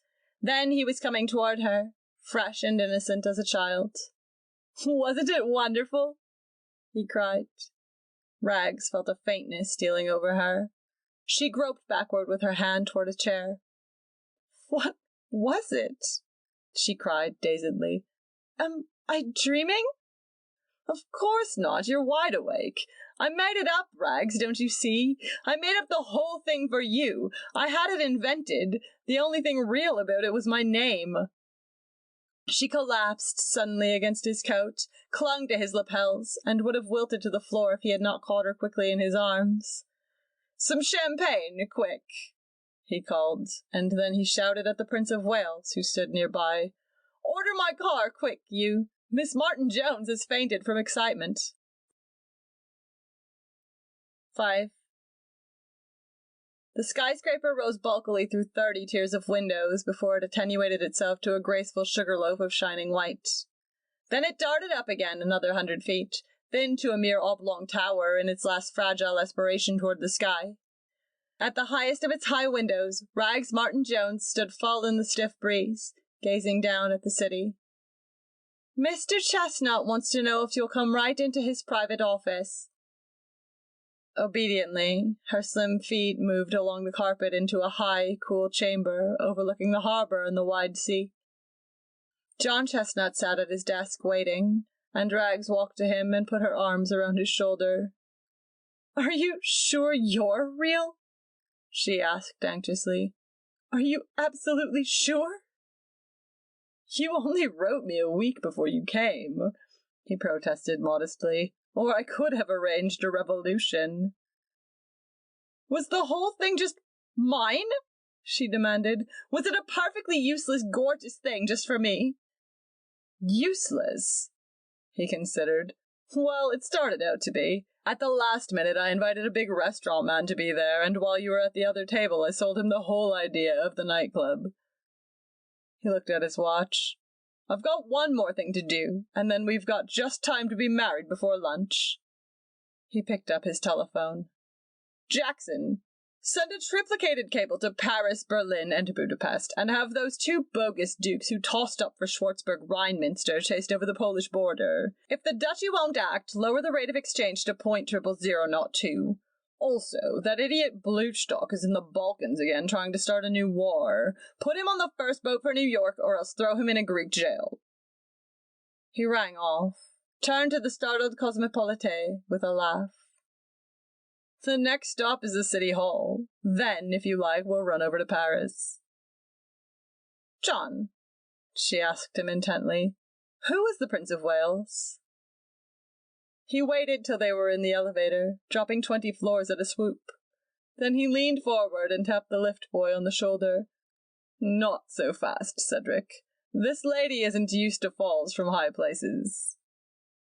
The elevator boy turned around, smiled.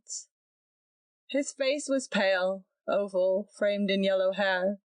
Rags blushed like fire. "Cedric's from Wessex," explained John. "The resemblance is, to say the least, amazing. Princes are not particularly discreet, and I suspect Cedric of being a Guelph in some left-handed way." Rags took the monocle from around her neck and threw the ribbon over Cedric's head. "Thank you," she said simply, "for the second greatest thrill of my life." John Chestnut began rubbing his hands together in a commercial gesture. "Patronize this place, lady," he besought her. "Best bazaar in the city." "What have you got for sale?" "Well, Marcel, today we have some perfectly beautiful love." "Wrap it up, Mr. Merchant," cried Rags Martin Jones. "It looks like a bargain to me." The Adjuster. At 5 o'clock, the somber egg-shaped room at the Ritz ripens to a subtle melody, the light clat-clat of 1 lump, 2 lumps into the cup, and the ding of the shining teapots and cream pots as they kiss elegantly in transit upon a silver tray. There are those who cherish that amber hour above all other hours, for now the pale, pleasant toil of the lilies who inhabit the Ritz is over. The singing, decorative part of the day remains. Moving your eyes around the slightly raised horseshoe balcony, you might, one spring afternoon, have seen young Mrs. Alphonse Carr and young Mrs. Charles Hempel at a table for two. The one in the dress was Mrs. Hempel. When I say the dress, I refer to that black immaculate affair with the big buttons and the red ghost of a cape at the shoulders, a gown suggesting with faint and fashionable irreverence the garb of a French cardinal, as it was meant to do when it was invented in the Rue de la Paix. Mrs. Carr and Mrs. Hempel were 23 years old, and their enemies said that they had done very well for themselves. Either might have had her limousine waiting at the hotel door, but both of them much preferred to walk home, up Park Avenue, through the April twilight. Luella Hempel was tall, with the sort of flaxen hair that English country girls should have, but seldom do. Her skin was radiant, and there was no need of putting anything on it at all, but in deference to an antiquated fashion, this was the year 1920, she had powdered out its high roses and drawn on it a new mouth and new eyebrows, which were no more successful than such meddling deserves. This, of course, is said from the vantage point of 1925. In those days, the effect she gave was exactly right. "I've been married 3 years," she was saying as she squashed out a cigarette in an exhausted lemon. "The baby will be 2 years old tomorrow. I must remember to get—" She took a gold pencil from her case and wrote "candles" and "things you pull with paper caps" on an ivory date pad. Then, raising her eyes, she looked at Mrs. Carr and hesitated. "Shall I tell you something outrageous?" "Try," said Mrs. Carr cheerfully. "Even my baby bores me." "That sounds unnatural, Edie, but it's true. He doesn't begin to fill my life. I love him with all my heart, but when I have him to take care of for an afternoon, I get so nervous that I want to scream. After 2 hours, I begin praying for the moment the nurse will walk in the door." When she had made this confession, Luella breathed quickly and looked closely at her friend. She didn't really feel unnatural at all. This was the truth. There couldn't be anything vicious in the truth. "It may be because you don't love Charles," ventured Mrs. Carr, unmoved. "But I do! I hope I haven't given you that impression with all this talk." She decided that Edie Carr was stupid. "It's the very fact that I do love Charles that complicates matters. I cried myself to sleep last night because I know we're drifting slowly but surely toward a divorce. It's the baby that keeps us together." Edie Carr, who had been married 5 years, looked at her critically to see if this was a pose, but Luella's lovely eyes were grave and sad. "And what is the trouble?" Edie inquired. "It's plural," said Luella, frowning. "First, there's food. I'm a vile housekeeper, and I have no intention of turning into a good one. I hate to order groceries, and I hate to go into the kitchen and poke around to see if the icebox is clean, and I hate to pretend to the servants that I'm interested in their work, when really I never want to hear about food until it comes on the table. You see, I never learned to cook, and consequently a kitchen is about as interesting to me as a boiler room. It's simply a machine that I don't understand. It's easy to say, go to cooking school, the way people do in books. But, Edie, in real life, does anybody ever change into a model housefrau unless they have to?" "Go on," said Edie noncommittally. "Tell me more." "Well, as a result, the house is always in a riot. The servants leave every week. If they're young and incompetent, I can't train them, so we have to let them go. If they're experienced, they hate a house where a woman doesn't take an intense interest in the price of asparagus, so they leave, and half the time we eat at restaurants and hotels." "I don't suppose Charles likes that." "Hates it. In fact, he hates about everything that I like. He's lukewarm about the theatre, hates the opera, hates dancing, hates cocktail parties. Sometimes I think he hates everything pleasant in the world. I sat home for a year or so. While Chuck was on the way, and while I was nursing him, I didn't mind. But this year I told Charles frankly that I was still young enough to want some fun, and since then we've been going out whether he wants to or not." She paused, brooding. "I'm so sorry for him. I don't know what to do, Edie. But if we sat home, I'd just be sorry for myself. And to tell you another true thing, I'd rather that he be unhappy than me." Luella was not so much stating a case as thinking aloud. She considered that she was being very fair. Before her marriage, men had always told her that she was a good sport, and she had tried to carry this fairness into her married life. So she always saw Charlie's point of view as clearly as she saw her own. If she had been a pioneer wife, she would probably have fought the fight side by side with her husband. But here in New York, there wasn't any fight. They weren't struggling together to obtain a far-off peace and leisure. She had more of either than she could use. Luella, like several thousand other young wives in New York, honestly wanted something to do. If she had had a little more money and a little less love, she could have gone in for horses or for vagarious amour. Or, if they had had a little less money, her surplus energy would have been absorbed by hope and effort. But the Charles Hempels were in between. They were of that enormous American class who wander over Europe every summer, sneering rather pathetically and wistfully at the customs and traditions and pastimes of other countries, because they have no customs or traditions or pastimes of their own. It is a class sprung yesterday from fathers and mothers who might just as well have lived 200 years ago. The tea hour had turned abruptly into the before-dinner hour. Most of the tables had emptied until the room was dotted rather than crowded with shrill, isolated voices and remote, surprising laughter. In one corner, the waiters were already covering the tables with white for dinner. Charles and I are on each other's nerves. In the new silence, Luella's voice rang out with startling clearness, and she lowered it precipitately. Little things. He keeps rubbing his face with his hand all the time, at table, at the theatre, even when he's in bed. It drives me wild, and when things like that begin to irritate you, it's nearly over. She broke off, and reaching backward, drew up a light fur around her neck. I hope I haven't bored you, Edie. It's on my mind, because tonight tells the story. I made an engagement for tonight. An interesting engagement. A supper after the theatre to meet some Russians, singers or dancers or something, and Charles says he won't go. If he doesn't, then I'm going alone, and that's the end.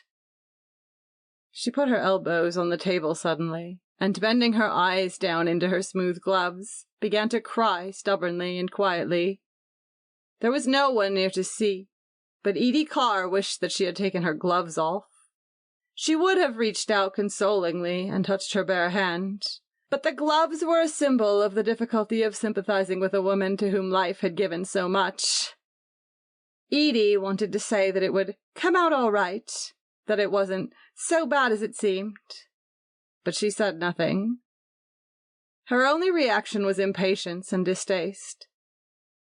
A waiter stepped near and laid a folded paper on the table, and Mrs. Carr reached for it. "No, you mustn't," murmured Luella brokenly. "No, I invited you. I've got the money right here." 2. The Hempels' apartment, they owned it, was in one of those impersonal white palaces that are known by number instead of name. They had furnished it on their honeymoon, gone to England for the big pieces, to Florence for the bric-a-brac, and to Venice for the lace and sheer linen of the curtains and for the glass of many colours which littered the table when they entertained. Luella enjoyed choosing things on her honeymoon. It gave a purposeful air to the trip, and saved it from ever turning into a rather dismal wandering among big hotels and desolate ruins which European honeymoons are apt to be. They returned, and life began, on the grand scale. Luella found herself a lady of substance. It amazed her sometimes that the specially created apartment and the specially created limousine were hers, just as indisputably as the mortgaged suburban bungalow out of the Ladies' Home Journal and the last year's car that fate might have given her instead. She was even more amazed when it all began to bore her, but it did. The evening was at 7 when she turned out of the April dusk, let herself into the hall, and saw her husband waiting in the living room before an open fire. She came in without a sound, closed the door noiselessly behind her, and stood watching him for a moment through the pleasant, effective vista of the small salon which intervened. Charles Hempel was in the middle 30s, with a young, serious face and distinguished iron-grey hair which would be white in 10 years more. That and his deep-set dark grey eyes were his most noticeable features. Women always thought his hair was romantic. Most of the time, Luella thought so too.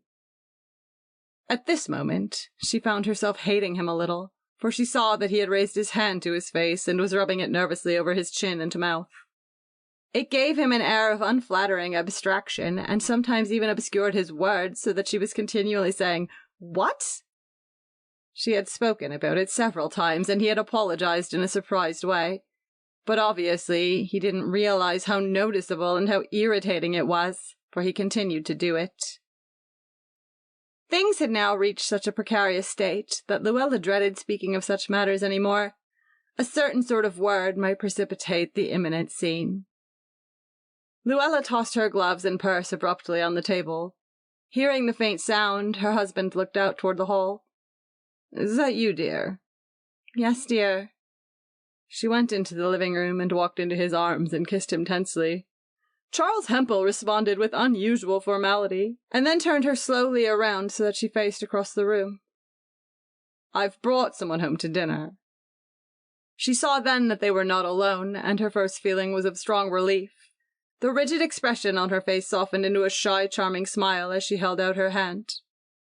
"This is Dr. Moon. This is my wife." A man, a little older than her husband, with a round, pale, slightly lined face, came forward to meet her. "Good evening, Mrs. Hempel," he said. "I hope I'm not interfering with any arrangement of yours." "Oh, no," Luella cried quickly. "I'm delighted that you're coming to dinner. We're quite alone." Simultaneously, she thought of her engagement tonight and wondered if this could be a clumsy trap of Charles's to keep her at home. If it were, he had chosen his bait badly. This man, a tired placidity radiated from him, from his face, from his heavy, leisurely voice, even from the 3-year-old shine of his clothes. Nevertheless, she excused herself and went into the kitchen to see what was planned for dinner. As usual, they were trying a new pair of servants. The luncheon had been ill-cooked and ill-served. She would let them go tomorrow. She hoped Charles would talk to them. She hated to get rid of servants. Sometimes they wept and sometimes they were insolent, but Charles had a way with him, and they were always afraid of a man. The cooking on the stove, however, had a soothing savor. Luella gave instructions about which china, and unlocked a bottle of precious Chianti from the buffet. Then she went in to kiss young Chuck good night. "Has he been good?" she demanded, as he crawled enthusiastically into her arms. "Very good," said the governess. "We went for a long walk over by Central Park." "Well, aren't you a smart boy?" She kissed him ecstatically. "And he put his foot into the fountain, so we had to come home in a taxi right away and change his little shoe and stocking." "That's right. Here, wait a minute, Chuck!" Luella unclasped the great yellow beads from around her neck and handed them to him. "You mustn't break Mama's beads." She turned to the nurse. "Put them on my dresser, will you, after he's asleep?" She felt a certain compassion for her son as she went away. The small, enclosed life he led, that all children led, except in big families. He was a dear little rose, except on the days when she took care of him. His face was the same shape as hers. She was thrilled sometimes, and formed new resolves about life when his heart beat against her own. In her own pink and lovely bedroom, she confined her attentions to her face, which she washed and restored. Dr. Moon didn't deserve a change of dress, and Luella found herself oddly tired, though she had done very little all day. She returned to the living room, and they went in to dinner. "Such a nice house, Mrs. Hempel," said Dr. Moon impersonally. "And let me congratulate you on your fine little boy." "Thanks. Coming from a doctor, that's a nice compliment." She hesitated. "Do you specialize in children?" "I'm not a specialist at all," he said. "I'm about the last of my kind, a general practitioner."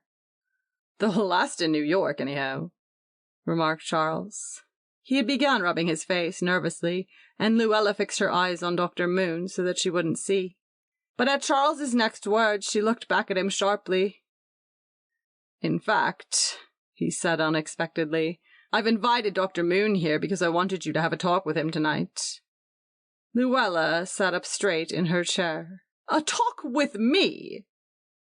"Dr. Moon's an old friend of mine, and I think he can tell you a few things, Luella, that you ought to know." "Why?" She tried to laugh, but she was surprised and annoyed. "I don't see exactly what you mean. There's nothing the matter with me. I don't believe I've ever felt better in my life." Dr. Moon looked at Charles, asking permission to speak. Charles nodded, and his hand went up automatically to his face. "Your husband has told me a great deal about your unsatisfactory life together," said Dr. Moon, still impersonally. "He wonders if I can be of any help in smoothing things out." Luella's face was burning. "I have no particular faith in psychoanalysis," she said coldly, "and I scarcely consider myself a subject for it." "Neither have I," answered Dr. Moon, apparently unconscious of the snub. "I have no particular faith in anything but myself. I told you I am not a specialist, nor, I may add, a faddist of any sort. I promise nothing." For a moment, Luella considered leaving the room, but the effrontery of the suggestion aroused her curiosity too. "I can't imagine what Charles has told you," she said, controlling herself with difficulty, "much less why, but I assure you that our affairs are a matter entirely between my husband and me. If you have no objections, Dr. Moon, I'd much prefer to discuss something less personal." Dr. Moon nodded heavily and politely. He made no further attempt to open the subject, and dinner proceeded in what was little more than a defeated silence. Luella determined that, whatever happened, she would adhere to her plans for tonight. An hour ago her independence had demanded it, but now some gesture of defiance had become necessary to her self-respect. She would stay in the living room for a short moment after dinner. Then, when the coffee came, she would excuse herself and dress to go out. But when they did leave the dining room, it was Charles who, in a quick, unarguable way, vanished. "I have a letter to write," he said. "I'll be back in a moment." Before Luella could make a diplomatic objection, he went quickly down the corridor to his room, and she heard him shut his door. Angry and confused, Luella poured the coffee and sank into a corner of the couch, looking intently at the fire. "Don't be afraid, Mrs. Semple," said Dr. Moon suddenly. "This was forced upon me. I do not act as a free agent." "I'm not afraid of you," she interrupted, but she knew that she was lying. She was a little afraid of him, if only for his dull insensitiveness to her distaste. "Tell me about your trouble," he said, very naturally, as though he were not a free agent either. He wasn't even looking at her, and except that they were alone in the room, he scarcely seemed to be addressing her at all. The words that were in Luella's mind, her will, on her lips, were, "I'll do no such thing." What she actually said amazed her. It came out of her spontaneously, with apparently no cooperation of her own. "Didn't you see him rubbing his face at dinner?" she said despairingly. "Are you blind? He's become so irritating to me that I think I'll go mad." "I see." Dr. Moon's round face nodded. "Don't you see I've had enough of home?" Her breasts seemed to struggle for air under her dress. "Don't you see how bored I am with keeping house with the baby? Everything seems as if it's going on forever and ever. I want excitement, and I don't care what form it takes or what I pay for it, so long as it makes my heart beat." "I see." It infuriated Luella that he claimed to understand. Her feeling of defiance had reached such a pitch that she preferred that no one should understand. She was content to be justified by the impassioned sincerity of her desires. "I've tried to be good, and I'm not going to try anymore. If I'm one of those women who wreck their lives for nothing, then I'll do it now. You can call me selfish or silly and be quite right, but in 5 minutes I'm going out of this house and begin to be alive." This time, Dr. Moon didn't answer, but he raised his head as if he were listening to something that was taking place a little distance away. "You're not going out," he said after a moment. "I'm quite sure you're not going out." Luella laughed. "I am going out." He disregarded this. "You see, Mrs. Hempel, your husband isn't well. He's been trying to live your kind of life, and the strain of it has been too much for him. When he rubs his mouth—" Light steps came down the corridor, and the maid, with a frightened expression on her face, tiptoed into the room. "Mrs. Hempel!" Startled at the interruption, Luella turned quickly. "Yes? Can I speak to—" Her fear broke precipitately through her slight training. "Mr. Hempel, he's sick. He came into the kitchen a while ago and began throwing all the food out of the icebox, and now he's in his room crying and singing." Suddenly, Luella heard his voice. 3. Charles Hempel had had a nervous collapse. There were 20 years of almost uninterrupted toil upon his shoulders, and the recent pressure at home had been too much for him to bear. His attitude toward his wife was the weak point in what had otherwise been a strong-minded and well-organized career. He was aware of her intense selfishness, but it is one of the many flaws in the scheme of human relationships that selfishness in women has an irresistible appeal to many men. Luella's selfishness existed side by side with a childish beauty, and, in consequence, Charles Hempel had begun to take the blame upon himself for situations which she had obviously brought about. It was an unhealthy attitude, and his mind had sickened, at length, with his attempts to put himself in the wrong. After the first shock and the momentary flush of pity that followed it, Luella looked at the situation with impatience. She was a good sport. She couldn't take advantage of Charles when he was sick. The question of her liberties had to be postponed until he was on his feet. Just when she had determined to be a wife no longer, Luella was compelled to be a nurse as well. She sat beside his bed while he talked about her in his delirium, about the days of their engagement and how some friend had told him then that he was making a mistake, and about his happiness in the early months of their marriage and his growing disquiet as the gap appeared. Evidently, he had been more aware of it than she had thought. More than he ever said. "Luella!" He would lurch up in bed. "Luella, where are you?" "I'm right here, Charles, beside you." She tried to make her voice cheerful and warm. "If you want to go, Luella, you'd better go. I don't seem to be enough for you any more." She denied this soothingly. "I've thought it over, Luella, and I can't ruin my health on account of you."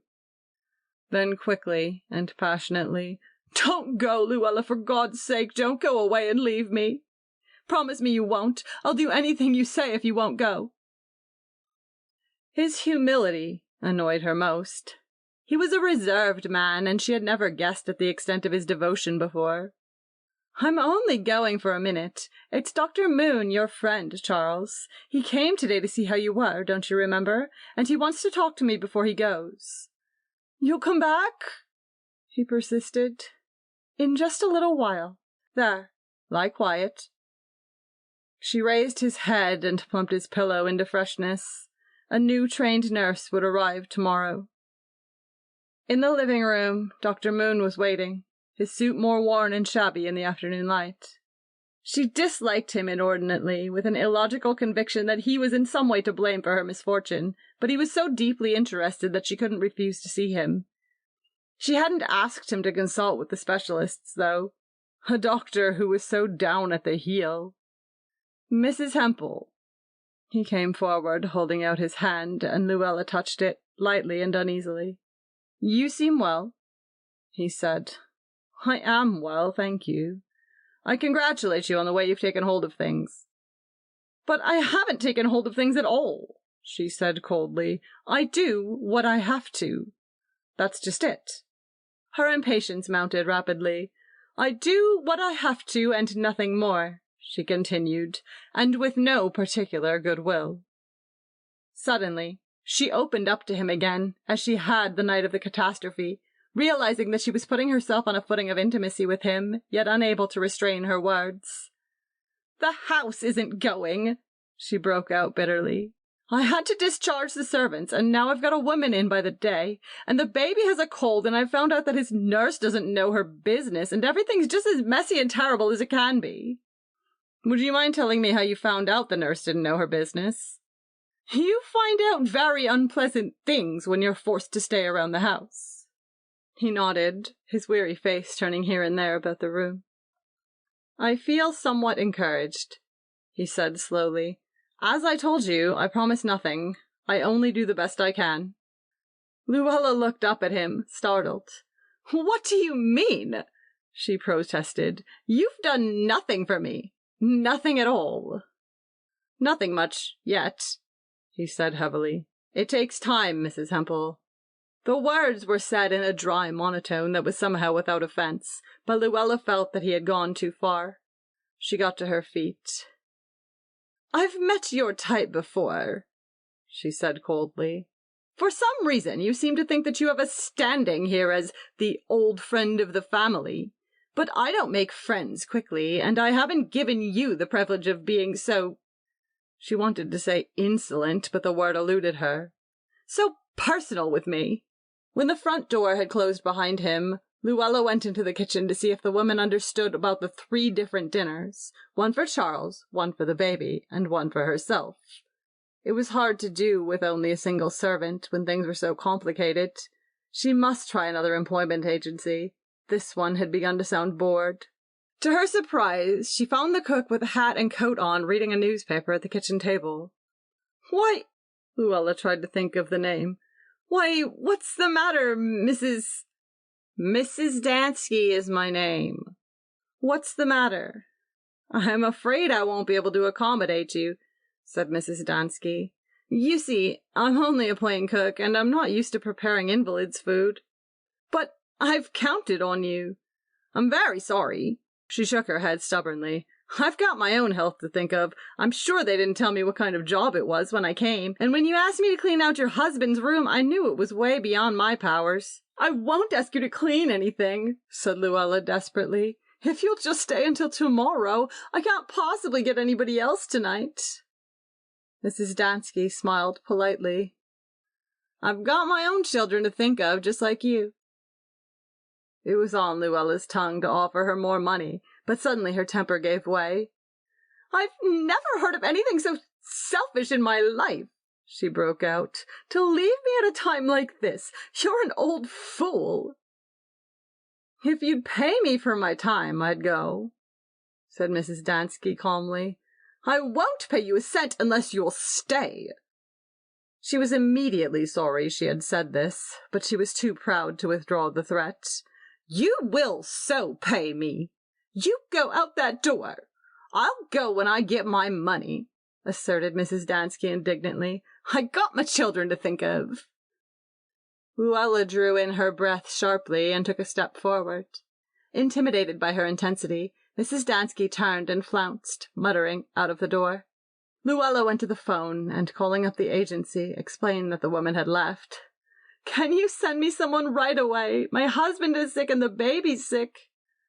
"I'm sorry, Mrs. Hempel. There's no one in the office now. It's after 4 o'clock. Luella argued for a while. Finally, she obtained a promise that they would telephone to an emergency woman they knew. That was the best they could do until tomorrow. She called several other agencies, but the servant industry had apparently ceased to function for the day. After giving Charles his medicine, she tiptoed softly into the nursery. "How's baby?" she asked abstractedly. 99.1, whispered the nurse, holding the thermometer to the light. "I just took it." "Is that much?" asked Luella, frowning. "It's just 3/5 of a degree. That isn't so much for the afternoon. They often run up a little with a cold." Luella went over to the cot and laid her hand on her son's flushed cheek, thinking, in the midst of her anxiety, how much he resembled the incredible cherub of the Lux advertisement in the bus. She turned to the nurse. "Do you know how to cook?" "Why, I'm not a good cook." "Well, can you do the baby's food tonight? That old fool has left and I can't get anyone and I don't know what to do." "Oh, yes, I can do the baby's food." "That's all right, then. I'll try to fix something for Mr. Hempel. Please have your door open so you can hear the bell when the doctor comes, and let me know." So many doctors! There had scarcely been an hour all day when there wasn't a doctor in the house. The specialist and their family physician every morning, then the baby doctor, and this afternoon there had been Dr. Moon, placid, persistent, unwelcome in the parlor. Luella went into the kitchen. She could cook bacon and eggs for herself. She had often done that after the theater. But the vegetables for Charles were a different matter. They must be left to boil or stew or something, and the stove had so many doors and ovens that she couldn't decide which to use. She chose a blue pan that looked new, sliced carrots into it, and covered them with a little water. As she put it on the stove and tried to remember what to do next, the phone rang. It was the agency. "Yes, this is Mrs. Hempel speaking." "Why, the woman we sent to you has returned here with the claim that you refused to pay her for her time." "I explained to you that she refused to stay," said Luella hotly. "She didn't keep her agreement, and I didn't feel I was under any obligation." "We have to see that our people are paid," the agency informed her. "Otherwise we wouldn't be helping them at all, would we?" I'm sorry, Mrs. Hempel, but we won't be able to furnish you with anyone else until this little matter is arranged. Oh, I'll pay, she cried. Of course, we like to keep on good terms with our clients. Yes. So if you'll send her money around tomorrow, it's 75 cents an hour. But how about tonight? She exclaimed. I've got to have someone tonight. Why, it's pretty late now. I was just going home myself. But I'm Mrs. Charles Hempel. Don't you understand? I'm perfectly good for what I say I'll do. I'm the wife of Charles Hempel of 14 Broadway. Simultaneously, she realized that Charles Hempel of 14 Broadway was a helpless invalid. He was neither a reference nor a refuge any more. In despair at the sudden callousness of the world, she hung up the receiver. After another 10 minutes of frantic muddling in the kitchen, she went to the baby's nurse, whom she disliked, and confessed that she was unable to cook her husband's dinner. The nurse announced that she had a splitting headache and that with a sick child her hands were full already, but she consented, without enthusiasm, to show Luella what to do. Swallowing her humiliation, Luella obeyed orders while the nurse experimented, grumbling with the unfamiliar stove. Dinner was started, after a fashion. Then it was time for the nurse to bathe Chuck, and Luella sat down alone at the kitchen table and listened to the bubbling perfume that escaped from the pans. And women do this every day, she thought. Thousands of women cook and take care of sick people and go out to work, too. But she didn't think of those women as being like her, except in the superficial aspect of having 2 feet and 2 hands. She said it as she might have said, South Sea Islanders wear nose rings. She was merely slumming today in her own home, and she wasn't enjoying it. For her, it was merely a ridiculous exception. Suddenly, she became aware of slow approaching steps in the dining room, and then in the butler's pantry. Half afraid that it was Dr. Moon coming to pay another call, she looked up and saw the nurse coming through the pantry door. It flashed through Luella's mind that the nurse was going to be sick, too. And she was right. The nurse had hardly reached the kitchen door when she lurched and clutched at the handle as a winged bird clings to a branch. Then she receded wordlessly to the floor. Simultaneously, the doorbell rang, and Luella, getting to her feet, gasped with relief that the baby doctor had come. Fainted, that's all, he said, taking the girl's head into his lap. The eyes fluttered. Yep, she fainted, that's all. Everybody's sick, cried Luella with a sort of despairing humor. Everybody's sick but me, doctor. This one's not sick, he said after a moment. Her heart is normal already. She just fainted. When she had helped the doctor raise the quickening body to a chair, Luella hurried into the nursery and bent over the baby's bed. She let down one of the iron sides quietly. The fever seemed to be gone now. The flush had faded away. She bent over to touch the small cheek. Suddenly, Luella began to scream. 4. Even after her baby's funeral, Luella still couldn't believe that she had lost him. She came back to the apartment and walked around the nursery in a circle, saying his name. Then, frightened by grief, she sat down and stared at his white rocker with the red chicken painted on the side. What will become of me now? She whispered to herself. Something awful is going to happen to me when I realize that I'll never see Chuck any more. She wasn't sure yet. If she waited here till twilight, the nurse might still bring him in from his walk. She remembered a tragic confusion in the midst of which someone had told her that Chuck was dead, but if that was so, then why was his room waiting, with his small brush and comb still on the bureau, and why was she here at all? Mrs. Hempel. She looked up. The weary, shabby figure of Dr. Moon stood in the door. You go away, Luella said dully. Your husband needs you. I don't care. Dr. Moon came a little way into the room. I don't think you understand, Mrs. Hempel. He's been calling for you. You haven't anyone now except him. I hate you, she said suddenly. If you like. I promised nothing, you know. I do the best I can. You'll be better when you realize that your baby is gone, that you're not going to see him anymore. Luella sprang to her feet. My baby isn't dead, she cried. You lie! You always lie! Her flashing eyes looked into his and caught something there, at once brutal and kind, that awed her and made her impotent and acquiescent. She lowered her own eyes in tired despair. All right, she said wearily. My baby is gone. What shall I do now? Your husband is much better. All he needs is rest and kindness, but you must go to him and tell him what's happened. I suppose you think you made him better, said Luella bitterly. Perhaps. He's nearly well. Nearly well. Then the last link that held her to home was broken.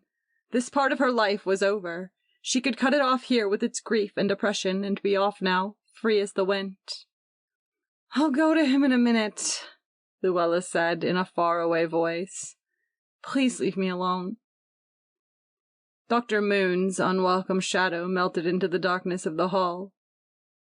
I can go away, Luella whispered to herself. Life has given me back freedom in place of what it took away from me. But she mustn't linger even a minute, or life would bind her again and make her suffer once more. She called the apartment porter and asked that her trunk be brought up from the storeroom. Then she began taking things from the bureau and wardrobe, trying to approximate as nearly as possible the possessions that she had brought to her married life. She even found 2 old dresses that had formed part of her trousseau, out of style now and a little tight in the hips, which she threw in with the rest. A new life. Charles was well again, and her baby, whom she had worshipped and who had bored her a little, was dead. When she had packed her trunk, she went into the kitchen automatically to see about the preparations for dinner. She spoke to the cook about the special things for Charles and said that she herself was dining out. The sight of one of the small pans that had been used to cook Chuck's food caught her attention for a moment, but she stared at it, unmoved. She looked into the icebox and saw it was clean and fresh inside. Then she went into Charles's room. He was sitting up in bed and the nurse was reading to him. His hair was almost white now, silvery white, and underneath it his eyes were huge and dark in his thin young face. The baby is sick? He asked in his own natural voice. She nodded. He hesitated, closing his eyes for a moment. Then he asked, The baby is dead. Yes. For a long time he didn't speak. The nurse came over and put her hand on his forehead. 2 large, strange tears welled from his eyes. I knew the baby was dead. After another long wait, the nurse spoke. The doctor said he could be taken out for a drive today while there was still sunshine. He needs a little change. Yes. I thought... The nurse hesitated. I thought perhaps it would do you both good, Mrs. Hempel, if you took him instead of me. Luella shook her head hastily. Oh, no, she said. I don't feel able to today. The nurse looked at her oddly. With a sudden feeling of pity for Charles, Luella bent down gently and kissed his cheek. Then, without a word, she went to her own room, put on her hat and coat, and with her suitcase started for the front door. Immediately, she saw that there was a shadow in the hall. If she could get past that shadow, she was free. If she could go to the right or left of it or order it out of her way. But stubbornly, it refused to move, and with a little cry she sank down into a hall chair. I thought you'd gone, she wailed. I told you to go away. I'm going soon, said Dr. Moon. But I don't want you to make an old mistake. I'm not making a mistake. I'm leaving my mistakes behind. You're trying to leave yourself behind, but you can't. The more you try to run away from yourself, the more you'll have yourself with you. But I've got to go away, she insisted wildly, out of this house of death and failure. You haven't failed yet. You've only begun. She stood up. Let me pass. No. Abruptly, she gave way, as she always did when he talked to her. She covered her face with her hands and burst into tears. Go back into that room and tell the nurse you'll take your husband for a drive, he suggested. I can't. Oh, yes. Once more, Luella looked at him and knew that she would obey. With the conviction that her spirit was broken at last, she took up her suitcase and walked back through the hall. 5. The nature of the curious influence that Dr. Moon exerted upon her, Luella could not guess. But as the days passed, she found herself doing many things that had been repugnant to her before. She stayed at home with Charles, and when he grew better, she went out with him sometimes to dinner or the theater, but only when he expressed a wish. She visited the kitchen every day and kept an unwilling eye on the house, at first with a horror that it would go wrong again, then from habit. And she felt that it was all somehow mixed up with Dr. Moon. It was something he kept telling her about life, or almost telling her, and yet concealing from her as though he were afraid to have her know. With the resumption of their normal life, she found that Charles was less nervous. His habit of rubbing his face had left him, and if the world seemed less gay and happy to her than it had been before, she experienced a certain peace sometimes that she had never known. Then, one afternoon, Dr. Moon told her suddenly that he was going away. "Do you mean for good?" she demanded with a touch of panic. "For good." For a strange moment, she wasn't sure whether she was glad or sorry. "You don't need me anymore," he said quietly. "You don't realize it, but you've grown up." He came over, and, sitting on the couch beside her, took her hand. Luella sat silent and tense, listening. "We make an agreement with children that they can sit in the audience without helping to make the play," he said. "But if they sit in the audience after they're grown, somebody's got to work double time for them so that they can enjoy the light and glitter of the world." "But I want the light and glitter," she protested. "That's all there is in life. There can't be anything wrong in wanting to have things warm." "Things will still be warm." "How?" "Things will warm themselves from you." Luella looked at him, startled. "It's your turn to be the center, to give others what was given to you for so long. You've got to give security to young people and peace to your husband and a sort of charity to the old. You've got to let the people who work for you depend on you. You've got to cover up a few more troubles than you show, and be a little more patient than the average person, and do a little more instead of a little less than your share. The light and glitter of the world is in your hands." He broke off suddenly. "Get up," he said, "and go to that mirror, and tell me what you see."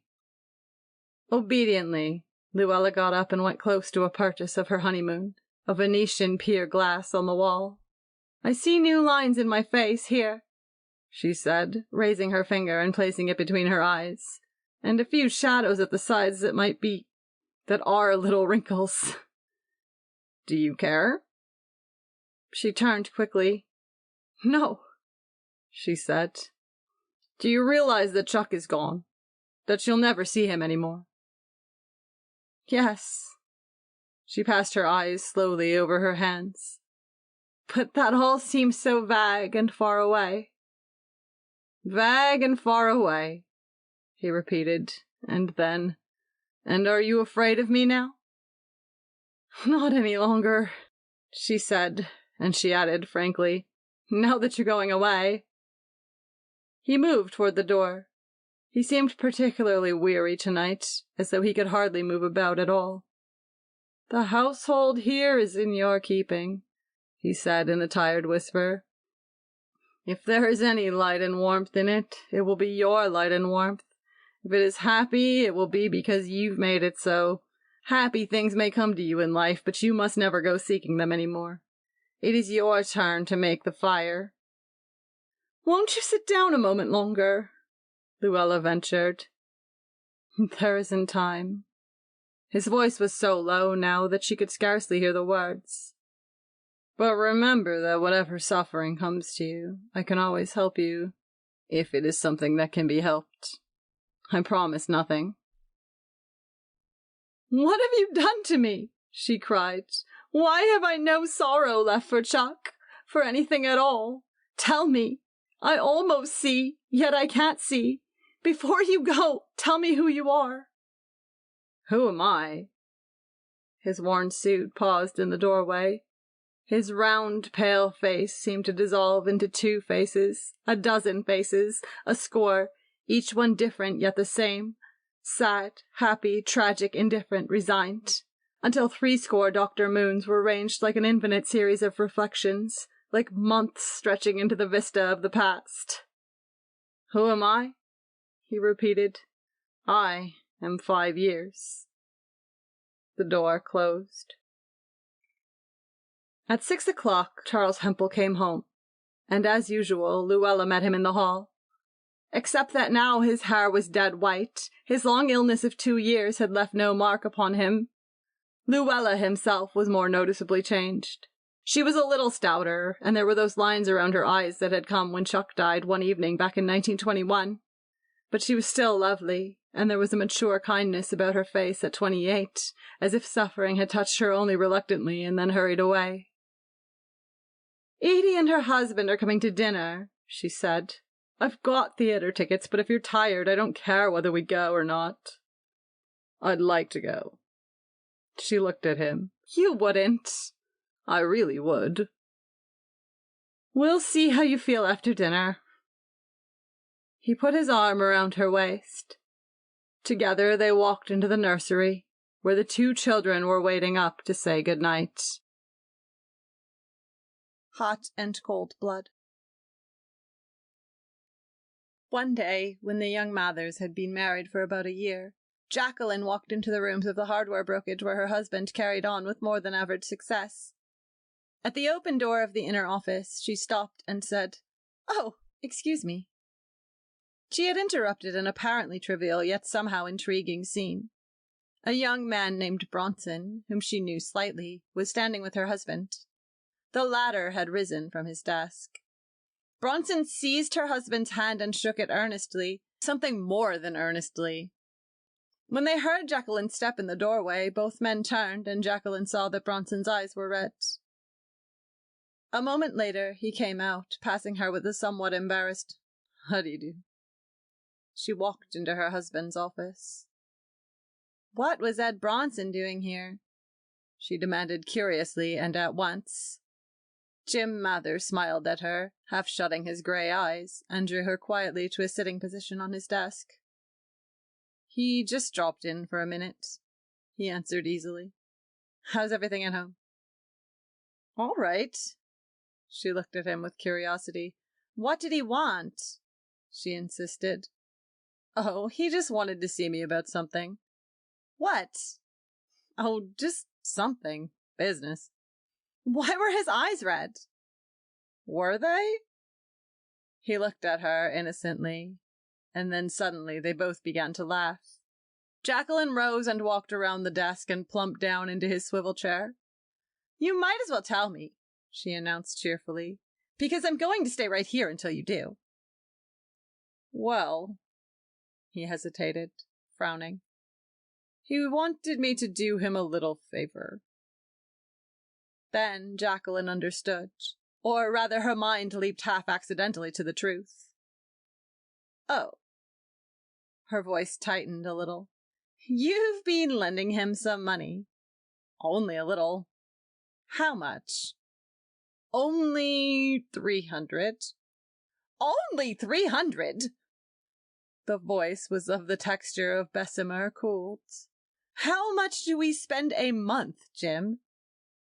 Why, about 500 or 600, I guess." He shifted uneasily.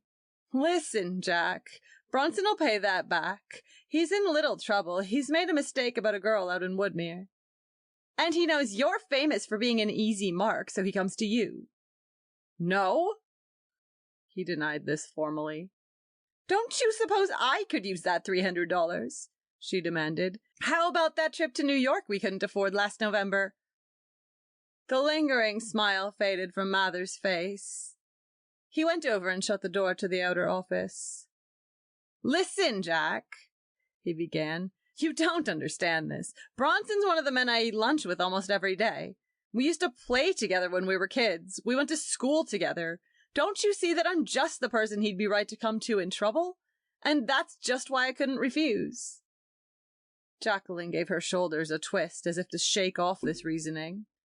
"Well," she answered decidedly, "all I know is that he's no good. He's always lit, and if he doesn't choose to work, he has no business living off the work you do." They were sitting now on either side of the desk, each having adopted the attitude of one talking to a child. They began their sentences with, "Listen," and their faces wore expressions of rather tried patience. "If you can't understand, I can't tell you," Mather concluded at the end of 15 minutes on what was for him an irritated key. "Such obligations do happen to exist sometimes among men, and they have to be met. It's more complicated than just refusing to lend money, especially in a business like mine where so much depends on the goodwill of men downtown." Mather was putting on his coat as he said this. He was going home with her on the streetcar to lunch. They were between automobiles. They had sold their old one and were going to get a new one in the spring. Now the streetcar, on this particular day, was distinctly unfortunate. The argument in the office might have been forgotten under other circumstances, but what followed irritated the scratch until it became a serious temperamental infection. They found a seat near the front of the car. It was late February, and an eager, unpunctilious sun was turning the scrawny street snow into dirty, cheerful rivulets that echoed in the gutters. Because of this, the car was less full than usual. There was no one standing. The motorman had even opened his window, and a yellow breeze was blowing the late breath of winter from the car. It occurred pleasurably to Jacqueline that her husband sitting beside her was handsome and kind above other men. It was silly to try to change him. Perhaps Bronson might return the money after all, and anyhow $300 wasn't a fortune. Of course, he had no business doing it, but then... Her musings were interrupted as an eddy of passengers pushed up the aisle. Jacqueline wished they'd put their hands over their mouths when they coughed, and she hoped that Jim would get a new machine pretty soon. You couldn't tell what disease you'd run into in these trolleys. She turned to Jim to discuss the subject, but Jim had stood up and was offering his seat to a woman who had been standing beside him in the aisle. The woman, without so much as a grunt, sat down. Jacqueline frowned. The woman was about 50 and enormous. When she first sat down, she was content merely to fill the unoccupied part of the seat, but after a moment she began to expand and to spread her great rolls of fat over a larger and larger area until the process took on the aspect of violent trespassing. When the car rocked in Jacqueline's direction, the woman slid with it, but when it rocked back, she managed by some exercise of ingenuity to dig in and hold the ground won. Jacqueline caught her husband's eye. He was swaying on a strap, and in an angry glance conveyed to him her entire disapproval of his action. He apologized mutely and became urgently engrossed in a row of car cards. The fat woman moved once more against Jacqueline. She was now practically overlapping her. Then she turned puffy, disagreeable eyes full on Mrs. James Mather and coughed rousingly in her face. With a smothered exclamation, Jacqueline got to her feet, squeezed with brisk violence past the fleshy knees, and made her way, pink with rage, toward the rear of the car. There she seized a strap, and there she was presently joined by her husband in a state of considerable alarm. They exchanged no word, but stood silently side by side for 10 minutes, while a row of men sitting in front of them crackled their newspapers and kept their eyes fixed virtuously upon the day's cartoons. When they left the car at last, Jacqueline exploded. "You big fool!" she cried wildly. "Did you see that horrible woman you gave your seat to? Why don't you consider me occasionally instead of every fat, selfish washwoman you meet?" How should I know? But Jacqueline was as angry at him as she had ever been. It was unusual for anyone to get angry at him. "You didn't see any of those men getting up for me, did you? No wonder you were too tired to go out last Monday night. You'd probably given your seat to some horrible Polish washwoman that's strong as an ox and likes to stand up." They were walking along in the slushy street, stepping wildly into great pools of water. Confused and distressed, Mather could utter neither apology nor defense. Jacqueline broke off, and then turned to him with a curious light in her eyes.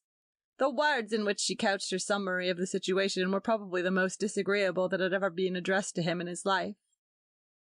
"The trouble with you, Jim, the reason you're such an easy mark is that you've got the ideas of a college freshman. You're a professional, nice fellow." 2. The incident and the unpleasantness were forgotten. Mather's vast good nature had smoothed over the roughness within an hour. References to it fell with a dying cadence throughout several days, then ceased and tumbled into the limbo of oblivion. I say limbo, for oblivion is, unfortunately, never quite oblivious.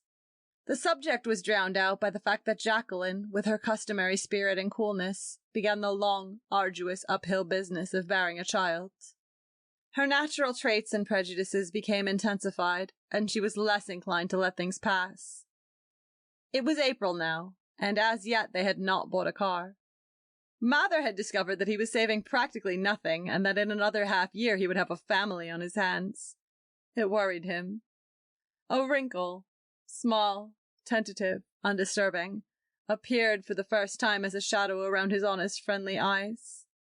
He worked far into the spring twilight now, and frequently brought home with him the overflow from his office day. The new car would have to be postponed for a while. April afternoon, and all the city shopping on Washington Street. Jacqueline walked slowly past the shops, brooding without fear or depression on the shape into which her life was now being arbitrarily forced. Dry summer dust was in the wind. The sun bounded cheerily from the plate-glass windows, and made radiant gasoline rainbows where automobile drippings had formed pools on the street. Jacqueline stopped. Not 6 feet from her, a bright new sport roadster was parked at the curb. Beside it stood 2 men in conversation, and at the moment when she identified one of them as young Bronson, she heard him say to the other in a casual tone, "What do you think of it? Just got it this morning." Jacqueline turned abruptly and walked with quick tapping steps to her husband's office. With her usual curt nod to the stenographer, she strode by her to the inner room. Mather looked up from his desk in surprise at her brusque entry. "Jim," she began breathlessly, "did Bronson ever pay you that $300? "Why, no," he answered hesitantly. "Not yet. He was in here last week and he explained that he was a little bit hard up." Her eyes gleamed with angry triumph. "Oh, he did?" she snapped. "Well, he's just bought a new sport roadster that must have cost anyhow $2,500. He shook his head, unbelieving. "I saw it," she insisted. "I heard him say he'd just bought it." "He told me he was hard up," repeated Mather helplessly. Jacqueline audibly gave up by heaving a profound noise, a sort of groanish sigh. "He was using you! He knew you were easy and he was using you! Can't you see? He wanted you to buy him the car and you did!" She laughed bitterly. "He's probably roaring his sides out to think how easily he worked you." "Oh, no," protested Mather with a shocked expression. "You must have mistaken somebody for him. We walk and he rides on our money," she interrupted excitedly. "Oh, it's rich! It's rich! If it wasn't so maddening, it'd just be absurd! Look here!" Her voice grew sharper, more restrained. There was a touch of contempt in it now. "You spend half your time doing things for people who don't give a damn about you or what becomes of you. You give up your seat on the streetcar to hogs and come home too dead tired to even move. You're on all sorts of committees that take at least an hour a day out of your business and you don't get a cent out of them. You're eternally being used. I won't stand it. I thought I married a man, not a professional Samaritan who's going to fetch and carry for the world." As she finished her invective, Jacqueline reeled suddenly and sank into a chair, nervously exhausted. "Just at this time," she went on brokenly, "I need you. I need your strength and your health and your arms around me, and if you just give it to everyone, it spreads so thin when it reaches me." He knelt by her side, moving her tired young head until it lay against his shoulder. "I'm sorry, Jacqueline," he said humbly. I'll be more careful. I didn't realize what I was doing. You're the dearest person in the world, murmured Jacqueline huskily, but I want all of you and the best of you for me. He smoothed her hair over and over. For a few minutes they rested there silently, having attained a sort of nirvana of peace and understanding. Then Jacqueline reluctantly raised her head as they were interrupted by the voice of Miss Pr-nce in the doorway. Oh, I beg your pardon. What is it? A boy's here with some boxes. It's COD. Mather rose and followed Miss Pr-nce into the outer office. It's $50. He searched his wallet. He had omitted to go to the bank that morning. Just a minute, he said abstractedly. His mind was on Jacqueline who seemed forlorn in her trouble, waiting for him in the other room. He walked into the corridor, and opening the door of Clayton and Drake, brokers across the way, swung wide a low gate and went up to a man seated at a desk. Morning, Fred, said Mather. Drake, a little man of 30 with pince-nez and bald head, rose and shook hands. Morning, Jim. What can I do for you? Why, a boy's in my office with some stuff COD, and I haven't a cent. Can you let me have 50 till this afternoon? Drake looked closely at Mather. Then, slowly and startlingly, he shook his head, not up and down, but from side to side. Sorry, Jim, he answered stiffly. I've made a rule never to make a personal loan to anybody on any conditions. I've seen it break up too many friendships. What? Mather had come out of his abstraction now, and the monosyllable held an undisguised quality of shock. Then his natural tact acted automatically, springing to his aid and dictating his words, though his brain was suddenly numb. His immediate instinct was to put Drake at ease in his refusal. Oh, I see. He nodded his head as if in full agreement, as if he himself had often considered adopting just such a rule. Oh, I see how you feel. Well, I wouldn't have you break a rule like that for anything. It's probably a good thing. They talked for a minute longer. Drake justified his position easily. He had evidently rehearsed the part a great deal.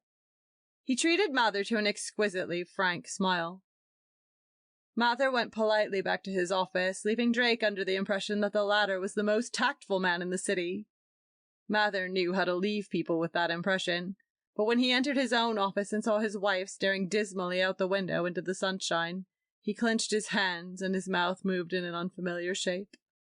All right, Jack, he said slowly. I guess you're right about most things. And I'm wrong as hell. 3. During the next 3 months, Mather thought back through many years. He had had an unusually happy life. Those frictions between man and man, between man and society, which hardened most of us into a rough and cynical quarreling trim, had been conspicuous by their infrequency in his life. It had never occurred to him before that he had paid a price for this immunity, but now he perceived how here and there and constantly he had taken the rough side of the road to avoid enmity or argument or even question. There was, for instance, much money that he had lent privately, about $1,300 in all, which he realized in his new enlightenment he would never see again. It had taken Jacqueline's harder, feminine intelligence to know this. It was only now when he owed it to Jacqueline to have money in the bank that he missed these loans at all. He realized, too, the truth of her assertions that he was continually doing favors. A little something here, a little something there. The sum total, in time and energy expended, was appalling. It had pleased him to do the favors. He reacted warmly to being thought well of. But he wondered now if he had not been merely indulging a selfish vanity of his own. In suspecting this, he was, as usual, not quite fair to himself. The truth was that Mather was essentially and enormously romantic. He decided that these expenditures of himself made him tired at night, less efficient in his work, and less of a prop to Jacqueline, who, as the months passed, grew more heavy and bored, and sat through the long summer afternoons on the screened veranda waiting for his step at the end of the walk. Lest that step falter, Mather gave up many things. among them the presidency of his college alumni association. He let slip other labors less prized. When he was put on a committee, men had a habit of electing him chairman and retiring into a dim background where they were inconveniently hard to find. He was done with such things now. Also, he avoided those who were prone to ask favors, fleeing a certain eager look that would be turned on him from some group at his club. The change in him came slowly. He was not exceptionally unworldly. Under other circumstances, Drake's refusal of money would not have surprised him. Had it come to him as a story, he would scarcely have given it a thought, but it had broken in with harsh abruptness upon a situation existing in his own mind, and the shock had given it a powerful and literal significance. It was mid-August now, and the last of a baking week. The curtains of his wide-open office windows had scarcely rippled all the day, but lay like sails becalmed in warm juxtaposition with the smothering screens. Mather was worried. Jacqueline had overtired herself, and was paying for it by violent sick headaches, and business seemed to have come to an apathetic standstill. That morning he had been so irritable with Miss Clancy that she had looked at him in surprise. He had immediately apologized, wishing afterward that he hadn't. He was working at high speed through this heat. Why shouldn't she? She came to his door now, and he looked up faintly, frowning. "Mr. Edward Lacey." "All right," he answered listlessly. Old man Lacey, he knew him slightly. A melancholy figure. A brilliant start back in the 80s, and now one of the city's failures. He couldn't imagine what Lacey wanted unless he were soliciting. "Good afternoon, Mr. Mather." A little, solemn, grey-haired man stood on the threshold. Mather rose and greeted him politely. "Are you busy, Mr. Mather?" "Well, not so very." He stressed the qualifying words slightly. Mr. Lacey sat down, obviously ill at ease. He kept his hat in his hands and clung to it tightly as he began to speak. "Mr. Mather, if you've got 5 minutes to spare, I'm going to tell you something that I find at present it's necessary for me to tell you." Mather nodded. His instinct warned him that there was a favor to be asked, but he was tired, and with a sort of lassitude he let his chin sink into his hand, welcoming any distraction from his more immediate cares. "You see," went on Mr. Lacey. Mather noticed that the hands which fingered at the hat were trembling. "Back in '84, your father and I were very good friends. You've heard him speak of me, no doubt." Mather nodded. "I was asked to be one of the pallbearers. Once we were very close. It's because of that I come to you now. Never before in my life have I ever had to come to anyone as I've come to you now, Mr. Mather, come to a stranger. But as you grow older, your friends die or move away, or some misunderstanding separates you, and your children die unless you're fortunate enough to go first. And pretty soon you get to be alone, so that you don't have any friends at all. You're isolated." He smiled faintly. His hands were trembling violently now. "Once upon a time, almost 40 years ago, your father came to me and asked me for $1,000. I was a few years older than he was, and though I knew him only slightly, I had a high opinion of him. That was a lot of money in those days, and he had no security. He had nothing but a plan in his head, but I liked the way he had of looking out of his eyes. You'll pardon me if I say you look not unlike him. So I gave it to him without security." Mr. Lacey paused. "Without security," he repeated. "I could afford it then. I didn't lose by it. He paid it back with interest at 6% before the year was up." Mather was looking down at his blotter, tapping out a series of triangles with his pencil. He knew what was coming now, and his muscles physically tightened as he mustered his forces for the refusal he would have to make. "I'm now an old man, Mr. Mather," the cracked voice went on. "I've made a failure. I am a failure. Only we needn't go into that now. I have a daughter, an unmarried daughter who lives with me. She does stenographic work and has been very kind to me. We live together, you know, on Selby Avenue. We have an apartment. Quite a nice apartment. The old man sighed quaveringly. He was trying, and at the same time was afraid, to get to his request. It was insurance, it seemed. He had a $10,000 policy. He had borrowed on it up to the limit, and he stood to lose the whole amount unless he could raise $450. He and his daughter had about $75 between them. They had no friends, he had explained that, and they had found it impossible to raise the money. Mather could stand the miserable story no longer. He could not spare the money, but he could at least relieve the old man of the blistered agony of asking for it. "I'm sorry, Mr. Lacey," he interrupted as gently as possible, "but I can't lend you that money." "No." The old man looked at him with faded, blinking eyes that were beyond all shock. Almost, it seemed, beyond any human emotion except ceaseless care. The only change in his expression was that his mouth dropped slowly ajar. Mather fixed his eyes determinedly upon his blotter. "We're going to have a baby in a few months, and I've been saving for that. It wouldn't be fair to my wife to take anything from her, or the child, right now." His voice sank to a sort of mumble. He found himself saying platitudinously that business was bad, saying it with revolting facility. Mr. Lacey made no argument. He rose without visible signs of disappointment. Only his hands were still trembling, and they worried Mather. The old man was apologetic. He was sorry to have bothered him at a time like this. Perhaps something would turn up. He had thought that if Mr. Mather did happen to have a good deal of extra, why, he might be the person to go to because he was the son of an old friend. As he left the office, he had trouble opening the outer door. Miss Pr-nce helped him. He went shabbily and unhappily down the corridor, with his faded eyes blinking and his mouth still faintly ajar. Jim Mather stood by his desk and put his hand over his face and shivered suddenly, as if he were cold. But the 5 o'clock air outside was hot as a tropic noon. 4. The twilight was hotter still an hour later as he stood at the corner waiting for his car. The trolley ride to his house was 25 minutes, and he bought a pink-jacketed newspaper to appetize his listless mind.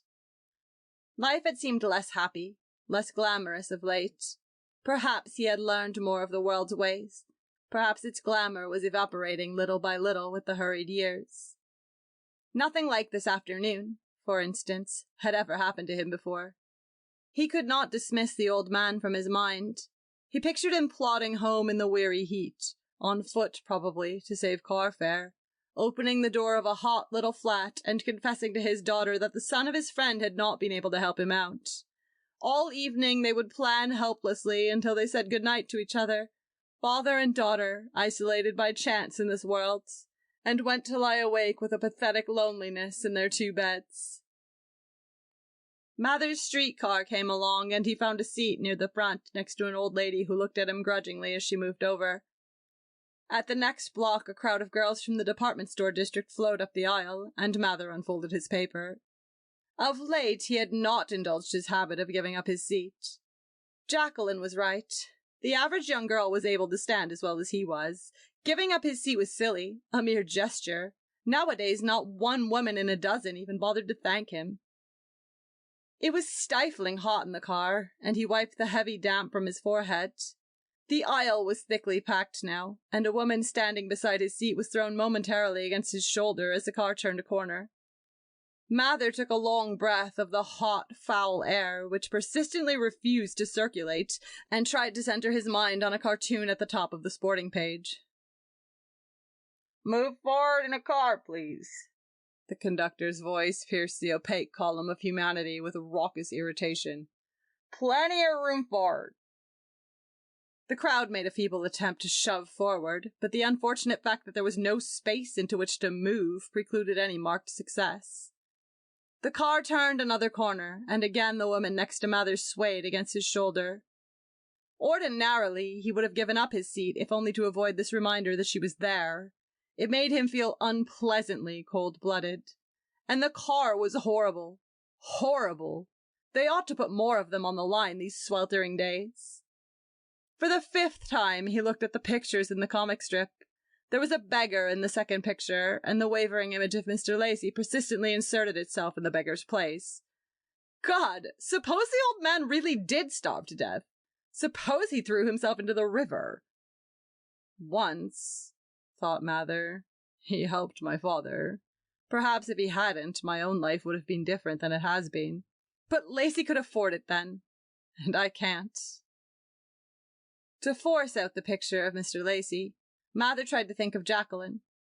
He said to himself over and over that he would have been sacrificing Jacqueline to a played-out man who had had his chance and failed. Jacqueline needed her chance now, as never before. Mather looked at his watch. He had been on the car 10 minutes, 15 minutes still to ride, and the heat increasing with breathless intensity. The woman swayed against him once more, and looking out the window, he saw that they were turning the last downtown corner. It occurred to him that perhaps he ought, after all, to give the woman his seat. Her last sway toward him had been a particularly tired sway. If he were sure she was an old woman, but the texture of her dress as it brushed his hand gave somehow the impression that she was a young girl. He did not dare look up to see. He was afraid of the appeal that might look out of her eyes if they were old eyes, or the sharp contempt if they were young. For the next 5 minutes, his mind worked in a vague, suffocated way on what now seemed to him the enormous problem of whether or not to give her the seat. He felt dimly that doing so would partially atone for his refusal to Mr. Lacey that afternoon. It would be rather terrible to have done those 2 cold-blooded things in succession, and on such a day. He tried the cartoon again, but in vain. He must concentrate on Jacqueline. He was dead tired now, and if he stood up he would be more tired. Jacqueline would be waiting for him, needing him. She would be depressed, and she would want him to hold her quietly in his arms for an hour after dinner. When he was tired, this was rather a strain. And afterward, when they went to bed, she would ask him from time to time to get her medicine or a glass of ice water. He hated to show any weariness in doing these things. She might notice, and needing something, refrain from asking it. The girl in the aisle swayed against him once more. This time it was more like a sag. She was tired, too. Well, it was weary to work. The ends of many proverbs that had to do with toil and the long day floated fragmentarily through his mind. Everybody in the world was tired. This woman, for instance, whose body was sagging so wearily, so strangely against his. But his home came first, and his girl that he loved was waiting for him there. He must keep his strength for her, and he said to himself over and over that he would not give up his seat. Then he heard a long sigh, followed by a sudden exclamation, and he realized that the girl was no longer leaning against him. The exclamation multiplied into a clatter of voices. Then came a pause, then a renewed clatter that traveled down the car in calls and little staccato cries to the conductor. The bell clanged violently and the hot car jolted to a sudden stop. Girl fainted up here. Too hot for her. Just keeled right over. Get back there. Gangway, you. The crowd eddied apart. The passengers in front squeezed back, and those on the rear platform temporarily disembarked. Curiosity and pity bubbled out of suddenly conversing groups. People tried to help, got in the way. Then the bell rang and voices rose stridently again. Get her out all right? Say, did you see that? This damn company ought to... Did you see the man that carried her out? He was pale as a ghost, too. Yes, but did you hear? What? That pale fella that carried her out, he was sitting beside her. He says she's his wife. The house was quiet. A breeze pressed back the dark vines of the veranda, letting in thin rods of moonlight on the wicker chairs. Jacqueline rested placidly on the long settee with her head in his arms. After a while she stirred lazily. Her hand, reaching up, patted his cheek. I think I'll go to bed now. I'm so tired. Will you help me up? He lifted her, and then laid her back among the pillows. I'll be with you in a minute, he said gently. Can you wait for just a minute?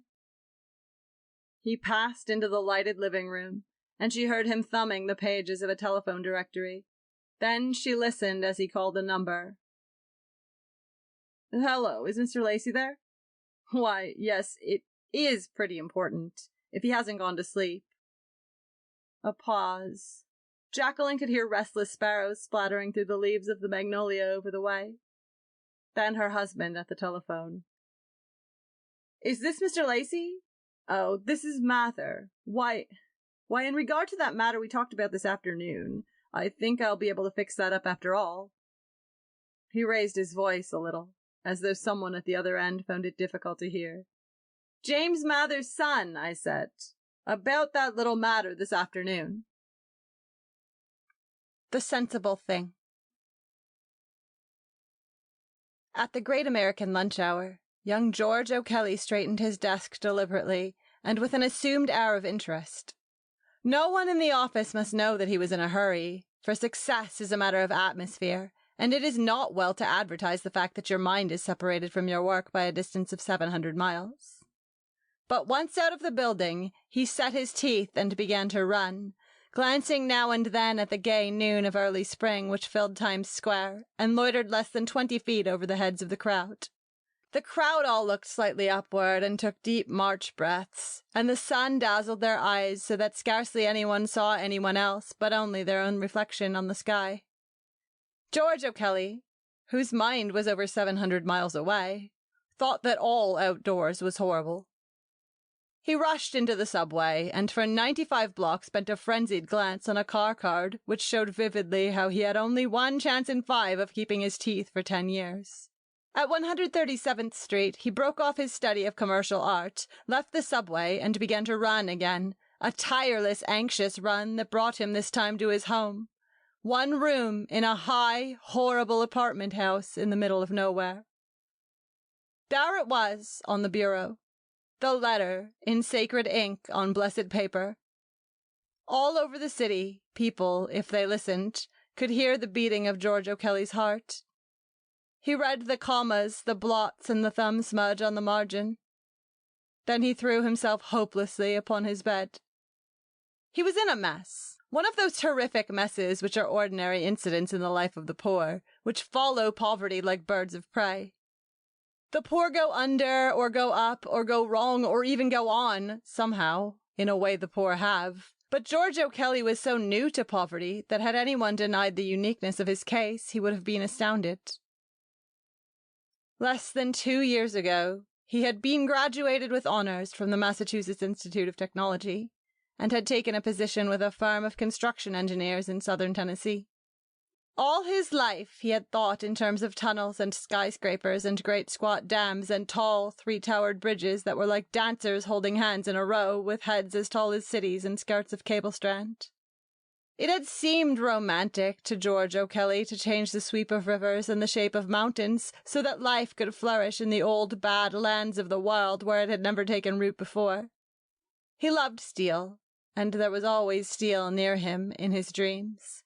Liquid steel, steel in bars and blocks and beams and formless plastic masses, waiting for him as paint and canvas to his hand. Steel inexhaustible, to be made lovely and austere in his imaginative fire.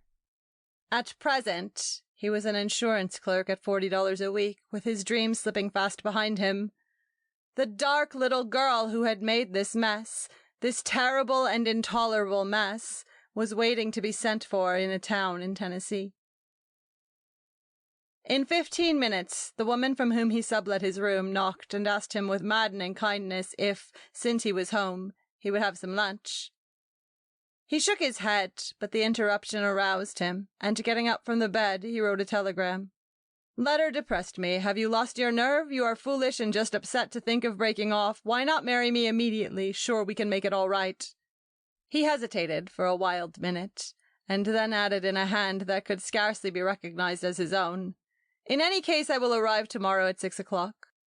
When he finished, he ran out of the apartment and down to the telegraph office near the subway stop. He possessed in this world not quite $100, but the letter showed that she was nervous and this left him no choice. He knew what nervous meant, that she was emotionally depressed, that the prospect of marrying into a life of poverty and struggle was putting too much strain upon her love. George O'Kelly reached the insurance company at his usual run, the run that had become almost second nature to him, that seemed best to express the tension under which he lived. He went straight to the manager's office. "I want to see you, Mr. Chambers," he announced breathlessly. "Well?" Two eyes like winter windows, glared at him with ruthless impersonality. "I want to get 4 days vacation." "Why, you had a vacation just 2 weeks ago," said Mr. Chambers in surprise. "That's true," admitted the distraught young man, "but now I've got to have another." "Where'd you go last time? To your home?" "No, I went to a place in Tennessee." "Well, where do you want to go this time?" "Well, this time I want to go to a place in Tennessee." "You're consistent, anyhow," said the manager dryly. "But I didn't realize you were employed here as a traveling salesman." "I'm not!" cried George desperately. "But I've got to go." "All right," agreed Mr. Chambers. "But you don't have to come back, so don't." "I won't." And to his own astonishment, as well as Mr. Chambers's, George's face grew pink with pleasure. He felt happy, exultant. For the first time in 6 months, he was absolutely free.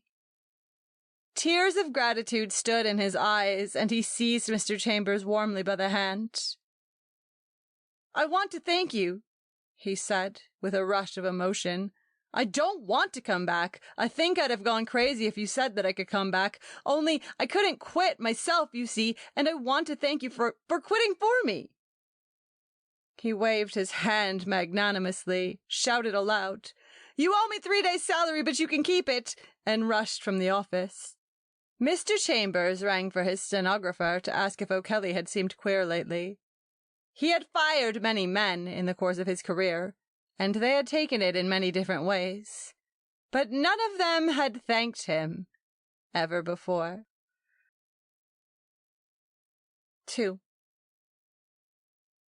Jonquil Carey was her name, and to George O'Kelly nothing had ever looked so fresh and pale as her face when she saw him and fled to him eagerly along the station platform.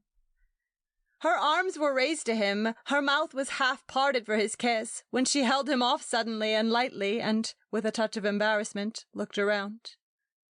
2 boys, somewhat younger than George, were standing in the background. "This is Mr. Craddock and Mr. Holt," she announced cheerfully. "You met them when you were here before." Disturbed by the transition of a kiss into an introduction, and suspecting some hidden significance, George was more confused when he found that the automobile which was to carry them to Jonquil's house belonged to one of the 2 men. It seemed to put him at a disadvantage. On the way, Jonquil chattered between the front and back seats, and when he tried to slip his arm around her under cover of the twilight, she compelled him with a quick movement to take her hand instead. "Is this street on the way to your house?" he whispered. "I don't recognize it." "It's the new boulevard. Jerry just got this car today, and he wants to show it to me before he takes us home." When, after 20 minutes, they were deposited at Jonquil's house, George felt that the first happiness of the meeting, the joy he had recognized so surely in her eyes back in the station, had been dissipated by the intrusion of the ride. Something that he had looked forward to had been rather casually lost, and he was brooding on this as he said good-night stiffly to the 2 young men. Then his ill-humor faded as Jonquil drew him into a familiar embrace under the dim light of the front hall and told him in a dozen ways, of which the best was without words, how she had missed him. Her emotion reassured him, promised his anxious heart that everything would be all right. They sat together on the sofa, overcome by each other's presence, beyond all except fragmentary endearments. At the supper hour, Jonquil's father and mother appeared and were glad to see George. They liked him and had been interested in his engineering career when he had first come to Tennessee over a year before. They had been sorry when he had given it up and gone to New York to look for something more immediately profitable, but while they deplored the curtailment of his career, they sympathized with him and were ready to recognize the engagement. During dinner, they asked about his progress in New York. "Everything's going fine," he told them with enthusiasm. "I've been promoted, better salary." He was miserable as he said this, but they were all so glad.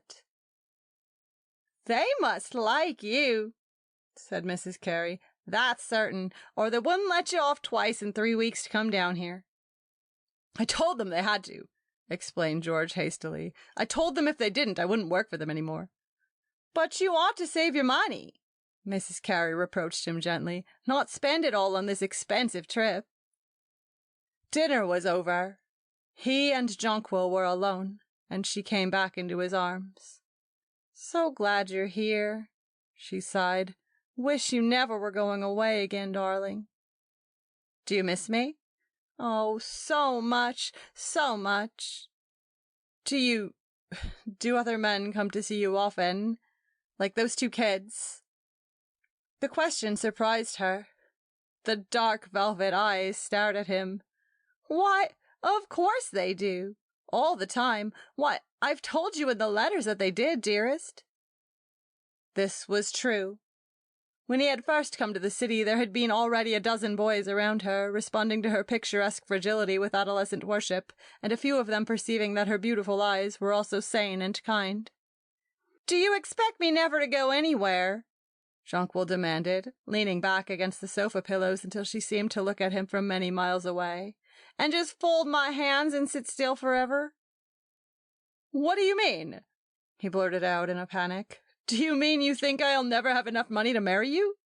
"Oh, don't jump at conclusions so, George." "I'm not jumping at conclusions. That's what you said." George decided suddenly that he was on dangerous grounds. He had not intended to let anything spoil this night. He tried to take her again in his arms, but she resisted unexpectedly, saying, "It's hot. I'm going to get the electric fan." When the fan was adjusted, they sat down again, but he was in a super-sensitive mood, and involuntarily he plunged into the specific world he had intended to avoid. "When will you marry me?" "Are you ready for me to marry you?" All at once his nerves gave way, and he sprang to his feet. "Let's shut off that damned fan!" he cried. "It drives me wild. It's like a clock ticking away all the time I'll be with you. I came here to be happy and forget everything about New York and time." He sank down on the sofa as suddenly as he had risen. Jonquil turned off the fan, and drawing his head down into her lap, began stroking his hair. "Let's sit like this," she said softly. "Just sit quiet like this, and I'll put you to sleep. You're all tired and nervous, and your sweetheart'll take care of you." "But I don't want to sit like this," he complained, jerking up suddenly. "I don't want to sit like this at all. I only want you to kiss me. That's the only thing that makes me rest. And anyways, I'm not nervous. It's you that's nervous. I'm not nervous at all." To prove that he wasn't nervous, he left the couch and plumped himself into a rocking chair across the room. "Just when I'm ready to marry you, you write me the most nervous letters as if you're going to back out and I have to come rushing down here." "You don't have to come if you don't want to." "But I do want to," insisted George. It seemed to him that he was being very cool and logical, and that she was putting him deliberately in the wrong. With every word, they were drawing farther and farther apart, and he was unable to stop himself or to keep worry and pain out of his voice. But in a minute, Jonquil began to cry sorrowfully, and he came back to the sofa and put his arm around her. He was the comforter now, drawing her head close to his shoulder, murmuring old familiar things until she grew calmer and only trembled a little, spasmodically, in his arms. For over an hour they sat there, while the evening pianos thumped their last cadences into the street outside. George did not move, or think, or hope, lulled into numbness by the premonition of disaster. The clock would tick on, past 11, past 12, and then Mrs. Carey would call down gently over the banister. Beyond that, he saw only tomorrow and despair. 3. In the heat of the next day, the breaking point came. They had each guessed the truth about the other, but of the two, she was the more ready to admit the situation. "There's no use going on," she said miserably. "You know you hate the insurance business and you'll never do well in it." "That's not it," he insisted stubbornly. "I hate going on alone. If you'll marry me and come with me and take a chance with me, I can make good at anything, but not while I'm worrying about you down here." She was silent a long time before she answered, not thinking, for she had seen the end, but only waiting, because she knew that every word would seem more cruel than the last. Finally, she spoke. "George, I love you with all my heart, and I don't see how I can ever love anyone else but you. If you'd been ready for me 2 months ago, I'd have married you. Now I can't because it doesn't seem to be the sensible thing." He made wild accusations. There was someone else. She was keeping something from him. "No, there's no one else." This was true. But reacting from the strain of this affair, she had found relief in the company of young boys like Jerry Holt, who had the merit of meaning absolutely nothing in her life. George didn't take the situation well at all. He seized her in his arms and tried literally to kiss her into marrying him at once. When this failed, he broke into a long monologue of self-pity, and ceased only when he saw that he was making himself despicable in her sight. He threatened to leave when he had no intention of leaving, and refused to go when she told him that, after all, it was best that he should. For a while, she was sorry. Then for another while, she was merely kind. "You'd better go now," she cried at last, so loud that Mrs. Carey came downstairs in alarm. "Is something the matter?" "I'm going away, Mrs. Carey," said George brokenly. Jonquil had left the room. "Don't feel so badly, George." Mrs. Carey blinked at him in helpless sympathy, sorry and, in the same breath, glad that the little tragedy was almost done. "If I were you, I'd go home to your mother for a week or so. Perhaps, after all, this is the sensible thing." "Please don't talk," he cried. "Please don't say anything to me now." Jonquil came into the room again, her sorrow and her nervousness alike tucked under powder and rouge and hat. "I've ordered a taxicab," she said impersonally. "We can drive around until your train leaves." She walked out on the front porch. George put on his coat and hat and stood for a minute, exhausted, in the hall. He had eaten scarcely a bite since he had left New York. Mrs. Carey came over, drew his head down and kissed him on the cheek, and he felt very ridiculous and weak in his knowledge that the scene had been ridiculous and weak at the end. If he had only gone the night before, left her for the last time with a decent pride. The taxi had come, and for an hour these two that had been lovers rode along the less frequented streets. He held her hand and grew calmer in the sunshine, seeing too late that there had been nothing all along to do or say. "I'll come back," he told her. "I know you will," she answered, trying to put a cheery faith into her voice. "And we'll write each other sometimes." "No," he said. "We won't write. I couldn't stand that. Someday I'll come back." "I'll never forget you, George." They reached the station, and she went with him while he bought his ticket. Why, George O'Kelly and Jonquil Carey. It was a man and a girl whom George had known when he had worked in town, and Jonquil seemed to greet their presence with relief. For an interminable 5 minutes they all stood there talking.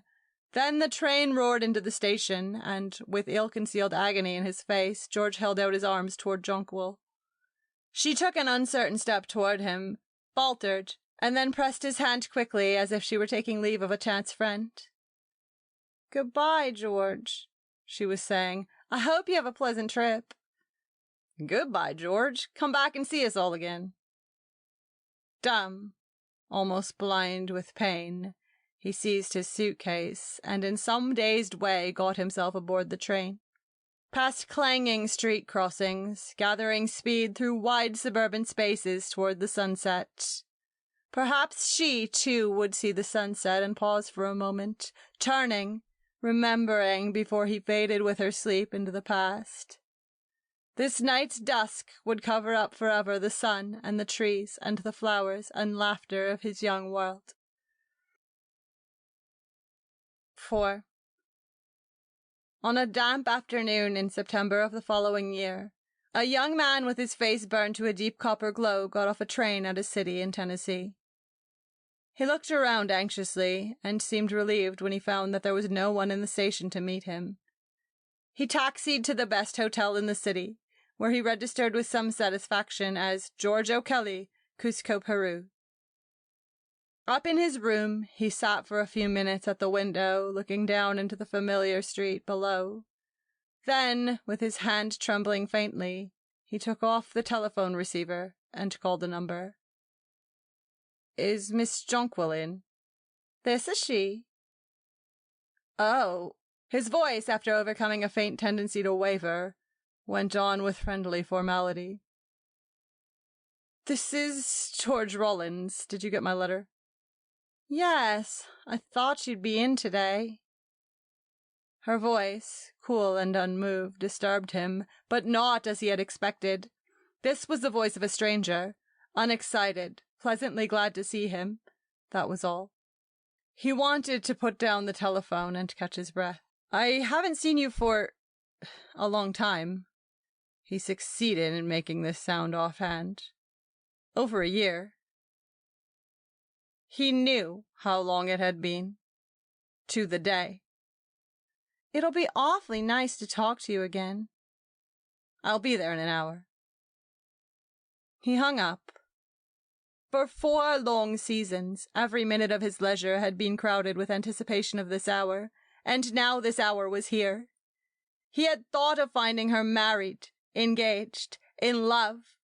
He had not thought she would be unstirred at his return. There would never again in his life, he felt, be another 10 months like these he had just gone through. He had made an admittedly remarkable showing for a young engineer, stumbled into 2 unusual opportunities, one in Peru, whence he had just returned, and another, consequent upon it, in New York, whither he was bound. In this short time he had risen from poverty into a position of unlimited opportunity. He looked at himself in the dressing-table mirror. He was almost black with tan, but it was a romantic black, and in the last week, since he had had time to think about it, it had given him considerable pleasure.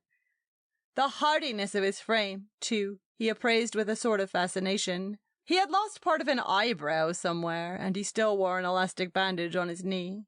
But he was too young not to realize that on the steamer many women had looked at him with unusual tributary interest. His clothes, of course, were frightful. They had been made for him by a Greek tailor in Lima in 2 days. He was young enough, too, to have explained this sartorial deficiency to Jonquil in his otherwise laconic note. The only further detail it contained was a request that he should not be met at the station. George O'Kelly of Cusco, Peru, waited an hour and a half in the hotel until, to be exact, the sun had reached a midway position in the sky. Then, freshly shaven and talcum-powdered toward a somewhat more Caucasian hue, for vanity at the last minute had overcome romance, he engaged a taxicab and set out for the house he knew so well. He was breathing hard. He noticed this, but he told himself that it was excitement, not emotion. He was here. She was not married.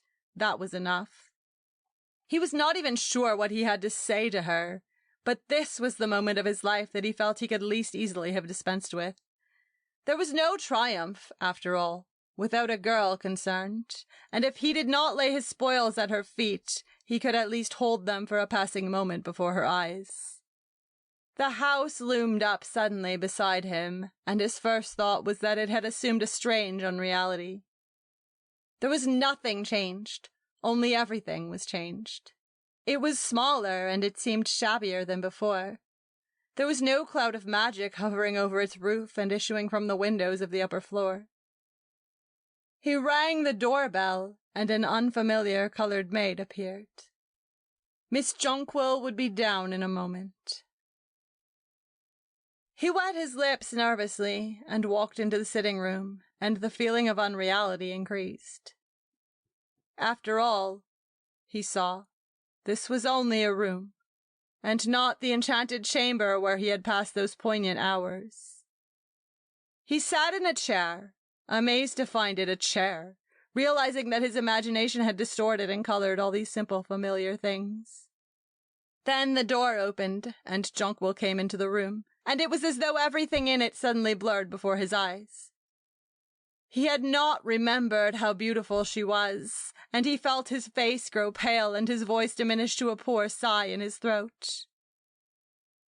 She was dressed in pale green, and a gold ribbon bound back her dark straight hair like a crown.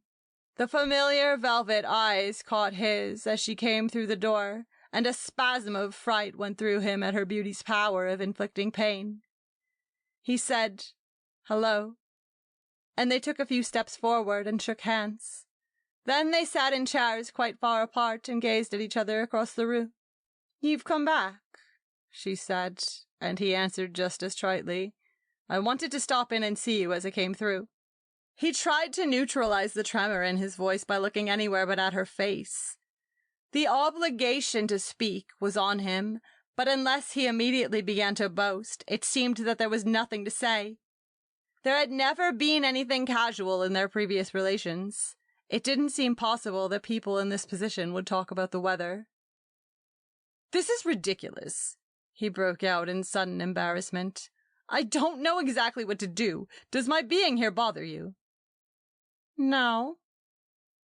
The answer was both reticent and impersonally sad. It depressed him. "Are you engaged?" he demanded. "No." "Are you in love with someone?" She shook her head. "Oh." He leaned back in his chair. Another subject seemed exhausted. The interview was not taking the course he had intended. "Jonquil," he began, this time on a softer key. "After all that's happened between us, I wanted to come back and see you. Whatever I do in the future, I'll never love another girl as I've loved you." This was one of the speeches he had rehearsed. On the steamer, it had seemed to have just the right note, a reference to the tenderness he would always feel for her, combined with a non-committal attitude toward his present state of mind. Here, with the past around him, beside him, growing minute by minute more heavy on the air, it seemed theatrical and stale.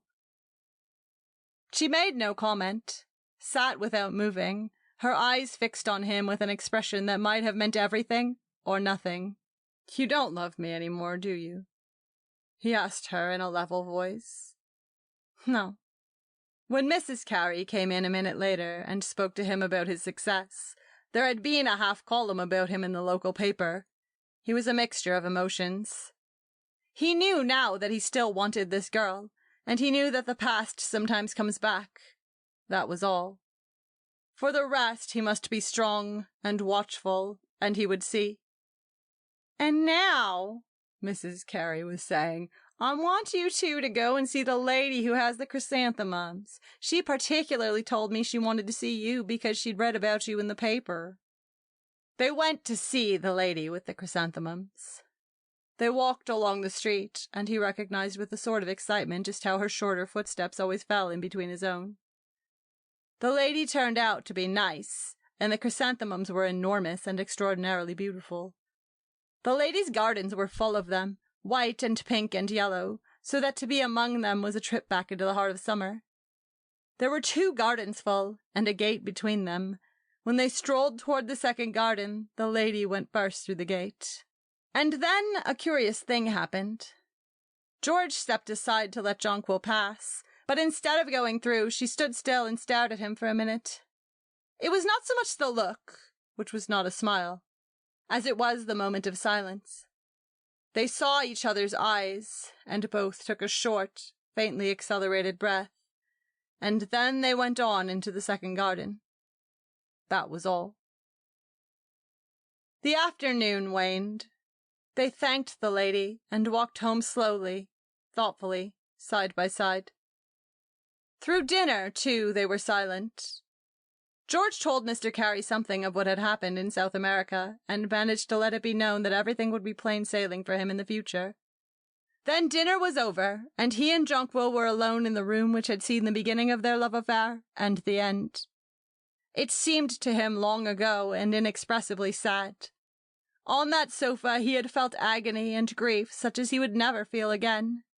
He would never be so weak or so tired and miserable and poor, yet he knew that that boy of 15 months before had had something, a trust, a warmth that was gone forever. The sensible thing. They had done the sensible thing. He had traded his first youth for strength and carved success out of despair. But with his youth, life had carried away the freshness of his love. "You won't marry me, will you?" he said quietly. Jonquil shook her dark head. "I'm never going to marry," she answered.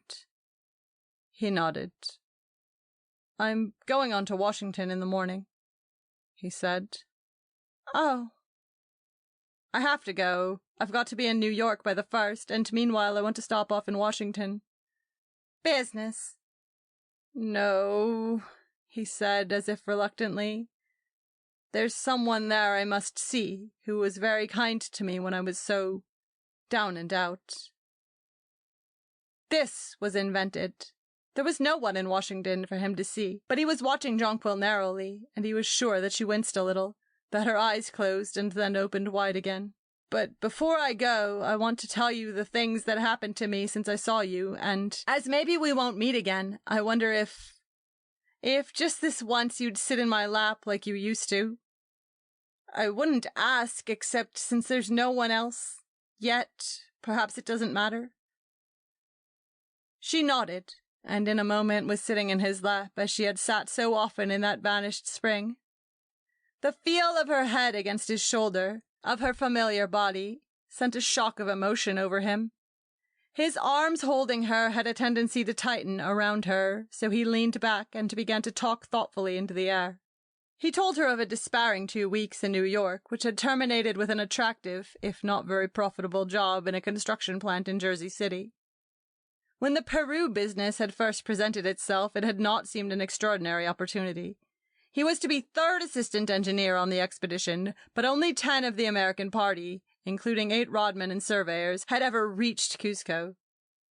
10 days later, the chief of the expedition was dead of yellow fever. That had been his chance. A chance for anybody but a fool. A marvelous chance. "A chance for anybody but a fool," she interrupted innocently. "Even for a fool," he continued. "It was wonderful. Well, I wired New York." "And so," she interrupted again, "they wired that you ought to take a chance?" "Ought to!" he exclaimed, still leaning back. "That I had to. There was no time to lose." "Not a minute?" "Not a minute." "Not even time for—" "For what?" "Look." He bent his head forward suddenly, and she drew herself to him in the same moment, her lips half open like a flower. "Yes," he whispered into her lips, "there's all the time in the world." All the time in the world. His life and hers.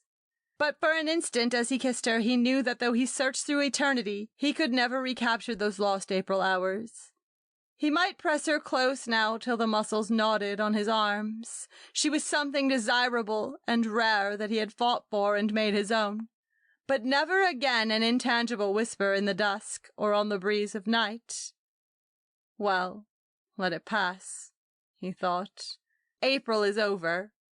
There are all kinds of love in the world, but never the same love twice. Gretchen's 40 Winks. The sidewalks were scratched with brittle leaves, and the bad little boy next door froze his tongue to the iron mailbox. Snow before night, sure. Autumn was over. This, of course, raised the coal question and the Christmas question, but Roger Halsey, standing on his own front porch, assured the dead suburban sky that he hadn't time for worrying about the weather. Then he let himself hurriedly into the house and shut the subject out into the cold twilight.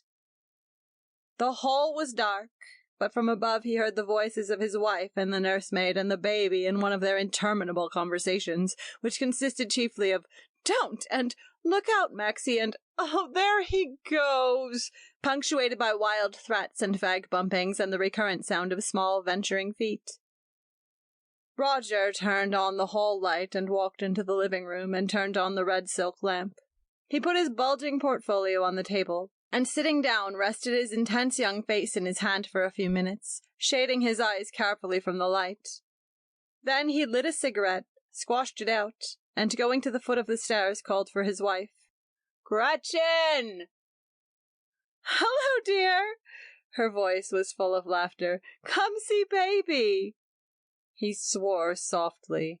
"I can't see baby now," he said aloud. "How long 'fore you'll be down?"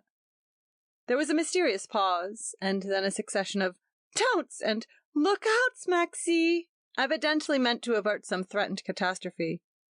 "How long 'fore you'll be down?" repeated Roger, slightly irritated. "Oh, I'll be right down." "How soon?" he shouted. He had trouble every day at this hour in adapting his voice from the urgent key of the city to the proper casualness for a model home, but tonight he was deliberately impatient. It almost disappointed him when Gretchen came running down the stairs 3 at a time, crying, "What is it?" in a rather surprised voice. They kissed, lingered over it some moments. They had been married 3 years, and they were much more in love than that implies. It was seldom that they hated each other with that violent hate of which only young couples are capable, but Roger was still actively sensitive to her beauty. "Come in here," he said abruptly. "I want to talk to you." His wife, a bright-colored Titian-haired girl, vivid as a French rag doll, followed him into the living room. "Listen, Gretchen." He sat down at the end of the sofa. "Beginning with tonight, I'm going to—" "What's the matter?" "Nothing. I'm just looking for a cigarette. Go on." She tiptoed breathlessly back to the sofa and settled at the other end. "Gretchen—" Again he broke off. Her hand, palm upward, was extended toward him. "Well, what is it?" he asked wildly. "Matches." "What?" In his impatience, it seemed incredible that she should ask for matches, but he fumbled automatically in his pocket. "Thank you," she whispered. "I didn't mean to interrupt you. Go on." "Gretch!" "Scratch!" the match flared. They exchanged a tense look. Her fawn's eyes apologized mutely this time, and he laughed. After all, she had done no more than light a cigarette, but when he was in this mood, her slightest positive action irritated him beyond measure. "When you've got time to listen," he said crossly, "you might be interested in discussing the poorhouse question with me." "What poorhouse?" Her eyes were wide, startled. She sat quiet as a mouse. "That was just to get your attention, but beginning tonight I'll start on what'll probably be the most important 6 weeks of my life. The 6 weeks that'll decide whether we're going on forever in this rotten little house in this rotten little suburban town." Boredom replaced alarm in Gretchen's black eyes. She was a Southern girl, and any question that had to do with getting ahead in the world always tended to give her a headache. "6 months ago, I left the New York Lithographic Company," announced Roger, "and went in the advertising business for myself." "I know," interrupted Gretchen resentfully, "and now, instead of getting $600 a month, sure, we're living on a risky $500. "Gretchen," said Roger sharply, "if you'll just believe in me as hard as you can for 6 weeks more, we'll be rich. I've got a chance now to get some of the biggest accounts in the country." He hesitated. "And for these 6 weeks, we won't go out at all, and we won't have anyone here. I'm going to bring home work every night, and we'll pull down all the blinds, and if anyone rings the doorbell, we won't answer." He smiled airily, as if it were a new game they were going to play.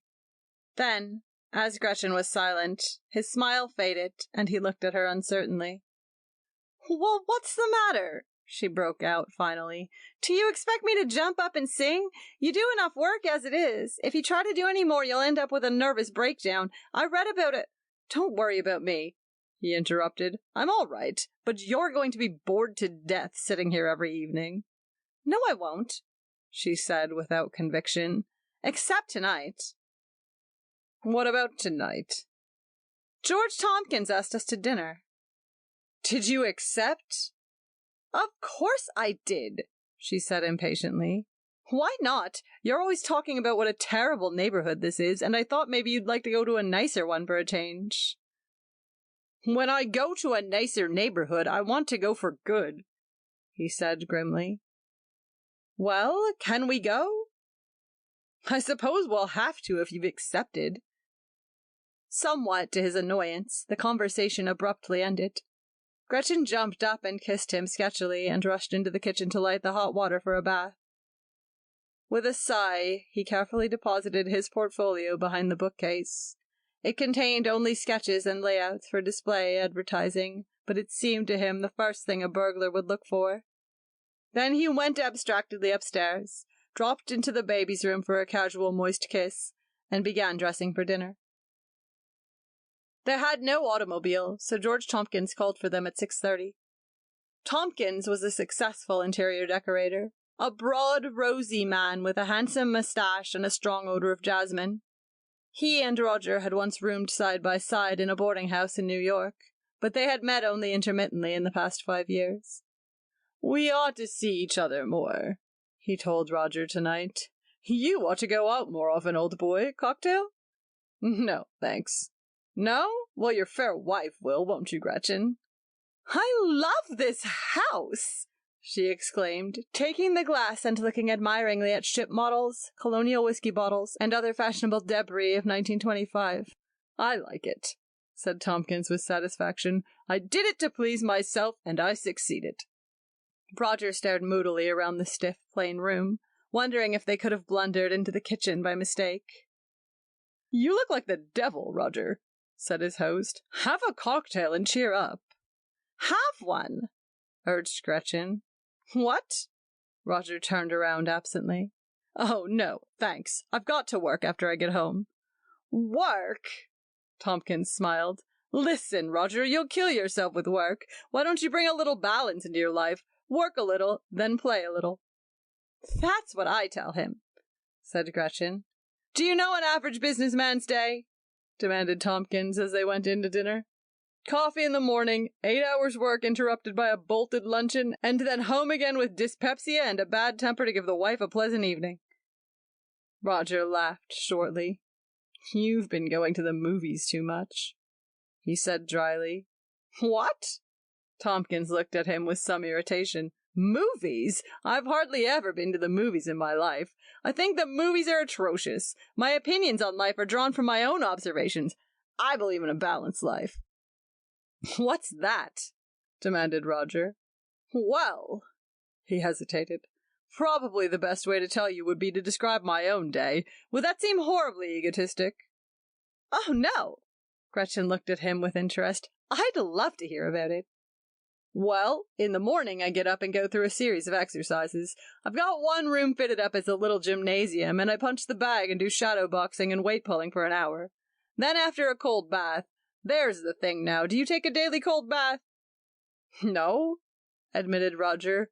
I take a hot bath in the evening 3 or 4 times a week. A horrified silence fell. Tompkins and Gretchen exchanged a glance as if something obscene had been said. What's the matter? Broke out Roger, glancing from one to the other in some irritation. You know I don't take a bath every day. I haven't got the time. Tompkins gave a prolonged sigh. After my bath, he continued, drawing a merciful veil of silence over the matter, I have breakfast and drive to my office in New York where I work until 4. Then I lay off, and if it's summer I hurry out here for 9 holes of golf, or if it's winter I play squash for an hour at my club. Then a good snappy game of bridge until dinner. Dinner is liable to have something to do with business, but in a pleasant way. Perhaps I've just finished a house for some customer, and he wants me to be on hand for his first party to see that the lighting is soft enough and all that sort of thing. Or maybe I sit down with a good book of poetry and spend the evening alone. At any rate, I do something every night to get me out of myself." "It must be wonderful," said Gretchen enthusiastically. "I wish we lived like that." Tompkins bent forward earnestly over the table. "You can," he said impressively. "There's no reason why you shouldn't. Look here, if Roger'll play 9 holes of golf every day, it'll do wonders for him. He won't know himself. He'll do his work better, never get that tired, nervous feeling. What's the matter?" He broke off. Roger had perceptibly yawned. "Roger!"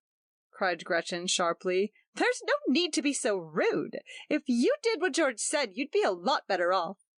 She turned indignantly to their host. "The latest is that he's going to work at night for the next 6 weeks. He says he's going to pull down the blinds and shut us up like hermits in a cave. He's been doing it every Sunday for the last year. Now he's going to do it every night for 6 weeks. Tompkins shook his head sadly. "At the end of 6 weeks," he remarked, "he'll be starting for the sanitarium. Let me tell you, every private hospital in New York is full of cases like yours. You just strain the human nervous system a little too far and bang, you've broken something. And in order to save 60 hours, you're laid up 60 weeks for repairs." He broke off, changed his tone, and turned to Gretchen with a smile. "Not to mention what happens to you. It seems to me it's the wife rather than the husband who bears the brunt of these insane periods of overwork." "I don't mind," protested Gretchen loyally. "Yes, she does," said Roger grimly. "She minds like the devil. She's a short-sighted little egg, and she thinks it's going to be forever until I get started and she can have some new clothes. But it can't be helped. The saddest thing about women is that, after all, their best trick is to sit down and fold their hands." "Your ideas on women are about 20 years out of date," said Tompkins pityingly. "Women won't sit down and wait anymore." "Then they'd better marry men of 40, insisted Roger stubbornly. "If a girl marries a young man for love, she ought to be willing to make any sacrifice within reason, so long as her husband keeps going ahead." "Let's not talk about it," said Gretchen impatiently. "Please, Roger, let's have a good time just this once." When Tompkins dropped them in front of their house at 11, Roger and Gretchen stood for a moment on the sidewalk looking at the winter moon. There was a fine, damp, dusty snow in the air, and Roger drew a long breath of it and put his arm around Gretchen exultantly.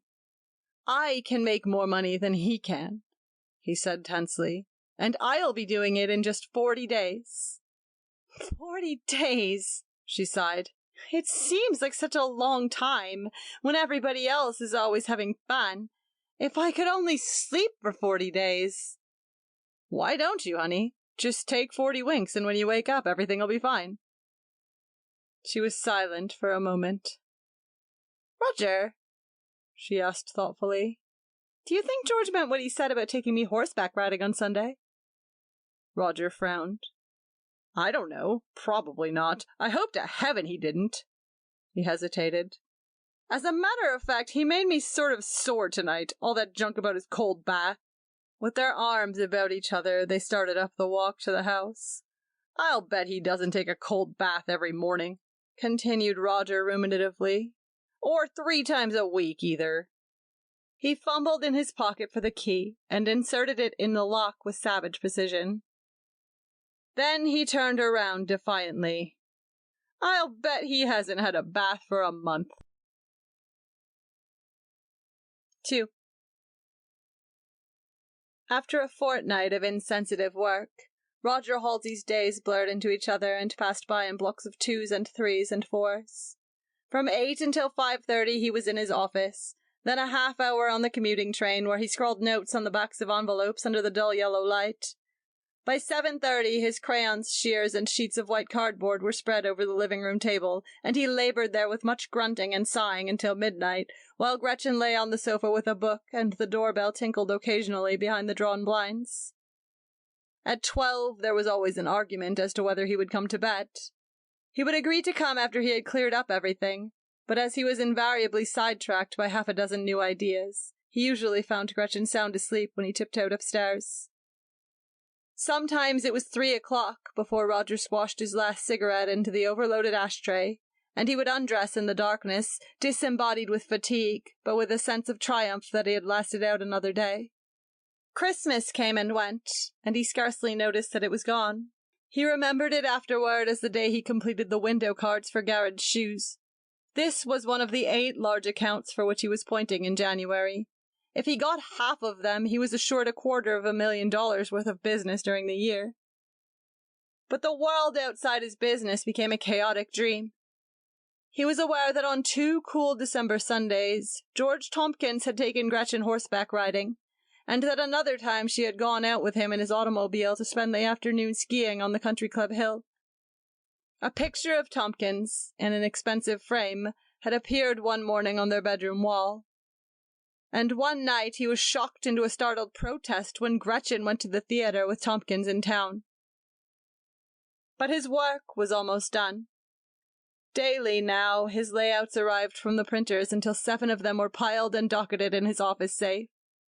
He knew how good they were. Money alone couldn't buy such work. More than he realized himself, it had been a labor of love. December tumbled like a dead leaf from the calendar. There was an agonizing week when he had to give up coffee because it made his heart pound so. If he could hold on now for 4 days, 3 days. On Thursday afternoon, H.G. Garrett was to arrive in New York. On Wednesday evening, Roger came home at 7 to find Gretchen poring over the December bills with a strange expression in her eyes. "What's the matter?" She nodded at the bills. He ran through them, his brow wrinkling in a frown. "Gosh, I can't help it," she burst out suddenly. "They're terrible." "Well, I didn't marry you because you were a wonderful housekeeper. I'll manage about the bills some way. Don't worry your little head over it." She regarded him coldly. "You talk as if I were a child." "I have to," he said with sudden irritation. "Well, at least I'm not a piece of bric-a-brac that you can just put somewhere and forget." He knelt down by her quickly and took her arms in his hands. "Gretchen, listen," he said breathlessly. "For God's sake, don't go to pieces now. We're both all stored up with malice and reproach, and if we had a quarrel, it'd be terrible. I love you, Gretchen. Say you love me, quick." "You know I love you." The quarrel was averted, but there was an unnatural tenseness all through dinner. It came to a climax afterward when he began to spread his working materials on the table. "Oh, Roger," she protested. "I thought you didn't have to work tonight." "I didn't think I'd have to, but something came up." "I've invited George Tompkins over." "Oh, gosh," he exclaimed. "Well, I'm sorry, honey, but you'll have to phone him not to come." "He's left," she said. "He's coming straight from town. He'll be here any minute now." Roger groaned. It occurred to him to send them both to the movies, but somehow the suggestion stuck on his lips. He did not want her at the movies. He wanted her here, where he could look up and know she was by his side. George Tompkins arrived breezily at 8 o'clock. "Aha!" he cried reprovingly, coming into the room. "Still at it." Roger agreed coolly that he was. "Better quit before you have to." He sat down with a long sigh of physical comfort and lit a cigarette. "Take it from a fellow who's looked into the question scientifically. We can stand so much and then, bang." "If you'll excuse me," Roger made his voice as polite as possible, "I'm going upstairs and finish this work." "Just as you like, Roger." George waved his hand carelessly. "It isn't that I mind. I'm the friend of the family, and I'd just as soon see the missus as the mister." He smiled playfully. "But if I were you, old boy, I'd put away my work and get a good night's sleep." When Roger had spread out his materials on the bed upstairs, he found that he could still hear the rumble and murmur of their voices through the thin floor. He began wondering what they found to talk about. As he plunged deeper into his work, his mind had a tendency to revert sharply to his question, and several times he arose and paced nervously up and down the room. The bed was ill-adapted to his work. Several times the paper slipped from the board on which it rested, and the pencil punched through. Everything was wrong tonight. Letters and figures blurred before his eyes, and as an accompaniment to the beating of his temples came those persistent, murmuring voices. At 10, he realized that he had done nothing for more than an hour, and with a sudden exclamation he gathered together his papers, replaced them in his portfolio, and went downstairs. They were sitting together on the sofa when he came in. "Oh, hello!" cried Gretchen, rather unnecessarily, he thought. "We were just discussing you." "Thank you," he answered ironically. What particular part of my anatomy was under the scalpel? "Your health," said Tompkins jovially. "My health's all right," answered Roger shortly. "But you look at it so selfishly, old fella," cried Tompkins. "You only consider yourself in the matter. Don't you think Gretchen has any rights? If you were working on a wonderful sonnet or a portrait of some Madonna or something," he glanced at Gretchen's Titian hair, "why, then I'd say go ahead, but you're not. It's just some silly advertisement about how to sell Nobalt's hair tonic, and if all the hair tonic ever made was dumped into the ocean tomorrow, the world wouldn't be one bit the worse for it." "Wait a minute," said Roger angrily. "That's not quite fair. I'm not kidding myself about the importance of my work. It's just as useless as the stuff you do, but to Gretchen and me it's just about the most important thing in the world." "Are you implying that my work is useless?" demanded Tompkins incredulously. "No, not if it brings happiness to some poor sucker of a pants manufacturer who doesn't know how to spend his money." Tompkins and Gretchen exchanged a glance. "Oh," exclaimed Tompkins ironically. "I didn't realize that all these years I've just been wasting my time." "You're a loafer," said Roger rudely. "Me?" cried Tompkins angrily. "You call me a loafer because I have a little balance in my life and find time to do interesting things, because I play hard as well as work hard and don't let myself get to be a dull, tiresome drudge?" Both men were angry now, and their voices had risen, though on Tompkins's face there still remained the semblance of a smile. "What I object to," said Roger steadily, "is that for the last 6 weeks you seem to have done all your playing around here." "Roger!" cried Gretchen. "What do you mean by talking like that?" "Just what I said." "You've just lost your temper." Tompkins lit a cigarette with ostentatious coolness. "You're so nervous from overwork you don't know what you're saying. You're on the verge of a nervous break." "You get out of here!" cried Roger fiercely. "You get out of here right now before I throw you out!" Tompkins got angrily to his feet. You throw me out!" he cried incredulously. They were actually moving toward each other when Gretchen stepped between them, and grabbing Tompkins's arm, urged him toward the door. "He's acting like a fool, George, but you'd better get out," she cried, groping in the hall for his hat. "He insulted me," shouted Tompkins. "He threatened to throw me out." "Never mind, George," pleaded Gretchen. "He doesn't know what he's saying. Please go. I'll see you at 10 o'clock tomorrow." She opened the door. "You won't see him at 10 o'clock tomorrow," said Roger steadily. "He's not coming to this house anymore." Tompkins turned to Gretchen. "It's his house," he suggested. "Perhaps we'd better meet at mine." Then he was gone, and Gretchen had shut the door behind him. Her eyes were full of angry tears. "See what you've done?" she sobbed. "The only friend I had, the only person in the world who liked me enough to treat me decently, is insulted by my husband in my own house."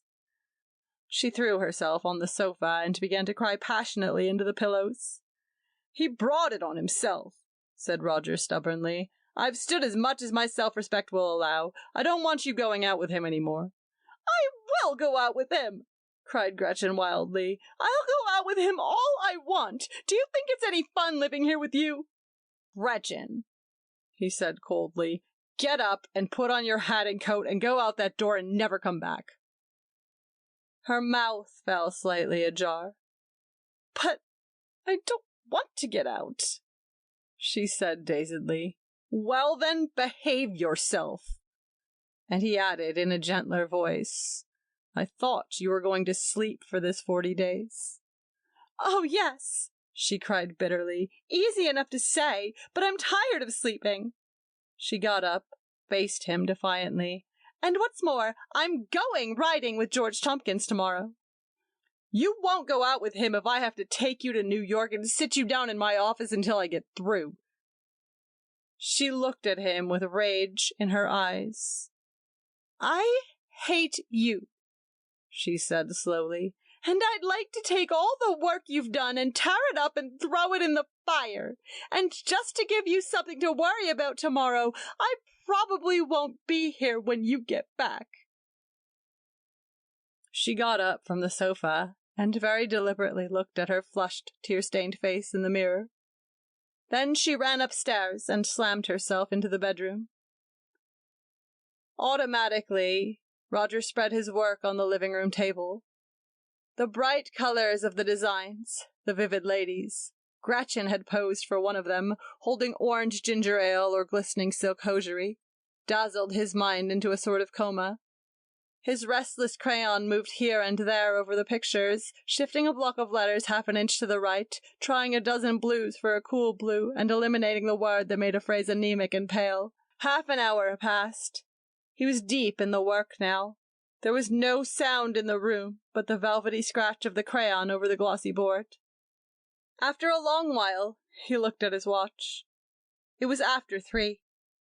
The wind had come up outside and was rushing by the house corners in loud, alarming swoops, like a heavy body falling through space. He stopped his work and listened. He was not tired now, but his head felt as if it was covered with bulging veins, like those pictures that hang in doctors' offices, showing a body stripped of decent skin. He put his hands to his head and felt it all over. It seemed to him that on his temple the veins were knotty and brittle around an old scar. Suddenly, he began to be afraid. 100 warnings he had heard swept into his mind. People did wreck themselves with overwork, and his body and brain were of the same vulnerable and perishable stuff. For the first time, he found himself envying George Tompkins's calm nerves and healthy routine. He arose and began pacing the room in a panic.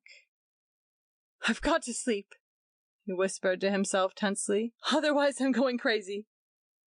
He rubbed his hands over his eyes and returned to the table to put up his work, but his fingers were shaking so that he could scarcely grasp the board. The sway of a bare branch against the window made him start and cry out. He sat down on the sofa and tried to think.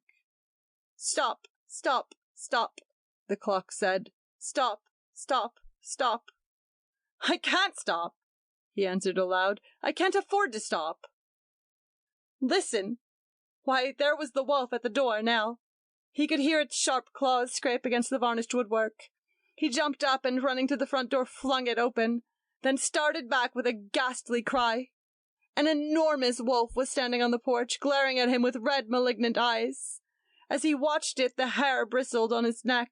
It gave a low growl and disappeared in the darkness. Then Roger realized, with a silent, mirthless laugh, that it was the police dog from over the way.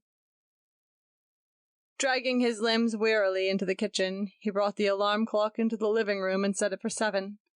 Then he wrapped himself in his overcoat, lay down on the sofa, and fell immediately into a heavy, dreamless sleep. When he awoke, the light was still shining feebly, but the room was the grey color of a winter morning. He got up, and looking anxiously at his hands, found to his relief that they no longer trembled. He felt much better. Then he began to remember in detail the events of the night before, and his brow drew up again in 3 shallow wrinkles. There was work ahead of him, 24 hours of work, and Gretchen, whether she wanted to or not, must sleep for 1 more day. Roger's mind glowed suddenly, as if he had just thought of a new advertising idea. A few minutes later, he was hurrying through the sharp morning air to Kingsley's drugstore. "Is Mr. Kingsley down yet?" The druggist's head appeared around the corner of the prescription room. "I wonder if I can talk to you alone." At 7:30, back home again, Roger walked into his own kitchen. The general housework girl had just arrived and was taking off her hat. Baby. He was not on familiar terms with her. This was her name. I want you to cook Mrs. Halsey's breakfast right away. I'll take it up myself. It struck Baby that this was an unusual service for so busy a man to render his wife, but if she had seen his conduct when he had carried the tray from the kitchen, she would have been even more surprised, for he set it down on the dining room table and put into the coffee half a teaspoonful of a white substance that was not powdered sugar. Then he mounted the stairs and opened the door of the bedroom. Gretchen woke up with a start, glanced at the twin bed which had not been slept in, and bent on Roger a glance of astonishment, which changed to contempt when she saw the breakfast in his hand.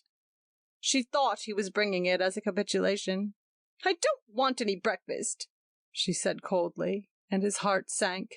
Accept some coffee. No breakfast. Roger's voice expressed disappointment. I said I'd take some coffee. Roger discreetly deposited the tray on a table beside the bed and returned quickly to the kitchen. We're going away until tomorrow afternoon, he told Baby, and I want to close up the house right now, so you just put on your hat and go home. He looked at his watch. It was 10 minutes to 8, and he wanted to catch the 8:10 train. He waited 5 minutes, and then tiptoed softly upstairs and into Gretchen's room. She was sound asleep. The coffee cup was empty, save for black dregs and a film of thin brown paste on the bottom. He looked at her rather anxiously, but her breathing was regular and clear. From the closet, he took a suitcase and very quickly began filling it with her shoes. Street shoes, evening slippers, rubber-soled Oxfords. He had not realized that she owned so many pairs. When he closed the suitcase, it was bulging. He hesitated a minute, took a pair of sewing scissors from a box, and following the telephone wire until it went out of sight behind the dresser, severed it in one neat clip. He jumped as there was a soft knock at the door. It was the nursemaid. He had forgotten her existence. Mrs. Halsey and I are going up to the city till tomorrow, he said glibly. Take Maxie to the beach and have lunch there. Stay all day. Back in the room, a wave of pity passed over him. Gretchen seemed suddenly lovely and helpless, sleeping there. It was somehow terrible to rob her young life of a day. He touched her hair with his fingers, and as she murmured something in her dream, he leaned over and kissed her bright cheek. Then he picked up the suitcase full of shoes, locked the door, and ran briskly down the stairs. 3. By 5 o'clock that afternoon, the last package of cards for Garrett's shoes had been sent by messenger to H.G. Garrett at the Biltmore Hotel. He was to give a decision next morning. At 5:30, Roger's stenographer tapped him on the shoulder. Mr. Golden, the superintendent of the building to see you. Roger turned around, dazedly. Oh, how do? Mr. Golden came directly to the point. If Mr. Halsey intended to keep the office any longer, the little oversight about the rent had better be remedied right away. Mr. Golden, said Roger wearily, everything'll be all right tomorrow. If you worry me now, maybe you'll never get your money. After tomorrow, nothing'll matter. Mr. Golden looked at the tenant uneasily. Young men sometimes did away with themselves when business went wrong. Then his eye fell unpleasantly on the initialed suitcase behind the desk. Going on a trip? He asked pointedly. What? Oh, no, that's just some clothes. Clothes, eh? Well, Mr. Halsey, just to prove that you mean what you say, suppose you let me keep that suitcase until tomorrow noon. Help yourself. Mr. Golden picked it up with a deprecatory gesture. Just a matter of form, he remarked. I understand, said Roger, swinging around to his desk. Good afternoon. Mr. Golden seemed to feel that the conversation should close on a softer key. And don't work too hard, Mr. Halsey. You don't want to have a nervous break. No, shouted Roger. I don't, but I will if you don't leave me alone. As the door closed behind Mr. Golden, Roger's stenographer turned sympathetically around. You shouldn't have let him get away with that, she said. What's in there, clothes? No, answered Roger absently. Just all my wife's shoes. He slept in the office that night on a sofa beside his desk. At dawn, he awoke with a nervous start, rushed out into the street for coffee, and returned in 10 minutes in a panic, afraid that he might have missed Mr. Garrett's telephone call. It was then 6:30. By 8 o'clock, his whole body seemed to be on fire. When his 2 artists arrived, he was stretched out on the couch in almost physical pain. The phone rang imperatively at 9:30, and he picked up the receiver with trembling hands. Hello? Is this the Halsey agency? Yes, this is Mr. Halsey speaking. This is Mr. H.G. Garrett. Roger's heart stopped beating. I called up, young fellow, to say that this is wonderful work you've given us here. We want all of it, and as much more as your office can do. Oh, God! Cried Roger into the transmitter. What? Mr. H.G. Garrett was considerably startled. Say, wait a minute there. But he was talking to nobody. The phone had clattered to the floor, and Roger, stretched full length on the couch, was sobbing as if his heart would break. 4. 3 hours later, his face somewhat pale, but his eyes calm as a child's, Roger opened the door of his wife's bedroom with the morning paper under his arm. At the sound of his footsteps, she started awake. What time is it? She demanded. He looked at his watch. 12 o'clock. Suddenly, she began to cry. Roger, she said brokenly, I'm sorry I was so bad last night. He nodded coolly. Everything's all right now, he answered. Then, after a pause, I've got the account. The biggest one. She turned toward him quickly. You have? Then, after a minute's silence, can I get a new dress? Dress? He laughed shortly. You can get a dozen. This account alone will bring us in $40,000 a year. It's one of the biggest in the West. She looked at him, startled. $40,000 a year? Yes. Gosh! And then faintly, I didn't know it would really be anything like that. Again she thought a minute. We can have a house like George Tompkins. I don't want an interior decoration shop. $40,000 a year, she repeated again, and then added softly, Oh, Roger. Yes. I'm not going out with George Tompkins. I wouldn't let you, even if you had wanted to, he said shortly. She made a show of indignation. Why, I've had a date with him for this Thursday for weeks. It isn't Thursday. It is. It's Friday. Why, Roger, you must be crazy. Don't you think I know what day it is? It isn't Thursday, he said stubbornly. Look. And he held out the morning paper. Friday! She exclaimed. Why, this is a mistake. This must be last week's paper. Today's Thursday. She closed her eyes and thought for a moment. Yesterday was Wednesday, she said decisively. The laundress came yesterday. I guess I know.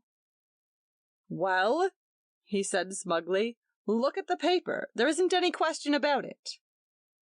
With a bewildered look on her face, she got out of bed and began searching for her clothes. Roger went into the bathroom to shave. A minute later, he heard the springs creak again. Gretchen was getting back into bed. What's the matter? He inquired, putting his head around the corner of the bathroom. I'm scared, she said in a trembling voice. I think my nerves are giving away. I can't find any of my shoes. Your shoes? Why, the closet's full of them. I know, but I can't see one. Her face was pale with fear. Oh, Roger. Roger came to her bedside and put his arm around her. Oh, Roger, she cried. What's the matter with me? First that newspaper, and now all my shoes. Take care of me, Roger. I'll get the doctor, he said. He walked remorselessly to the telephone and took up the receiver. Phone seems to be out of order, he remarked after a minute. I'll send baby. The doctor arrived in 10 minutes.